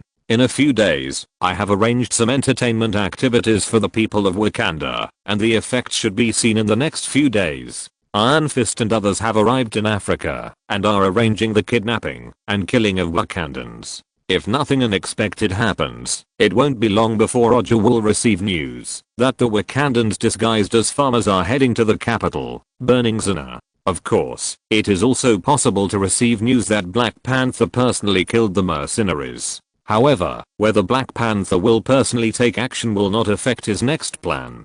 Black Panther is alone, and there is absolutely no way he can stop those locust-like mercenaries. Even if Wakanda has the vibranium technology that is ahead of other countries, it is impossible for Black Panther to defend the entire border alone. Except for the capital burning Zana, which has the super large vibranium energy shield, there is no such airtight defense measure in other places in Wakanda. As long as those mercenaries have basic professional qualities, they can easily cross Wakanda's border and successfully earn the US dollars they want from the people of Wakanda. Roger didn't stay in the afterlife for too long. After getting the copied surveillance video data and the vibranium weapon with clean blood, he left the afterlife on a Wakanda fighter. Although he was riding a fighter, his final way to return to Thousand Sunshine was still through the Silk Portal. Although Wakanda's fighter looks like an alien spaceship, it is not a real alien spaceship, and is not suitable for sailing in a vacuum environment. Therefore, he can only let the Wakanda fighter return to Thousand Sunshine through the Silk Portal. In fact, he himself prefers the feeling of crossing a super long distance through the Silk Portal. Flying is not as pleasant as crossing space. After returning, he asked the helmsman to fly the Thousand Sunshine to outer space directly above Wakanda, and let the Thousand Sunshine act as a surveillance satellite. Then, he returned to New York alone. He had no intention of letting the Thousand Sunshine participate in the war, and he didn't even plan to bring Winter Soldier and others with the Star Wars. People from the Don Quixote group basically won't participate in direct combat. The only ones who will participate in direct combat, besides him, are the two sisters Daisy. Even Iron Fist and others who have arrived in Africa will not take action. Only he and Jiraiya and other aliens are the main combat forces this time. The reason for doing this is to avoid some unnecessary public opinion troubles in the future. The Don Quixote group is now a commercial company and is not suitable for direct participation in such things. Time flashed. Soon, 3 days passed. During these 3 days, in addition to paying attention to the situation in Wakanda every day, Roger spent the rest of his time on the two sisters Daisy. To be precise, it was spent on the combat training of the two sisters. Especially Daisy, who has the superpower of Shockwave, can fully exert the power of weapons of mass destruction in this operation. For this reason, these 3 days are devil training for Daisy. After receiving the latest news from Iron Fist, Roger finally stopped training Daisy and her sisters, and took them back to the afterlife they had been away for a long time. At the same time, he asked Iron Fist and others to end the commission of kidnapping and killing Wakandans. Those greedy mercenaries have handed in a brilliant report card in the past 3 days. In just 3 days, more than 5,000 Wakandans were kidnapped and killed. This efficiency, like a massacre, made Roger, the mastermind behind the scenes, take a breath. What surprised him even more was that the mercenaries who accepted the commission actually learned to cooperate with each other and expand the results of the war together. The consequence of this behavior is that Iron Fist and his 3 companions counted thousands of heads in the past 3 days and personally killed hundreds of Wakandans. When Roger brought Daisy and her sisters to the afterlife in front of them was completely different. The afterlife, which originally only had more than 300 people, now has thousands of people. All the rooms in the afterlife are full of people, and even the streets and the grass outside are full of tents. 3,762 people. After using his observation haki to sense them, Roger came to an accurate conclusion. These more than 3,000 aliens, without exception, have all awakened their superpowers. Judging from the awakening ratio of 1/5, the number of aliens led by Jiraiya is about 18,000. 18,000 people may seem like a lot, but from a racial perspective, this population is not ordinary rare. In the King's Hall in Burning Zana, the capital of Wakanda, in the past 3 days, a total of 5,512 people have gone missing or died. Most of the people living near the border have entered the capital and have been resettled. In addition, the intelligence department Pride has confirmed that all members of the guard team responsible for capturing and investigating the mastermind behind former Captain America Steve Rogers have died. The Royal Talon aircraft they were riding on, the final location of the signal was in the Himalayas, and the time was also 3 days ago. Satellites show that the location, where the Talon aircraft signal disappeared, has seen an abnormal increase in the number of people in recent days, and the specific reason is still being analyzed. Combined with the known intelligence, we have reason to believe that this is a secret military operation against Wakanda, and the mastermind behind it is likely to be the disbanded SHIELD. Wakabi, the defense commander and military minister, who was wearing traditional Wakanda clothing, suppressed his anger and said, in addition to Wakabi, the elders in the Elder Tribe Council also had angry faces. In the King's Hall, the only ones with normal faces were Black Panther T'Challa sitting on the vibranium throne and Okoye, the captain of the Royal Guard. It couldn't be done by SHIELD. This is not SHIELD style. After thinking for a few seconds, T'Challa said slowly. However, his statement was not recognized by the elders. As soon as he finished speaking, the tribal elders began to refute his judgment. Especially the tribal elder with a huge lip plate on his lower lip. He didn't give T'Challa any face at all, and said bitterly that the current king is worse than the previous generation. Looking at these excited elders, T'Challa sighed helplessly. Although he is the king of Wakanda now, these elders do not regard him as a real king. The reason is very simple. He has just succeeded to the throne for a short time and has not established his own prestige at all. Although he took over the throne from his father, it does not mean that these elders will respect him as much as they respect his father T'Chaka. In fact, in addition to these elders, other people in Wakanda have similar ideas. T'Chaka has been the king for decades. It is basically impossible to replace his prestige in the hearts of the people in a short period of time.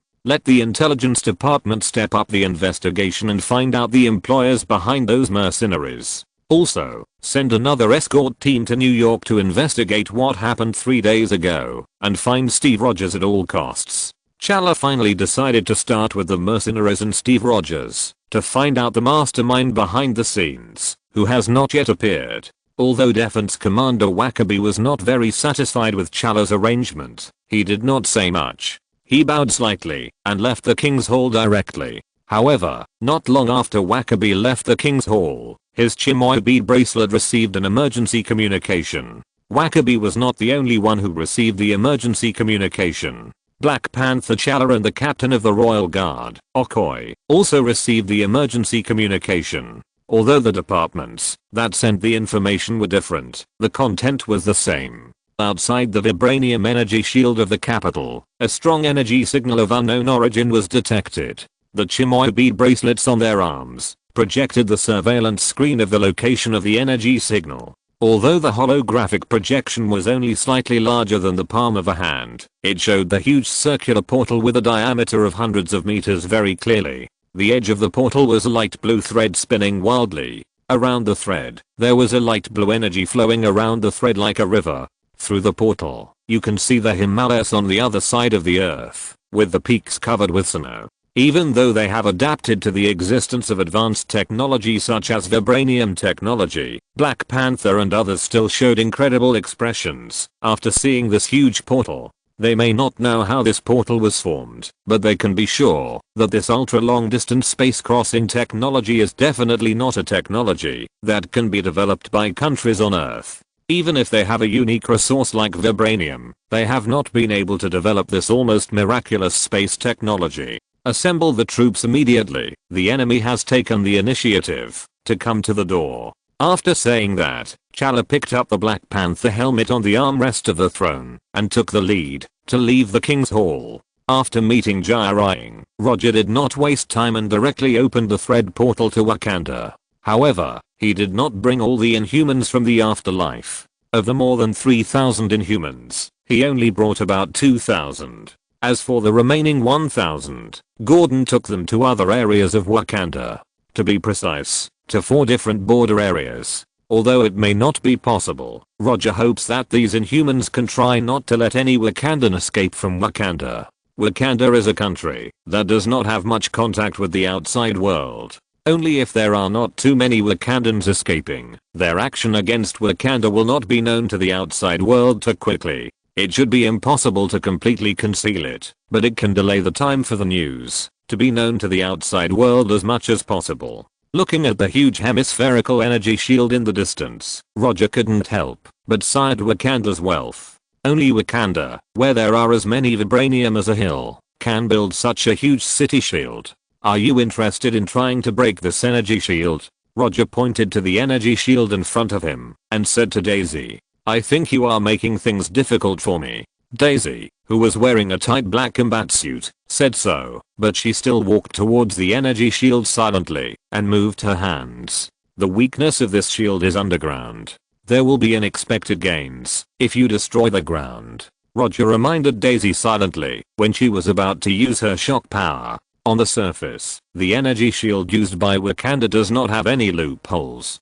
But in fact, the loophole of the shield is underground. Even if it is not Daisy who makes the move, as long as an alien with the ability to control the earth or soil makes the move, a breakthrough can be created. The only difference is that the efficiency will be a little lower. After turning her head and rolling her eyes at Roger, Daisy snorted with some dissatisfaction. Although she has not experienced many battles, she is not an idiot in combat. When Roger asked her, she had roughly guessed that the weakness of this super large energy shield might be underground. After taking a deep breath, Daisy pointed the palms of her hands at the ground, stirring up circles of shockwaves that could not be detected by the naked eye. These shockwaves surged towards the energy shield like ripples on the water. As the shockwaves continued to form, the ground began to shake. At first, the amplitude of the vibration was very slight, but before long, the vibration was enough to affect normal standing. Chapter 144, The Double Blow of Shock and Magma. The ground began to crack in the violent vibration. The huge cracks visible to the naked eye started from Daisy and surged towards the vibranium energy shield in the distance. As the vibration continued, the originally flat ground began to become undulating, and the translucent vibranium energy shield showed an increasingly strong light blue light. Looking at the increasingly dazzling vibranium energy shield, the aliens present began to become excited. When Jiraiya first found them, they all thought that Jiraiya's plan was a bit too crazy. Establishing an alien kingdom was something that some people had thought about before, but no one had ever done it. However, now, this crazy plan is gradually becoming a reality. After seeing the huge vibranium energy shield,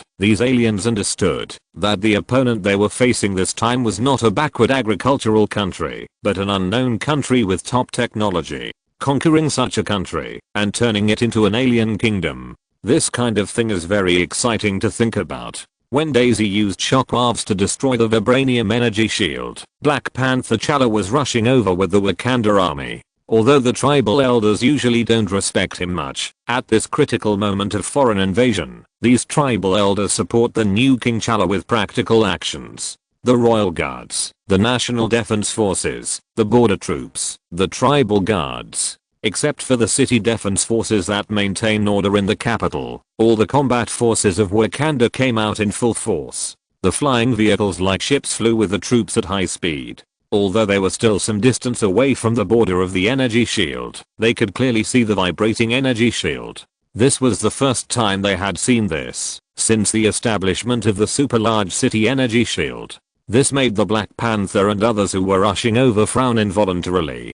People who can do this are definitely not ordinary people. This means that their opponents this time are stronger than they imagined, and are definitely not comparable to those miscellaneous mercenaries in the past. In fact, after seeing the circular portal with a diameter of hundreds of meters, Black Panther T'Challa knew that this opponent was not simple. However, just because he could remain calm in this situation, it did not mean that those ordinary soldiers could remain calm like him. Turning his head to look at the Wakandan warriors around him, he saw panic and fear on the faces of half of them. It was not a good sign that they were already afraid before they officially fought.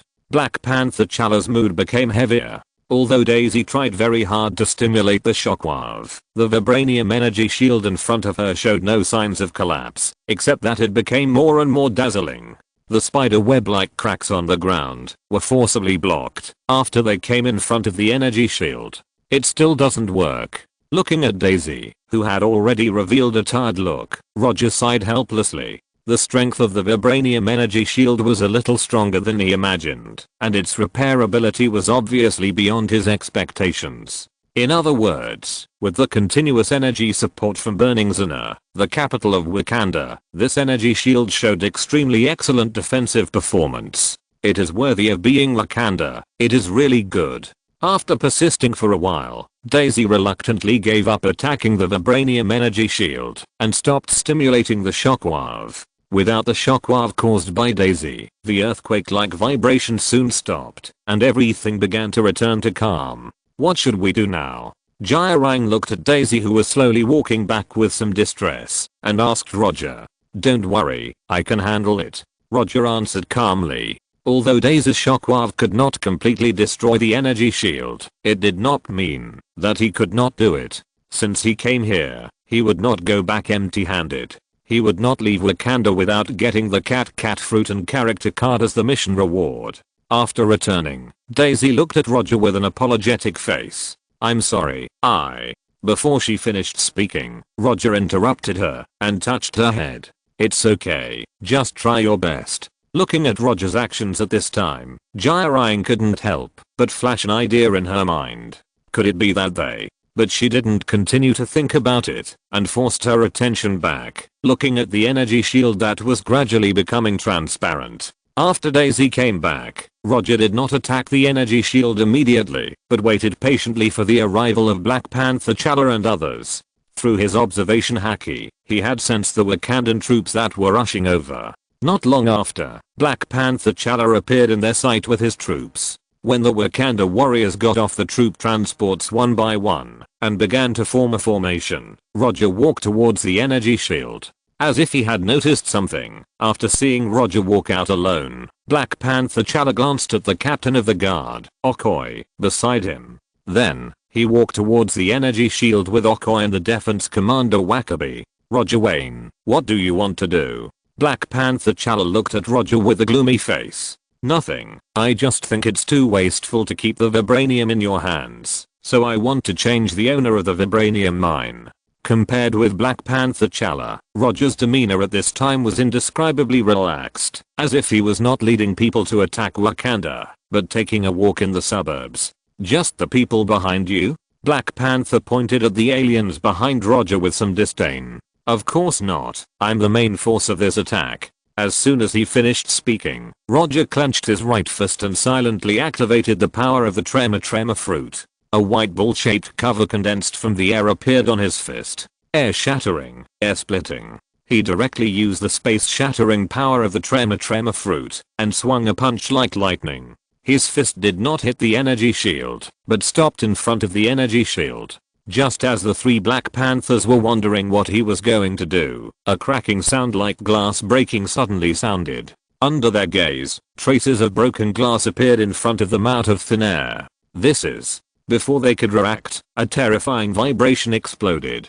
Boom. In the huge explosion, The vibranium energy shield that had just shown its excellent defensive performance did not even have a chance to shine, and it exploded instantly like an egg smashed by a hammer. How is this possible? Roger's punch not only completely shocked the 3 Black Panthers, but also Jiraiya and others behind him, who also had an expression of disbelief on their faces. They had just witnessed how difficult this vibranium energy shield was. However, now, this energy shield that seemed to be indestructible was smashed by Roger's punch without any decent resistance. Especially Daisy, who had just attacked the energy shield with shockwaves, now widened her eyes. Her mind was blank, and she couldn't believe what she saw. Just when everyone was shocked by the shattering of the energy shield, Roger threw his second punch. Air shock split the air 2 consecutive hits. This time, he threw his left fist. The moment he raised his left hand, a dangerous atmosphere emerged in the heart of Black Panther T'Challa. But he had no time to stop Roger, and could only watch his left fist, which was also covered by the white ball, swing out. Glass-like cracks appeared again in the empty air. These cracks that seemed to tear the space apart did not spread far, and at most were only 3 or 4 meters long. However, the power of this punch directly affected the Wakanda warriors hundreds of meters away. Boom. The terrifying vibration that emerged out of thin air ignored the existence of space and directly descended on the Wakanda position. The Wakanda warriors who had just assembled were knocked out before they could react, and their positions were completely disrupted. At the same time, the ground under their feet shook wildly like an earthquake.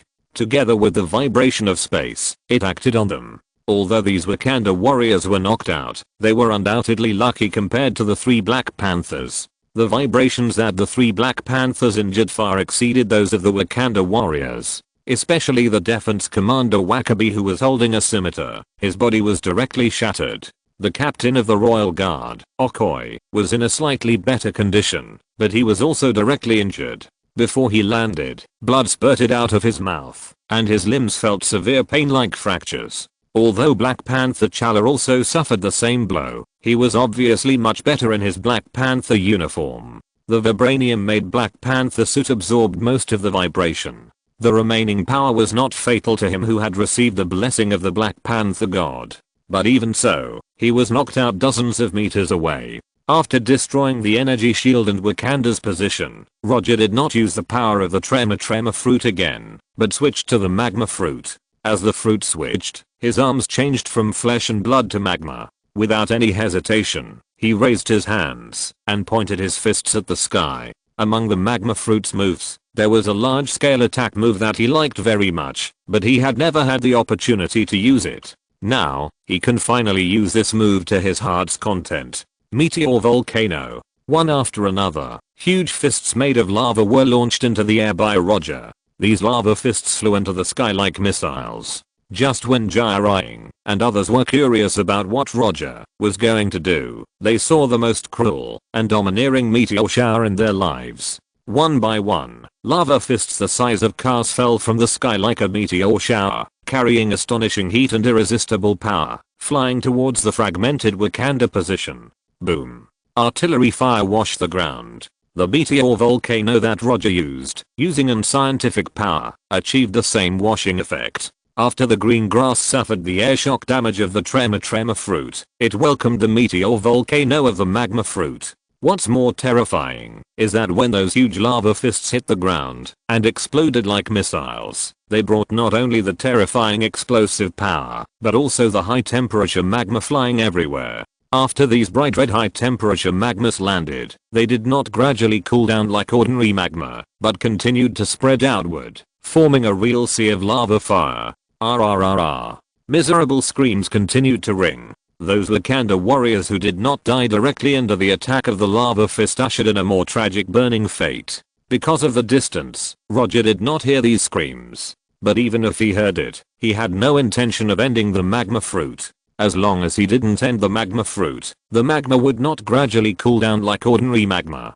In this regard, these magmas have certain similarities with the silk threads made by the thread fruit. After performing the meteor volcano, Roger walked towards the Black Panther T'Challa, who was knocked away. The Black Panther was not within the attack range of the meteor volcano, so to some extent, he was the one who suffered the least attack now. When those lava fists fell into the position one after another, Black Panther T'Challa had the intention of returning to the position immediately to rescue the Wakanda warriors. However, he stopped after just a few steps. It's too late. Even if he could run back, everything would be too late. Thinking of this, he gave up the idea of going back and turned to look at Roger. Kill him. As long as he was killed, there would still be a chance to save it, and Wakanda would have a chance to survive this crisis. Black Panther T'Challa took a deep breath and then ran towards Roger. Looking at T'Challa, who had turned into a black shadow, Roger used his feet to simulate a volcanic eruption and flew towards T'Challa like a cannonball.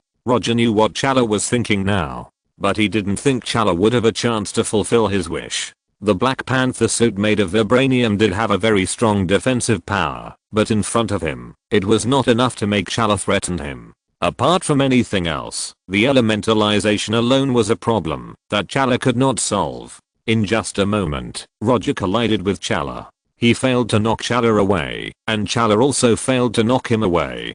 Before he could stabilize his body, T'Challa's vibranium claws in both hands attacked Roger fiercely, as if he wanted to tear him apart alive. Roger had no idea of dodging, and let the vibranium claws scratch his body. Swish! The sharp vibranium claws scratched his body, taking away a trace of magma.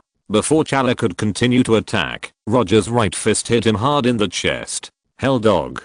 The lava transformed right arm struck T'Challa's chest with lightning. The right arm with super penetrating power did not penetrate the Black Panther suit as Roger imagined. Although the right arm did not penetrate T'Challa's chest, the huge force still knocked him out. Before T'Challa, who was knocked out, landed on the ground, Roger stood up and swung his fist again. With the elemental transformation, he did not need to consider the damage caused by the recoil. Not to mention the recoil damage. Even if the whole arm was torn off, it would be a trivial matter for him. Bang bang bang.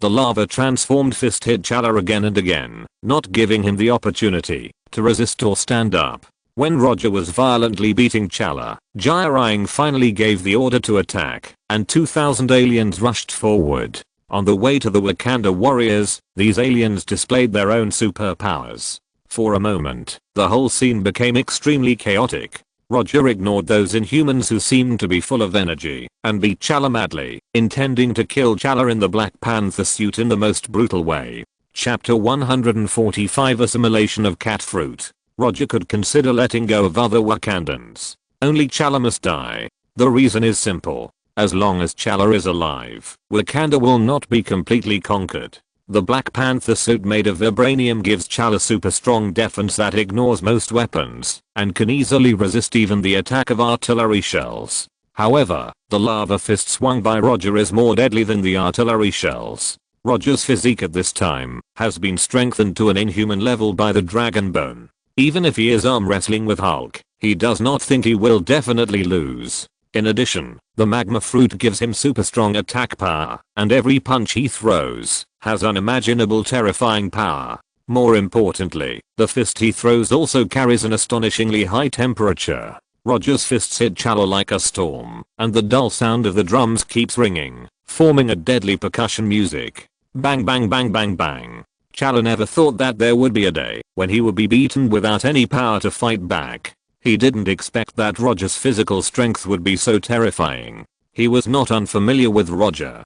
He knew that Roger had many incredible superpowers, but the information he knew did not include Roger's terrifying physical strength. At this time, he could only raise his hands with all his strength to protect his head and resist Roger's attack on his head as much as possible. But even so, he still felt the pain coming out of his head. The defensive performance of vibranium is indeed outstanding, but vibranium does not mean absolute defense. Vibranium also has a limit to its endurance. When Roger was beating T'Challa, the Wakanda warriors who had luckily escaped the air shock and meteor volcano attack attacked Roger like crazy, trying to save T'Challa from him. However, the attacks of these Wakanda warriors had no chance of hitting Roger at all. The Inhumans led by Jiraiya proved with practical actions what unreasonable superpowers are. One after another, the Inhumans stood in front of the attack of the Wakanda warriors, using their own superpowers to dissolve the bullets and energy beams flying towards Roger. Some of them transformed into steel bodies and used their bodies to resist the attack. Some controlled fire and lightning to attack. Others transformed into ghostly ghosts and passed through the bodies of the Wakanda warriors. Roger looked up at these Inhumans, who took the initiative to help him resist the attack. He said nothing, and the corners of his mouth rose slightly. Then, he increased the force of beating Chala.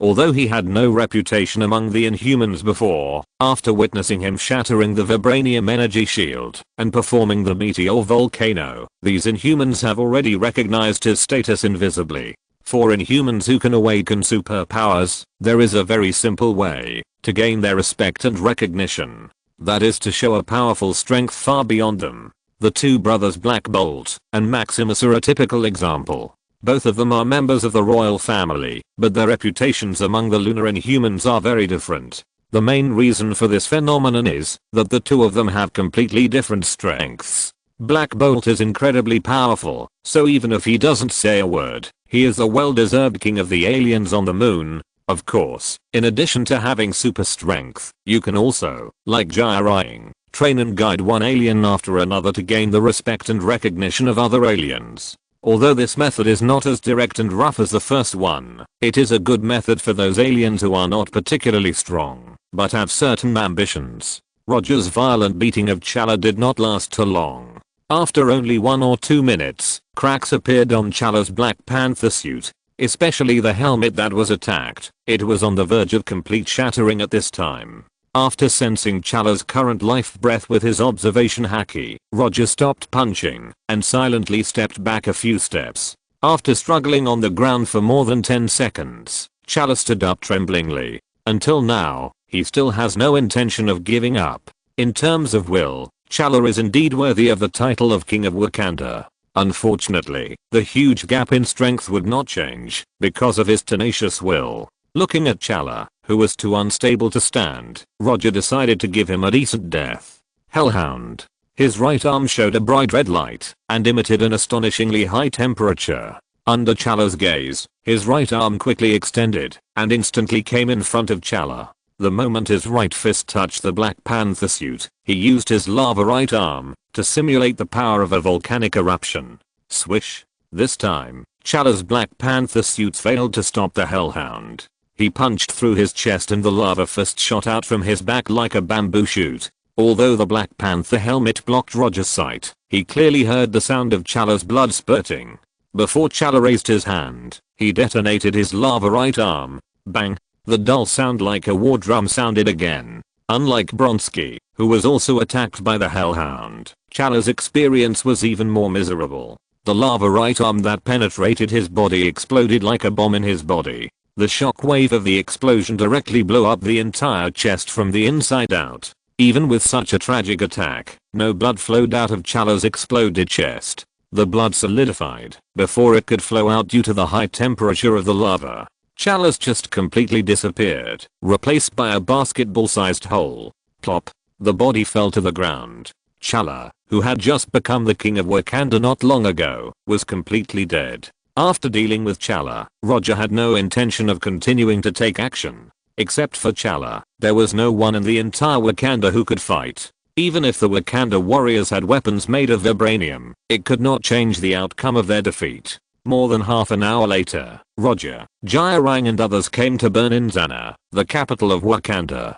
Although the Wakanda warriors who went to war with Chala were not completely wiped out, they were not far from being completely wiped out. Except for a small number of Wakanda warriors who escaped, most of them died in the sea of molten lava created by the meteor volcano. As for those scattered deserters, neither Roger nor Jiraiya had any intention of chasing them. Roger had expected the deserters to flee everywhere after the defeat. Gordon and the more than 1,000 aliens who did not appear were prepared for these deserters. When entering Burning Zana, the only city defense army that maintained a complete structure tried hard to resist Roger and others, but it was meaningless. Not long after, Roger and others came to the King's Hall, which symbolizes the highest power in Wakanda. Roger sat on the throne made of vibranium, looking down at the tribal elders and royal family members kneeling on the ground. He directly ignored the tribal elders who were dressed like aliens, and set his sights on Queen Ramonda, Princess Shuri, and Chala's girlfriend Nakia. Chala is dead. According to common sense, I should kill you to and completely eliminate the royal bloodline of Wakanda. However, I'm not a demon, so I'm willing to give you a chance to live. Roger's tone was very calm, without the joy of a winner or the tyranny of bullying. Bah. The children of Wakanda will never. Before Queen Ramonda and Princess Shuri spoke, T'Challa's girlfriend Nakia said loudly with disdain on her face. However, before she finished her words, a golden light as thick as a finger pierced her head like a laser, causing her head to explode with a bang like a watermelon falling from a high altitude. Blood and milky white brain matter splashed everywhere, staining Queen Ramonda and Princess Shuri. I'm not very patient. If you don't want to live, I can send you to accompany T'Challa now. Roger is easy to talk to, but it doesn't mean he will spoil them. He doesn't like black people in the first place. The reason why he patiently talked to them is nothing more than to better accept Wakanda. What do you want to do? The first to calm down were not the trembling tribal elders, nor Queen Ramonda, but the youngest Princess Shuri. It's simple. I want to take over Wakanda easily. Whether it's the vibranium buried underground or the vibranium technology you have developed, I want it all. If you are willing to cooperate, you can survive and continue to stay in Wakanda. From now on, you will be completely isolated from vibranium and live the agricultural country life you have always created. Roger said slowly. Since you like to pretend to be an agricultural country, then I will give you this opportunity to let you live a real agricultural country life. Is it that simple? Princess Shuri asked in disbelief. It's that simple. With the cooperation of the tribal elders and royal family members, Roger and Jiraiya's work to take over Wakanda became extremely smooth. It took less than a week for the Inhumans to become the new masters of Burning Zana. Most of the Wakandans were driven out and lived a real agricultural life. In order to make them more in line with the identity of residents of an agricultural country, Roger sent people to take away all their vibranium weapons and equipment. Even the vibranium armor on the Rhino was pulled off. He did not leave any items related to vibranium to these Wakandans. As for Queen Ramonda, Princess Shuri, and the elders of the tribe, they were imprisoned in the city. In particular, Princess Shuri, who has a very high IQ, was taken back to New York by him and brainwashed by Dr. Karnas himself. Princess Shuri's combat effectiveness is not very good, but she is a rare scientific research talent. For Roger, who has always pursued the best use of things, he certainly would not waste such a talent. On the 10th day of their entry into Burning Zana, Jiraiya became the new queen of Wakanda. At the beginning, Jiraiya tried to tie Roger completely to the Inhuman chariot and make him the new king of Wakanda. But Roger refused. It doesn't matter to him whether he is a king or not. As long as his strength is still there, he can ensure that he will not lose control of Wakanda. In name, the current ruler of Wakanda is Jiraiya, but in fact, he is the real controller of Wakanda. However, in order to better unite the aliens, he agreed to another request of Jiraiya and served as an elder. After Jiraiya's queen coronation ceremony, he returned to his residence, which was only a wall away from the palace, and opened the system. Bounty mission, conquer Wakanda. Mission reward, cat fruit normal type leopard form. Character card, little thief cat Nami. Mission progress, completed. Unused fruit, cat fruit normal type leopard form. Unused character card, little thief cat Nami. Looking at the information on the system page, Roger was entangled. He was not entangled in the character card, but in how to deal with the cat fruit. The information of the character card, he received the relevant information at the moment the mission was completed. Character card, to be precise, should be called character summoning card. As the name suggests, this is a card that can summon characters from the pirate world to this world. The appearance of the character card basically means that the system no longer has any hope for him to go to the pirate world. He has already made a preliminary plan on how to use Nami's character card. What he is thinking about now is how to deal with the cat fruit. Assimilation or consumption, this is a question. If it was before finding the dragon bones underground in New York, he would definitely choose to eat the cat fruit and use the animal type fruit to strengthen his physique. But after absorbing the dragon bones underground in New York, his demand for physical improvement is no longer so great. In other words, he no longer needs to use the animal type fruit to strengthen himself. Of course, he does not look down on all animal type fruits. If it is a bird fruit mythical beast phoenix form, or a fish fruit mythical beast blue dragon form, he is still very interested in the mythical beast fruit. After thinking seriously for a few minutes, he finally decided not to eat the cat fruit. The reason is simple. The ordinary cat fruit is indeed not very attractive. In this case, it is better to assimilate it and further strengthen the main fruit, the line fruit. He did it as he said, without any hesitation, and immediately chose to assimilate. With a thought, the column of unused fruits in the system disappeared. Unlike the assimilation of the space gem, this assimilation was over very quickly. Or rather, it was over in an instant. The space fruit at least has an absorption process, but nothing unusual happened with the cat fruit. Devil fruit, main, string fruit LV5, assimilation, space fruit, cat fruit leopard form. Roger frowned as he looked at the updated information of the string fruit. Then, several white silk threads were summoned out of thin air. The sharpness did not change, the strength did not change, the controllability did not change. After trying it for a while, he didn't find out what the assimilation of the cat fruit actually did. PS, if you see me being reckless, you're done for. Thank you for your support. Chapter 146 Navigator Nami. That's not right. Although the cat fruit is not as good as the space gem, it shouldn't be so unresponsive. If the system hadn't shown that the cat fruit had been successfully assimilated, Roger would have thought that this assimilation had failed. After retracting the silk thread that flowed out of his right hand, he began to recall the effect of the cat fruit leopard form. The cat fruit leopard form is an animal type devil fruit. After eating it, it can make the body appear in the form of a cat, greatly improving the body's attack power, defense power, resistance to blows, recovery ability and other abilities. Because it is a carnivorous animal, it will increase its instinctive brutality after eating it. In terms of the enhancement effect, the cat fruit leopard form's enhancement of the body is far stronger than the so-called enhanced serum and super soldier potion. There must be no problem with the cat fruit.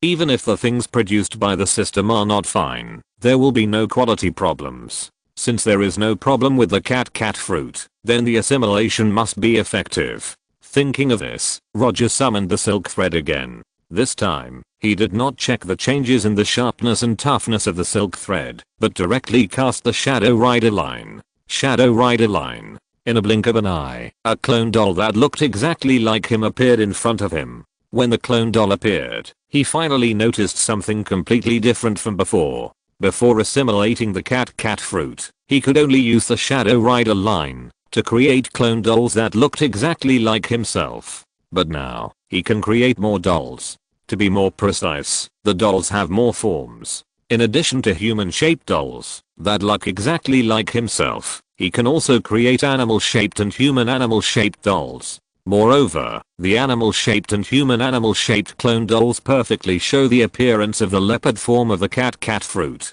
If the clone dolls of the Shadow Rider line have two more forms, it can only prove that the assimilation of the cat fruit is successful. Then the clone dolls, including the normal human-shaped dolls, do not need to be controlled by him personally, which reflects the true value of the assimilation of the cat fruit. In short, the clone dolls created by the Shadow Rider line are alive. In essence, these clone dolls are still puppets condensed from strands of silk, but they are completely different from the silk strands that need Roger to control them personally to move. Roger disconnected the silk thread connecting the doll and silently gave an order in his mind. Then, the doll in front of him, which was nearly 2 meters and 5 meters tall, and maintained the human beast form, moved and performed a very standard set of Wing Chun. Looking at this human beast doll that looked 70% similar to himself, Roger pondered for a few seconds, and once again used the shadow riding line to create a leopard-shaped doll. In fact, it is not appropriate to continue to call it a doll.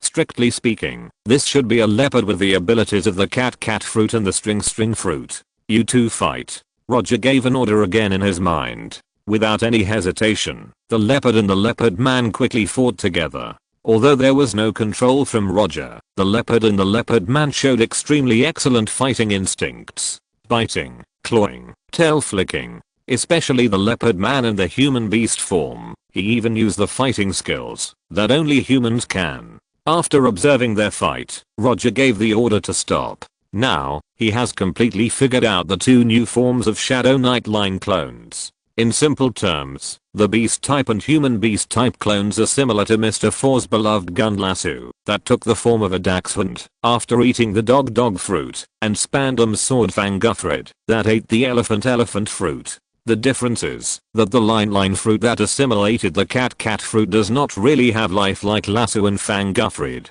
Only when he casts the Shadow Knight line will the clone doll show the effect of eating the cat fruit. This is a bit like Roger having two loyal but speechless subordinates. The reason for two is that his current Shadow Knight line can only create two clones at most. Of course, these two subordinates who can move freely and understand orders are not without any shortcomings. Lasso and Fangufred are real objects. Even if they have not eaten devil fruits, they are real guns and swords. The clones created by the Shadow Knight line are a little different. Although the clone dolls and the silk thread are real, the premise of this reality is that Roger needs to continue to bear their consumption. If Roger does not provide the power to maintain them, they will automatically disappear after 10 minutes, just like the other silk threads of the string fruit. Strictly speaking, this is not a disadvantage. With Roger's current physique, the consumption of 2 clone dolls in a day is not as much as the physical strength he consumes in half an hour of sparring with Daisy.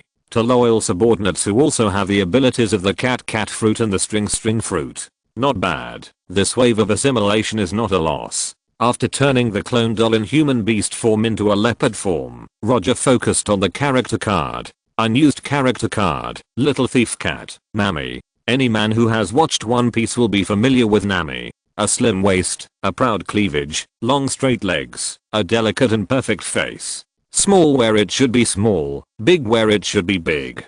Plus that beautiful orange hair, especially the long wavy hair on the left. Nami may not be the most beautiful woman in the pirate world, but she is definitely a top beauty. Except for abnormal men like Luffy and Zoro, basically not many men can ignore Nami's charm. In Roger's opinion, Nami is even more beautiful than Boa Hancock, who is known as the world's most beautiful woman. Of course, this is just his personal opinion, and only represents his personal aesthetics. After taking a few deep breaths, and calming down his somewhat excited mood, he chose to use the character card. The moment he pressed the use option, a golden beam of light fell from the sky, shining with dazzling light, and appearing in front of him. Before he could react, the golden beam of light disappeared. Instead, Nami was wearing high-heeled sandals, light blue trousers, and a light green swimsuit top. When reading comics, Roger didn't think that the height of 1.7 meters and the measurements of 98, 58, and 88 centimeters were amazing. However, when Nami, who had this body data, appeared in front of him in the form of a living person, he realized how amazing this body data was. Not to mention the height of 1.7 meters. Although there are not many girls with this height in the real world, they are not particularly rare. However, when a bust of 98 centimeters and a waist of 58 centimeters appear on the same girl, this is not something that can be described as a devilish figure. Excellent. This is the only word that Roger can think of now. He is also an experienced old driver, but after seeing Nami appear in front of him alive, he was still stunned. Worth it. Absolutely worth it. Even without the cat fruit, the mission of conquering Wakanda is worth it. Roger was still admiring Nami's impeccable figure. Nami looked at him with a puzzled expression and slowly said, "Are you my new captain?" New captain? Nami's words instantly pulled Roger's consciousness back to the real world. "Yes, I'm your new captain. My name is Roger D. Wayne." After saying that, Roger stretched out his right hand towards Nami and shook her hand. He originally planned to give Nami a hug and a kiss on the cheek. However, after seeing the bikini top Nami was wearing, he decisively gave up this idea. In the next 10 minutes, Roger and Nami started a typical you ask me answer game. Through the conversation, Roger roughly figured out what Nami was like now, and Nami also had some preliminary understanding of this world. Completely different from what he expected. Nami had no memory of the Straw Hat Pirates, or even the pirate world. She knew her name, knew that she was a navigator, and knew that Roger was the new captain. Apart from that, she knew nothing. She even forgot her adoptive mother Belmare in the village of Kokosia. Although she had lost her memories, this did not cause Nami too much trouble. She did not seem to mind her amnesia at all. For this, Roger silently gave the system a thumbs up in his heart. The system once again proved its reliability. "You said our ship is in outer space. Can we go and see it now?" Nami asked with a face full of longing. She had an indescribable interest in the sea of stars that Roger mentioned, and the heart of a navigator in her body began to burn.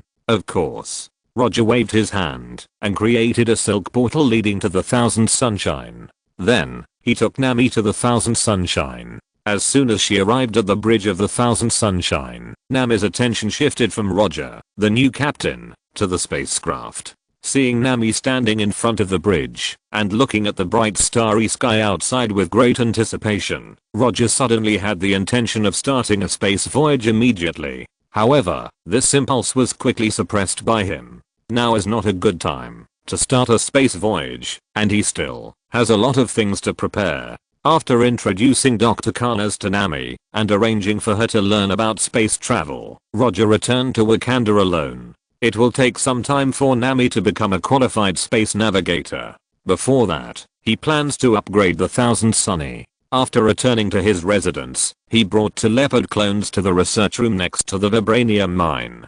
This laboratory is where Shuri usually works, and is also the birthplace of Wakanda's vibranium technology. Roger didn't know how Wakanda used to study vibranium and invent. He only knew that when Wakanda developed to the generation of Princess Shuri, the situation became very unscientific. In the huge Wakanda, Shuri is the only one who can be regarded as a scientist and has the ability to invent, including the dead Black Panther T'Challa. Other Wakandans can only use vibranium equipment. There is only one R&D personnel in the whole country. This kind of thing can only happen in the magical country of Wakanda. That's why, after brainwashing Shuri, Roger let her return to the laboratory and began to squeeze out her true value. These are new machine guns and anti-ship guns developed according to your needs. I have sent the relevant data to the factory. You should be able to see the finished products in a week. These are new vibranium individual equipment combined with Kree technology. They greatly improve the defense performance and durability. The Star Wars will be able to complete the replacement in 3 days. And these are new communication equipment developed according to the needs of the intelligence department. They have unlimited distance connection and audio monitoring system. Shuri introduced his new inventions in different categories. Put these things aside for now. I will give you a new task now. I want you to help complete the upgrade of Thousand Sunshine. Except for the drive system, all other systems will be updated and upgraded, especially the fire control system and defense system. In addition, the hull materials will also be replaced with vibranium. I want Thousand Sunshine to become a true vibranium spacecraft. Roger has never given up the upgrade of Thousand Sunshine. Upgrading Thousand Sunshine with vibranium was something he had planned long ago. Wakanda has a lot of other things, but it has no shortage of vibranium. The previous king would not mine vibranium on a large scale, but he would not have any concerns. No problem. Shuri agreed without hesitation. For the specific arrangements, you can contact Dr. Connors. If the navigator has any opinions, you can also make changes according to her needs. After instructing Shuri, Roger left the laboratory with his leopard clone. He did not take the leopard clone back to the capital of Wakanda, which had been renamed Dressrosa, but assigned the leopard clone a long-term task. Find those deserters and Wakandans hiding in the mountains, and kill all those who are unwilling to surrender. Although Wakanda is now his, there are still Wakandans who are unwilling to accept this fact. Recently, Gordon has been taking the newly established Special Combat Organization Hunters to capture deserters and rebellious Wakandans everywhere. Although they have tried very hard, they are not professional hunters after all. Until now, there are still many Wakandans hiding in the forests and mountains, making meaningless resistance. After the two leopard clones, which were nearly 2 meters tall, left, Roger opened the space gate and returned to Dressrosa. Time flies, and half a year has passed in the blink of an eye. During this half year, he has been staying in Dressrosa. In addition to daily practice, the most thing he did was to cultivate the relationship between himself and Nami. Although Nami was created by the system and has absolute trust in him, this does not mean that Nami will obey his orders. In fact, in the past 6 months, Nami has fully demonstrated her greedy for money attribute and took nearly $100 million from him. Roger curiously asked Nami how she planned to spend the money, and Nami gave him an answer that could not be faulted. Only with money can you feel safe. If he had not gone to Nami's room later, he would have really believed Nami's statement. In Nami's room, he saw the new products of the season that appeared at Milan Fashion Week, a bunch of high-end jewelry of unrecognizable brands, and various styles of bikini swimsuits. If you're listening to this novel on a channel other than Fanfic World, it means they downloaded and uploaded it without effort. We cordially invite you to visit our channel, Mundo Fanfic Novelos. There you'll find the original version of this story and you can explore many other novels of various genres. We're waiting for you to immerse yourself in a world of incredible novels. Chapter 147, Wakanda, the Overlord of Africa. Thousand Sunny. After half a year of upgrading and transformation, Thousand Sunny has undergone a complete transformation. Now even if the people of the Kree Empire see Thousand Sunny, it is difficult to associate it with the previous Kree warships. Roger is still very satisfied with the upgrade of Thousand Sunny. Although it is just a conventional warship, with the blessing of vibranium materials, the actual combat effectiveness of Thousand Sunny will not be much worse than the flagship Dark Star of Ronan the Accuser. What makes him even more satisfied is that after half a year of study, Nami has finally become an excellent navigator with all kinds of interstellar navigation knowledge and even became the best helmsman on Thousand Sunny. In addition to Roger, Nami is a well-deserved deputy captain of Thousand Sunny. Even Dr. Connors, who once served as the acting captain for a period of time, is convinced by Nami. Now Dr. Connors has completely returned to his old business. With the help of the Kree technology on Thousand Sunny and the vibranium technology provided by Wakanda, he has been running wild in the field of biotechnology, and there is a trend of becoming the first person in the field of biology on Earth. In the past 6 months, it is not only Nami and Dr. Connors who have grown. Daisy, who has moved from New York to Wakanda, has also made significant progress. Let's put it this way. In Wakanda, Daisy is undoubtedly the strongest alien. If Roger does not take action, she is the highest combat power in Wakanda. Roger is not very clear about the specific reasons why Daisy has made such obvious progress. However, according to Jairing, Daisy's improvement seems to be related to Nami. After the two of them had an unknown battle, Daisy began to train frantically and seemed to have completely opened up, ushering in the peak period of strength explosion. Roger did not ask about the specific results of the two of them fighting. To be honest, he was still very happy to see this situation. In the past 6 months when Nami, Daisy and others have been working hard to improve themselves, Roger himself has not been idle.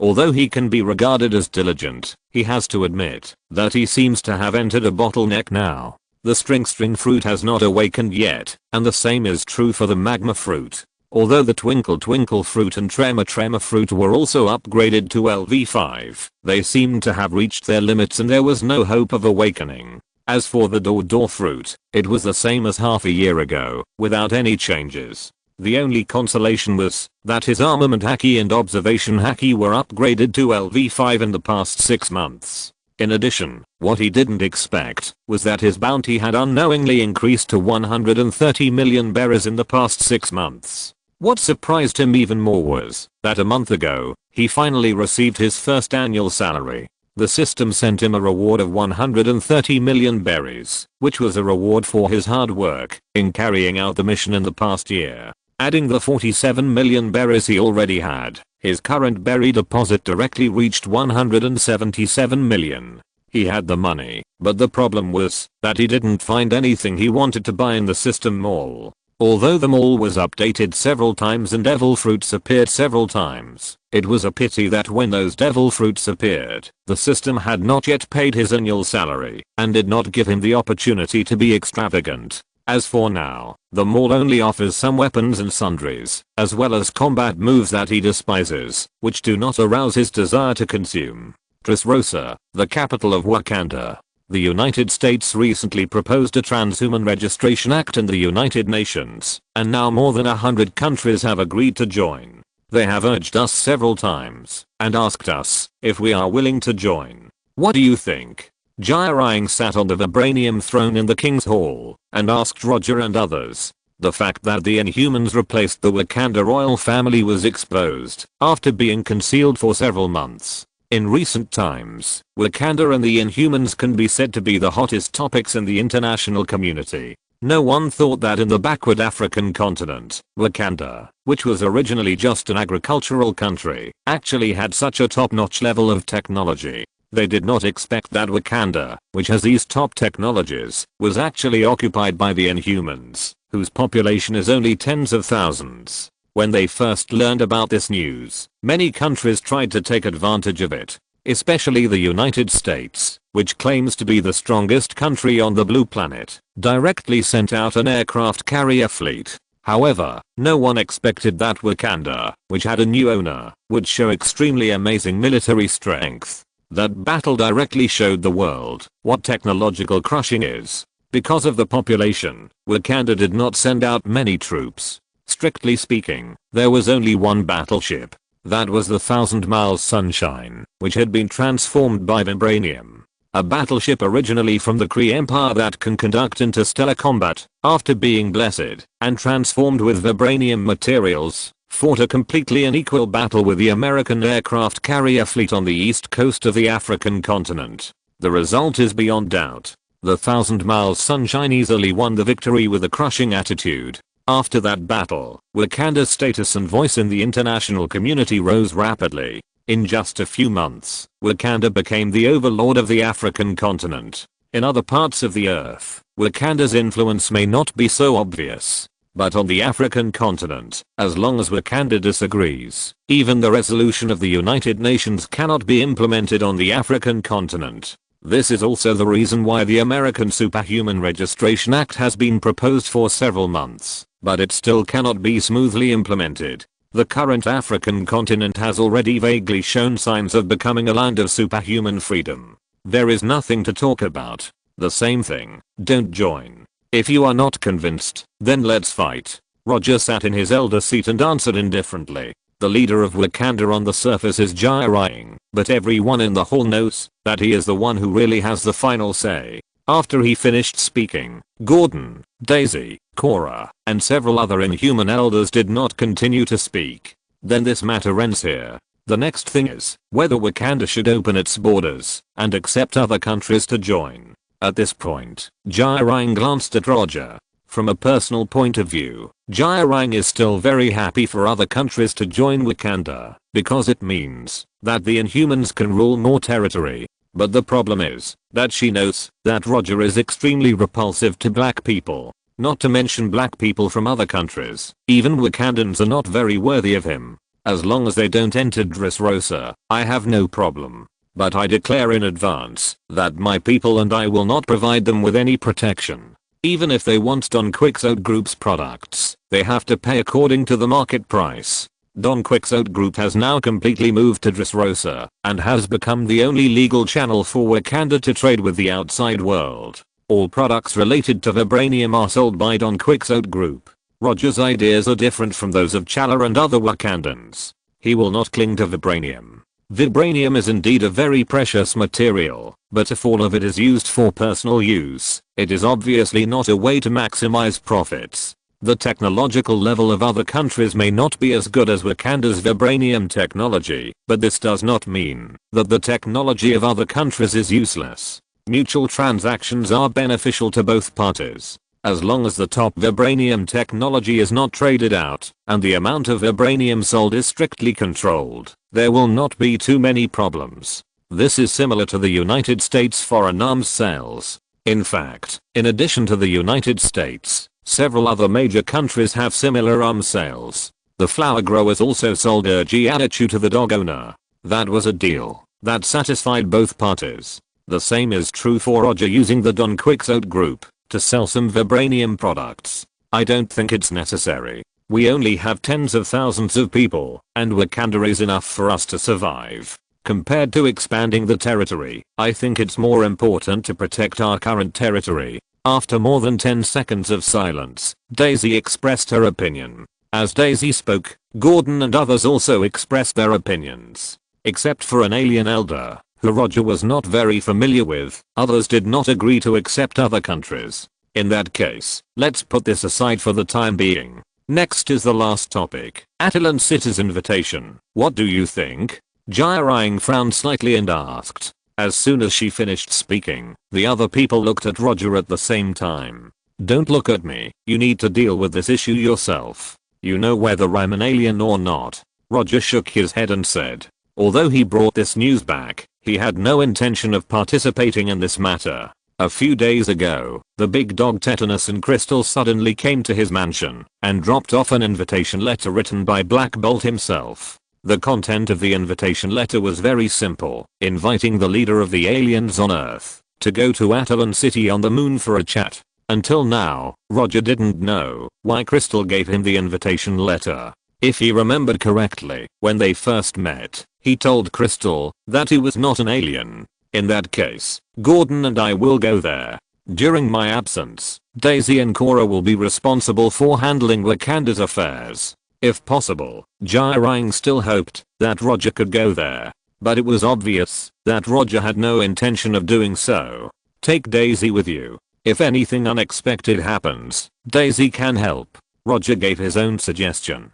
Okay. After the meeting, Roger did not return to his mansion, but came to the Thousand Miles Sunshine through the Silk Portal. After half a year of preparation, the Thousand Miles Sunshine and he himself were ready for interstellar travel. Since he still has some free time, he plans to take this opportunity to go to the universe. In addition to expanding his knowledge, he also wants to see if he can find an opportunity to awaken the string fruit in the universe. If not, it would be nice to find something that can be assimilated. Although he has not officially set out yet, he already has a general goal. For example, the Power Stone hidden in the abandoned planet Morag Temple.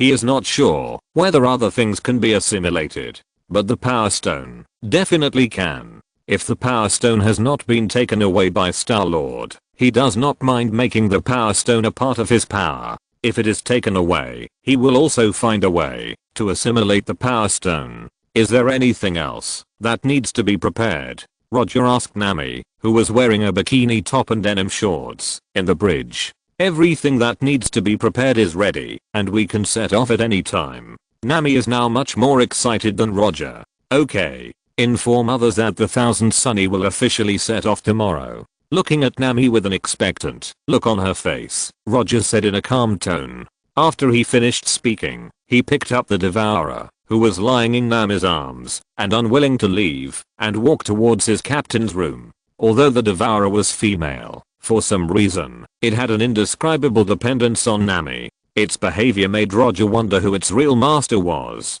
In the captain's room, he stroked the Devourer while browsing the relevant information of the void. There were no coordinates of the abandoned galaxy Morag in the Thousand Sunshine. If he wanted to go to Morag, he had to get the coordinates from the void first. Just as he remembered, the ruler of the void was the Collector, and the different group was in charge of everything in the void. Roger didn't know whether other people had the coordinates of the abandoned planet Morag, but he was sure that the Collector must have it. But the problem was that he might not be able to give the Collector something that the Collector was interested in. The Devourer should be able to arouse the Collector's interest, but he had no intention of giving the Devourer to the Collector. After thinking for a while, he decided to buy a few items from the mall that did not belong to this world. After opening them all, he found several very distinctive products from the updated products in this issue. Sky Island shells. After spending 10 million berries to select a large number of different types of Sky Island shells, he ended this shopping trip.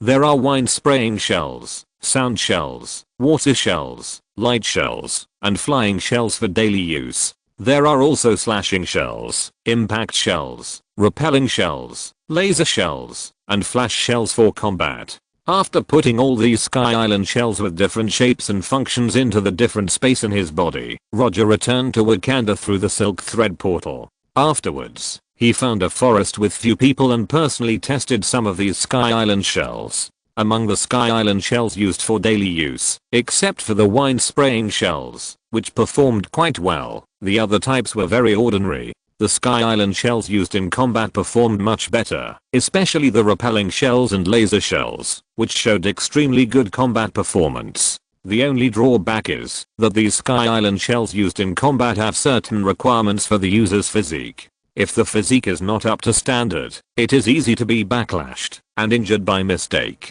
Chapter 148, Voidland. These combat type Skylanders are not bad. But for Roger, they are just some pretty good gadgets at best. After taking the Skylanders back into the alien space in his body, he left the devastated forest and returned to the Dressrosa mansion. The next morning, he did morning exercises with Daisy, who had not yet set off for the moon. Then, he came to the Thousand Sunshine alone.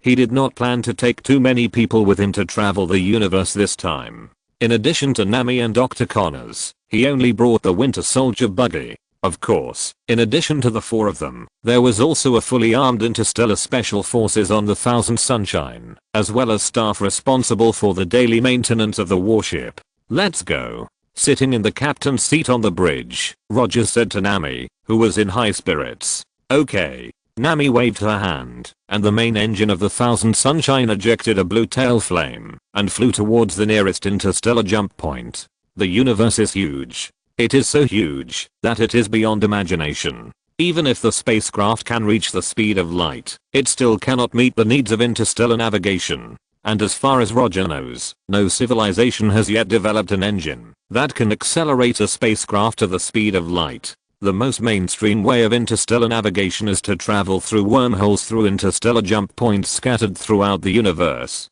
Of course, there are very few civilizations that can do interstellar navigation without the help of interstellar jump points. For example, Asgard has the Rainbow Bridge. After assimilating the space gem, Roger can barely do this. But he doesn't intend to do so. The portal of the space gem is indeed a more efficient way of navigation. But this method will lose most of the fun of navigation. Appreciating the scenery along the way is also an important part of the journey. Not long after, the Thousand Sunshine arrived at the only interstellar jump point near the Earth. When the Thousand Sunshine made the interstellar jump point, Roger found that his heartbeat accelerated a few points involuntarily. This is not nervousness, but a natural reaction during the interstellar jump. Simply put, this is the same as when the passengers in the cabin feel overweight when the plane takes off. The hexagonal window of the interstellar jump looks like a honeycomb, with hexagons forming an irregular wall.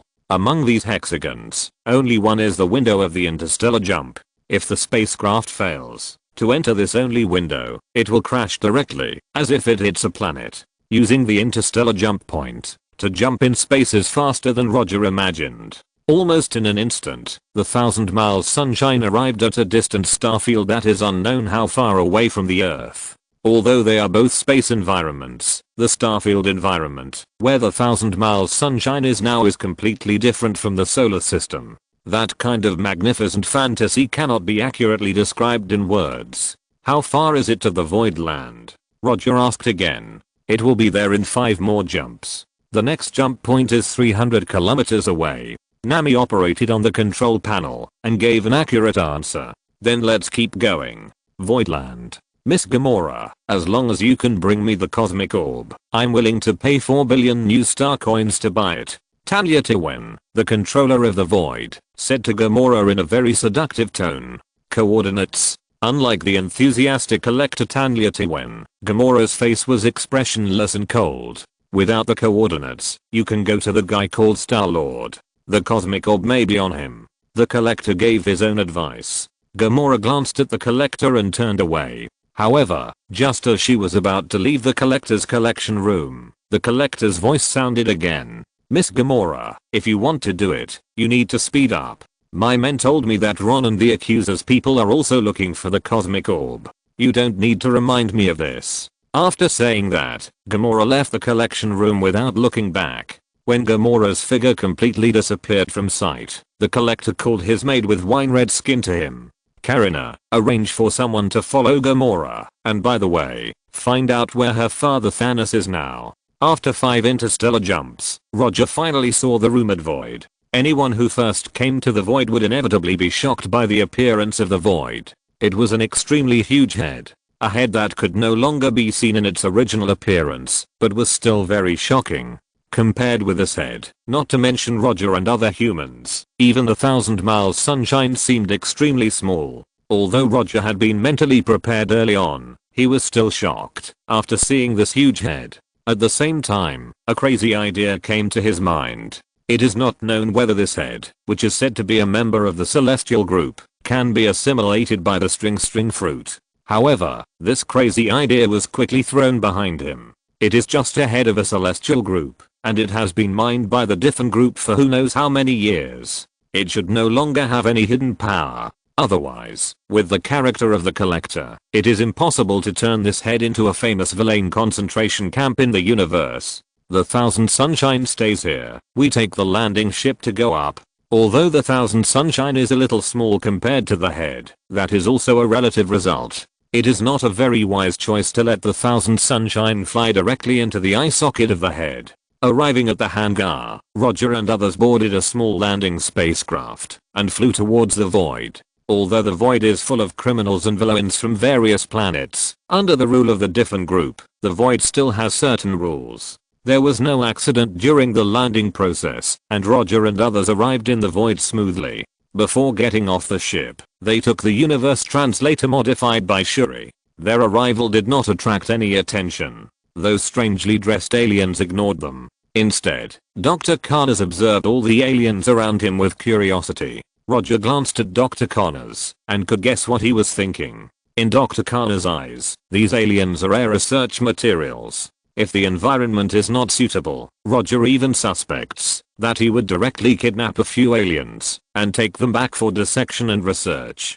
Don't look at it, there will be plenty of opportunities in the future. Patting Dr. Connors, who has transformed into a lizard man, Roger took the lead and walked forward. Although the Void Knowledge Land is not a scenic spot, in general, he still likes this place quite a lot.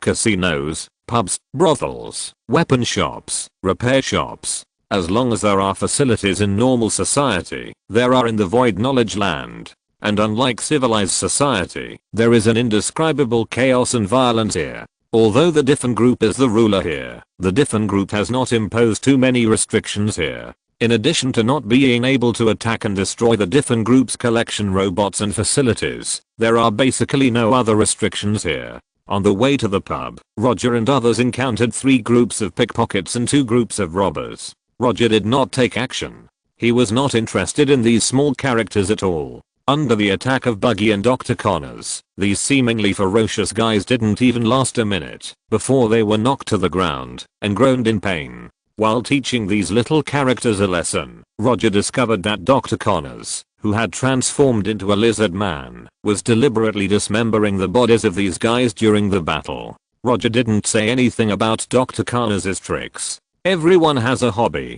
Dr. Connors is not greedy for money or lustful. His only interest is to study biological knowledge. It's rare for him to come to the land of nothingness, so it's normal for him to be a little excited. This is similar to LSP coming to a sauna full of high-scoring young girls. Although Roger didn't say anything, Dr. Connors' bloody behavior made Nami frown unconsciously. "Aren't you going to stop him?" Nami said to Roger. "There's no need for that. 99 out of 100 people who stay here are guys who deserve to die. There's nothing to regret." Although Roger's words sounded a bit cold-blooded, they were the truth.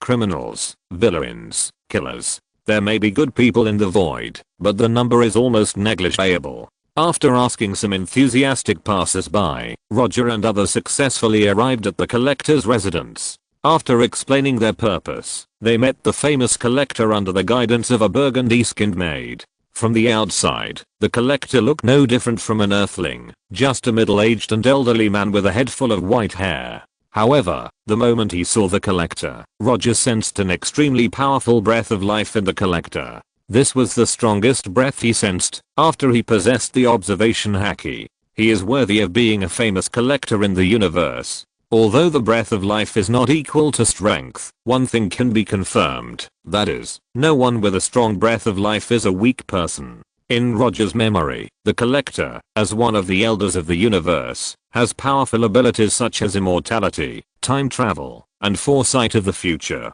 Earthling? The Collector looked at Roger in confusion, and then set his sights on Nami. Following Roger's suggestion, Nami did not wear only a bikini top as before, but put on a black long-sleeved tight-fitting top. Yes, we are indeed from Earth, Roger answered calmly. After looking Nami up and down, the Collector withdrew his gaze and looked at Roger and said, "You are the first group of Earthlings to come to the Void Land.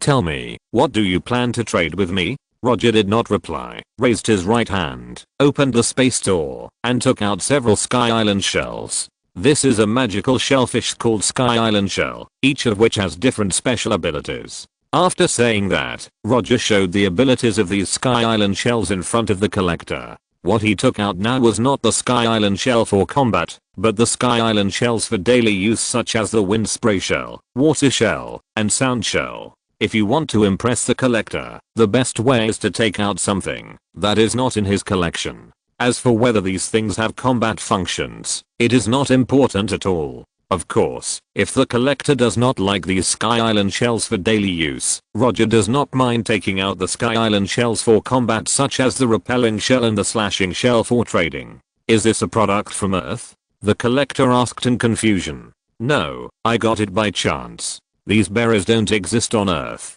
Roger's tone was as calm as ever. While speaking, he handed the Sky Island shell in his hand to the Collector. After playing with it and observing it carefully for a while, the Collector spoke again. "What do you want from us?" "The coordinates of the abandoned planet Morag. Of course, if you are willing to give some Nova coins or Kree coins, it would be even better. The Nova coins of Xandar and the Kree coins of the Kree Empire are universal currencies in the universe and can be used on most planets. Although these Sky Island shells are rare, I can see that they are not the best in your hands. 10 million Kree coins or Nova coins. If you want the coordinates of Morag, you have to pay more." The Collector put away the Sky Island shell in his hand and continued. "Okay." As soon as the voice fell, several repelling shells and slashing shells appeared in Roger's hand. When the Collector accepted the repelling shells and slashing shells with satisfaction, Roger successfully got the coordinates of the abandoned planet Morag.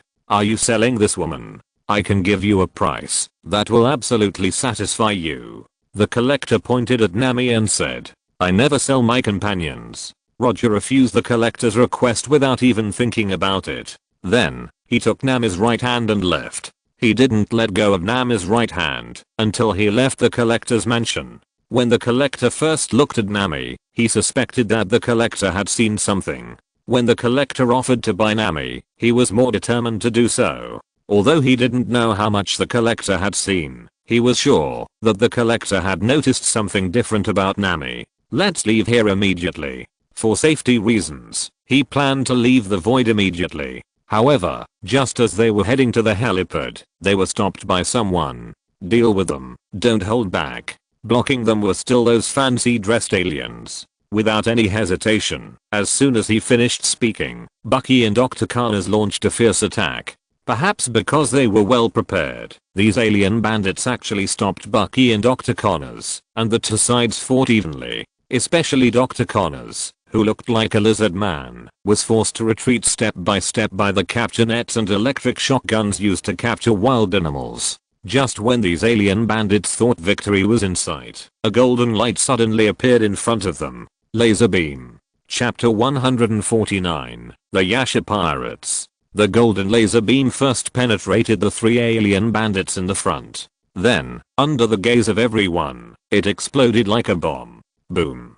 The dazzling light instantly occupied everyone's sight. The powerful shock wave blew away all the alien bandits around. These alien bandits never thought that Roger, who looked gentle, was actually more terrifying than the monster like Dr. Connors. They also didn't expect that the laser beam Roger casually shot would be as powerful as the energy cannon on the spacecraft. For civilizations that have already started interstellar navigation, energy attack is not a particularly remarkable technology. The mainstream weapons in the universe are basically energy weapons. For example, blasters, laser guns, beam guns, etc. However, these alien bandits have never seen such a powerful energy attack shot from their fingers. The moment the laser beam penetrated their companions and exploded violently, they knew that Roger was much more dangerous than they thought. As experienced bandits, after being blown away by the explosion of the laser beam, they made a decisive decision. Run. Run without looking back.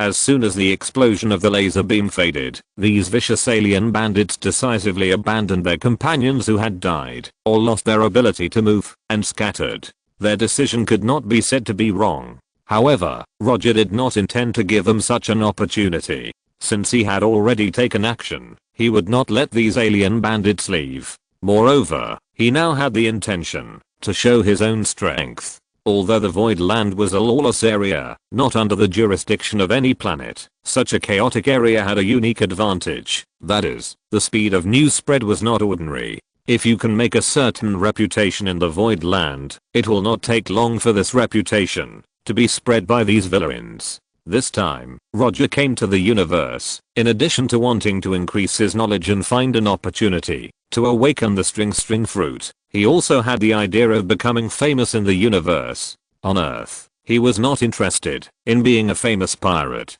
But in the universe, he did not mind fulfilling his duties that he had never fulfilled, so that his identity as a pirate became more worthy of the name. The alien robbers had just taken a few steps when Roger came in front of them like a flash of light. Light speed kick. The flashing right foot kicked out casually, kicking the alien robbers running in front directly back to Dr. Connor and the others. 2 minutes later, the alien robbers who tried to rob them, without exception, all had their heads torn off. Put the body here, and the head over there. According to Roger's instructions, Dr. Connors divided the bodies of the alien robbers into 2 piles, and placed them in the middle of the road. When Dr. Connors finished all this, Roger looked back at the location of the collector's mansion. Then, he said to the onlookers in a very arrogant manner, "My name is Roger, and I'm a pirate.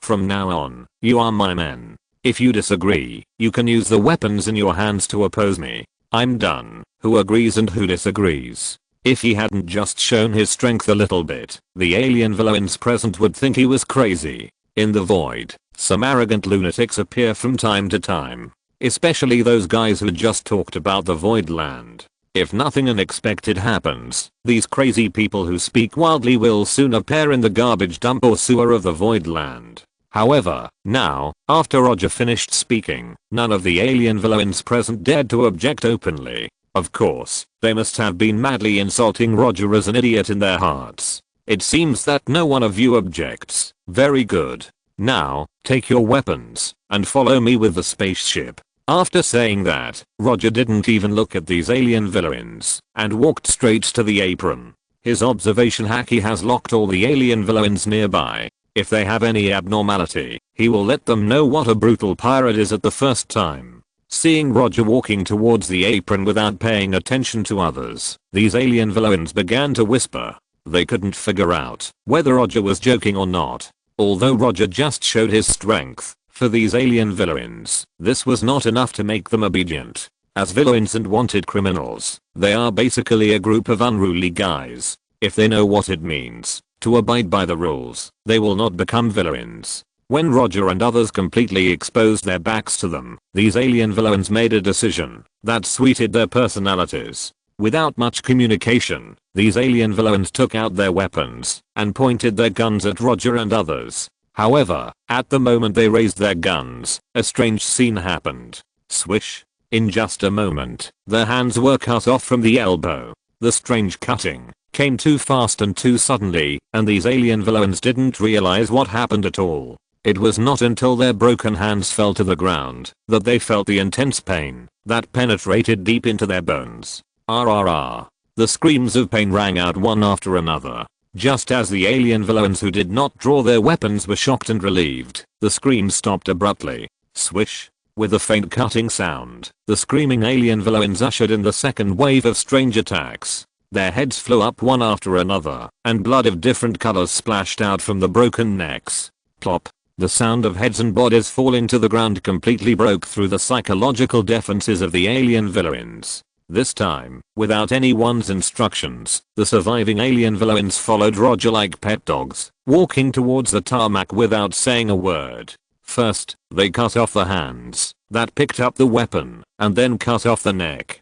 From beginning to end, these alien villains did not see clearly how Roger did it. The only thing they saw was the colorful blood splashing and the neatly cut hands and heads. What kind of monster is he? Why have we never heard of his existence before? Are all pirates so scary now? One question after another appeared in the minds of these alien villains. But no one dared to ask Roger. In their hearts, Roger now is no different from a demon crawling out of hell. No, the demons in hell are not as scary as him. Roger didn't care what these alien villains were thinking. He knew very well that these alien villains were only forced to recognize him under the threat of death. But he didn't care about it. From the beginning, he didn't have much hope for these alien villains. His original plan was to deliberately provoke the anger of these alien villains and then have a brutal unilateral massacre in the void. But he didn't expect that these alien villains were not as bloody as he imagined. Just showing off the thread of the thread fruit, these alien villains actually lost the courage to resist.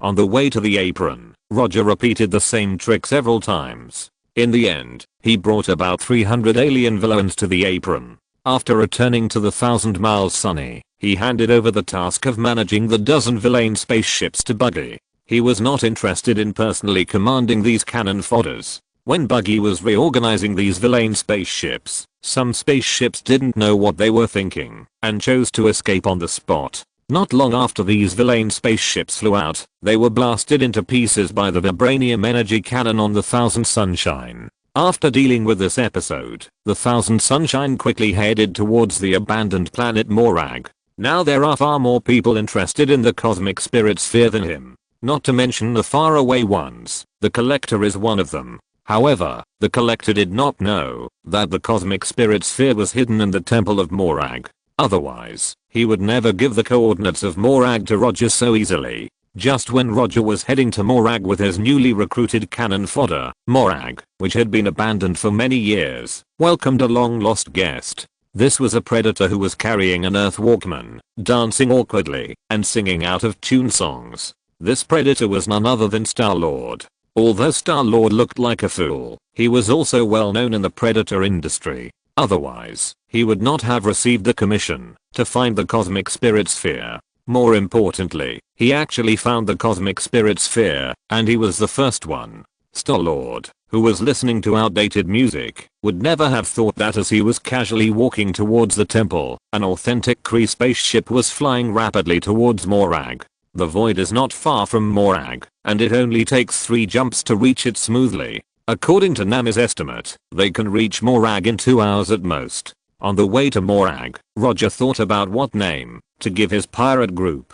In the end, after more than half an hour of careful thinking, he, who was incompetent at naming, decided to directly use Doflamingo's nickname, the Yasha Pirates. Although this name is not particularly domineering, it is still okay. At least Roger himself thinks it is pretty good. There is a spaceship flying towards us at a high speed ahead. As soon as the Thousand Sunny jumped out of the interstellar jump point near Morag, Nami found a small spaceship heading towards them quickly. There is more than one interstellar jump point near Morag, but the one behind them is the closest one. As soon as Nami projected the appearance of the spaceship, Roger recognized it. Is it such a coincidence? The spaceship flying towards them at high speed was Star-Lord's Milano. Force it to stop, and if necessary, you can directly destroy it. Roger said calmly. Star-Lord's Milano appeared here. What does it mean? He knows it, even if he uses his toes to think. As soon as his cannon fodder men flew towards the Milano, Star-Lord realized that something was wrong.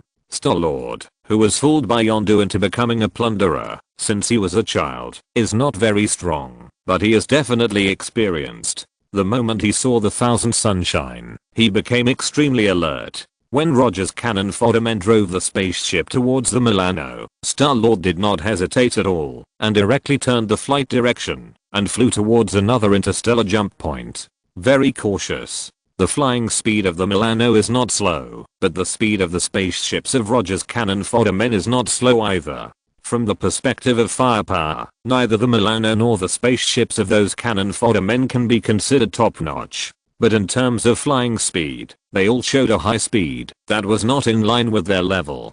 Do we have to join the pursuit? Nami turned to Roger and asked. No, just follow them. Roger replied lightly. It must be said that Star-Lord is a very good spaceship pilot. Under his control, the Milano, whose performance was not particularly excellent, actually avoided all attacks and destroyed several spaceships. Watching the cannon fodder spaceships being destroyed one after another, Roger remained silent. When the cannon fodder had only the last 5 spaceships left, he stood up from the captain's seat. Tell them to stop chasing. As soon as he finished speaking, his body completed the flash elementalization and became golden. Then, he used the flash of the Tremor Fruit and disappeared in front of Nami and others. The next second, his figure appeared in front of the Thousand Sunshine. The elementalization of the flash fruit allows him to survive in outer space without relying on any equipment. He had tested this before leaving the Earth. In addition to the shiny fruit, he also tested the application of the magma fruit elementalization in outer space. It turns out that a magma-like body is not suitable for survival in outer space. The vacuum environment severely inhibits the magma elementalization and even directly threatens his life. Since that time, he has completely given up the idea of using the magma fruit in a vacuum environment. After flashing in front of the Thousand Sunny, he did not hesitate at all, and his body began to decompose into tiny golden photons. 8-foot mirror. In a few seconds, he appeared in front of the Milano. He suddenly appeared and shone with golden light, which scared Star-Lord.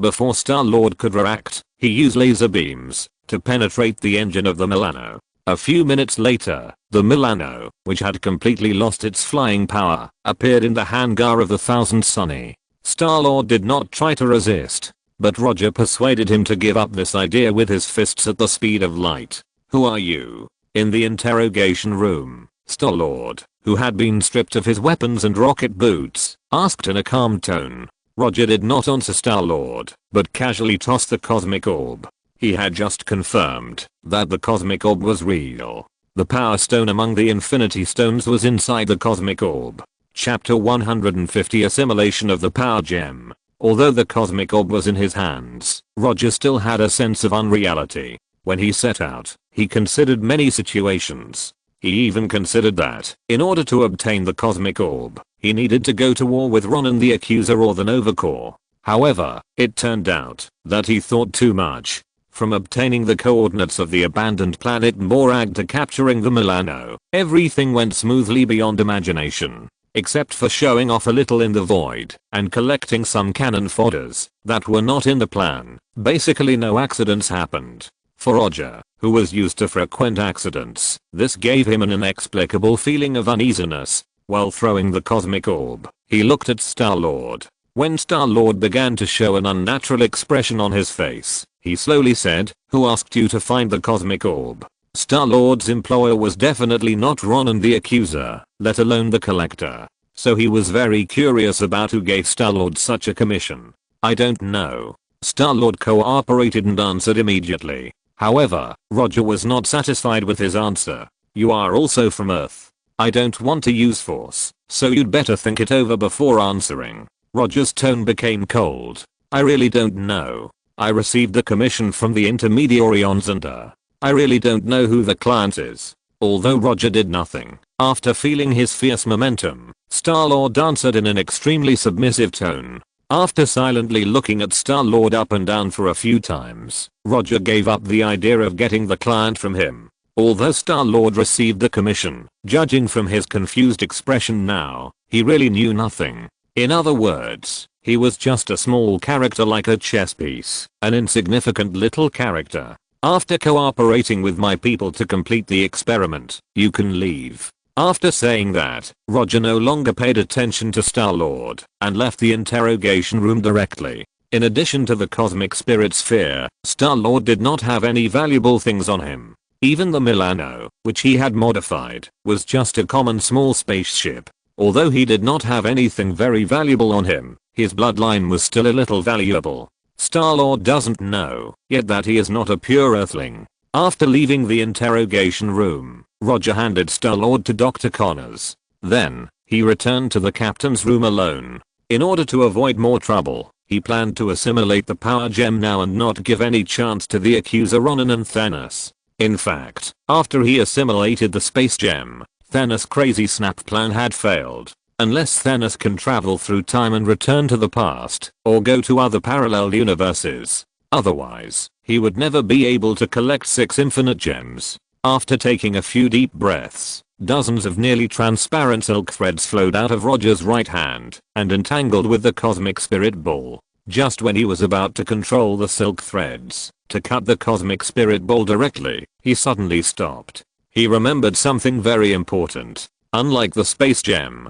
the power gem is more domineering. This domineering is not only reflected in the rules, but also in the physical requirements for the contactor. The worst price of touching the space gem with bare hands is to be exiled to Vormir as a paternity tester. But the power gem is different. If you touch the power gem with your bare hands, you will be corroded by the power gem's energy at the first time. If your physique is not up to standard, your body will explode like a bomb. After touching the power gem, Ronan the accuser barely meets the physical requirements of the power gem. Star-Lord, who is half god and half a man, can only withstand the energy of the power gem with the help of Drax the Destroyer, Gamora, and Rocket. Roger is quite confident in his physique. He is confident that his current physique will not be worse than Ronan the accuser. But for safety reasons, he decided to assimilate the power gem in a safer place. He did it as he said, and saw his right foot gently move forward. Then, a circular space door with a diameter of more than 2 meters appeared on the floor.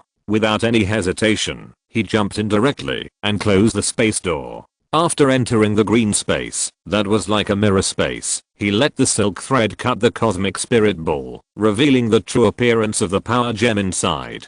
Just as he remembered, the power gem was a thumb-sized, purple glowing, and ordinary looking small stone. Although it is known that the power stone can allow the user to control all power and energy, and can enhance the effects of other infinity stones. But from the perspective of appearance, the power stone is still a bit too low-key. Apart from the fact that it glows, the power stone does not seem to have any special magical features. Looking at the power stone at the core of the cosmic spirit ball, Roger swallowed his saliva unconsciously. Then, he manipulated the silk thread to wrap the power stone up. At the moment when the silk thread wrapped around the power stone, the purple energy quickly eroded the silk thread like a virus and flowed towards Roger along the silk thread. When the purple energy flowed into the silk thread, Roger did not feel it particularly obvious. But when these purple energies entered his body along the silk thread, he felt a pain that could not be described in words. The overbearing purple energy instantly flowed through his body, making him feel the extreme pain of being burned by flames and cut by a sharp blade.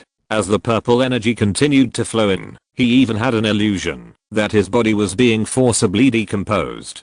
Pain. Very painful. Very painful. Now Roger, all his nerves are occupied by pain. His eyes are completely covered by purple. His body was covered with cracks of varying sizes. Although he had prepared himself mentally, the domineering power gem still left a deep impression on Roger, and he could not help but regret why he wanted to die. This thought just came to his mind and was thrown behind him. It's just a power gem.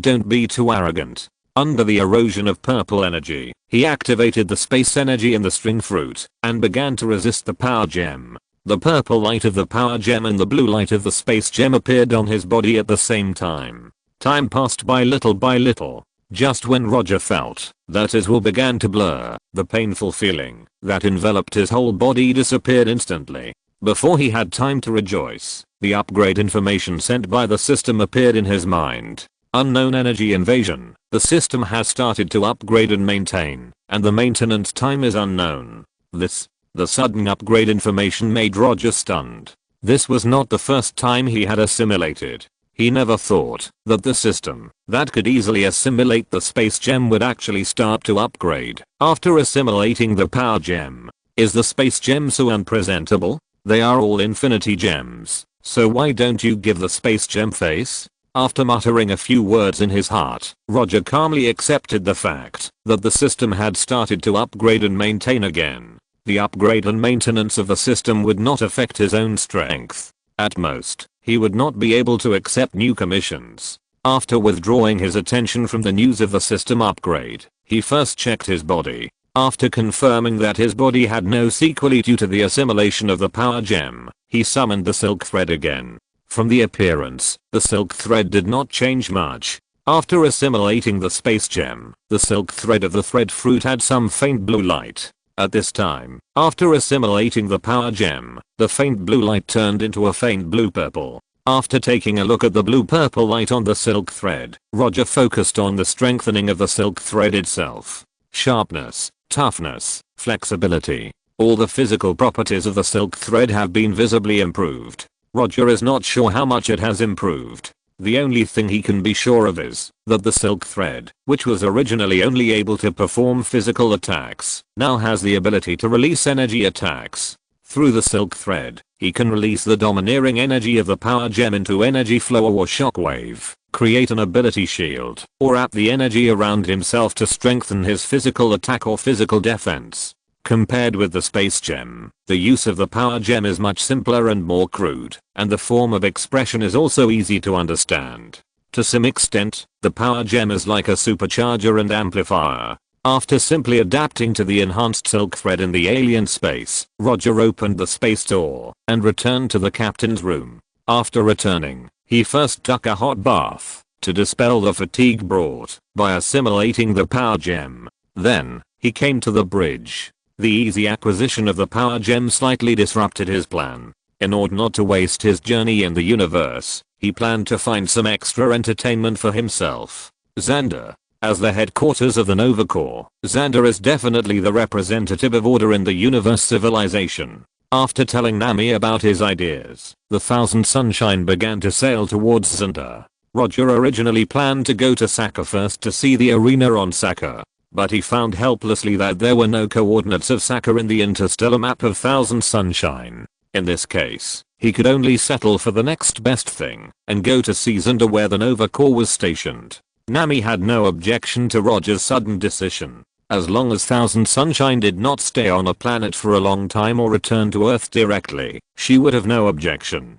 Thousand Sunshine had just left the starfield, where the abandoned planet Morag was located, and a Kree Empire warship that was several times larger than Thousand Sunshine jumped near Morag. This huge Kree warship was the flagship of Ronan the Accuser, the Dark Star. When Star-Lord left Morag with the Cosmic Spirit Orb, the Hunter Khosla sent the message to Ronan. The Imperial warship captured the Predator. In the Dark Star, Ronan, wearing armor and holding a warhammer, asked Khosla with a gloomy face. Yes. Although the warship has been modified, I can be sure that it is an Imperial warship. The Hunter Khosla answered respectfully. If he hadn't seen it with his own eyes, he wouldn't have believed that it was an Imperial warship. He tried to contact the warship, but got no response. I know, you go down. After Khosla left, Ronan's face became even gloomier. Although he was the supreme accuser of the Kree Empire and controlled the Empire's accusation group, he was not the only military commander in the Empire. In addition to him, there were at least a dozen commanders who had the right to mobilize warships. Among them, there were many who had always been at odds with him. Could it be those old guys who were planning to make peace with the Nova Corps? Several suspects quickly emerged in Ronan's mind. After several interstellar jumps, the Thousand Sunshine arrived at the starfield, where Xander was located. In order to avoid some unnecessary trouble, Roger did not let the Thousand Sunshine enter the control area of Xander, but landed on Xander on Star-Lord's Milano. Although the Thousand Sunshine had been modified, it was still a Kree warship in the Nova Corps database. Roger didn't want to be arrested by the Nova Corps as a Kree spy as soon as he landed on Xander. This is what an advanced civilization should look like. After getting off the Milano, Roger sighed in his heart. Compared with the chaotic void, the civilization of Xander is like heaven. Buggy and Nami, who went there with him, also had a similar feeling. Roger originally planned to bring Dr. Connors with him, but the doctor refused him without a second thought. Compared with Xander, Star-Lord, who has a special bloodline, is obviously more to his taste. Our mission this time is very simple, that is, to spend all the Nova coins in our hands. Nami, you should like this mission very much. As he spoke, Roger handed the card in his hand to Nami. This card is similar to a bank card on Earth, which contains 10 million Nova coins, provided by a collector. Although Roger didn't know how much purchasing power these 10 million Nova coins had, judging from the collector's bid, it shouldn't be very low. Nami smiled and took the card from Roger. Then, under the gaze of Roger and passers-by, she took off her long-sleeved top and exposed her seductive upper body in a bikini without any concealment. Roger told Nami many times about her habit of wearing swimsuit tops, but Nami showed no signs of changing. In her words, "I like to wear it like this." Although the culture and race are different, after Nami took off her long-sleeved top, Roger found that the male creatures around her couldn't help but look at Nami. This little girl is really not ordinary publicity. While there were not many pedestrians around, Roger directly took Nami's right hand and walked towards the commercial district. When technology develops to a certain extent, there will be many service items that make people happy physically and mentally. After arriving at the commercial district, Roger and the other two enjoyed these meticulous services. Whether it is eating, shopping, or relaxing and leisure, Xanderstar gave Roger and the other two a feeling of eye-opening. Even Buggy, who is usually cold like an iceberg, couldn't help but smile with satisfaction. End of this chapter. Thank you very much for reaching the end. Don't forget to like. Looking for more exclusive content and immediate access? Subscribe to our Patreon. Remember, every like, subscription, or donation encourages us to continue. Thanks to everyone. See you in the next video.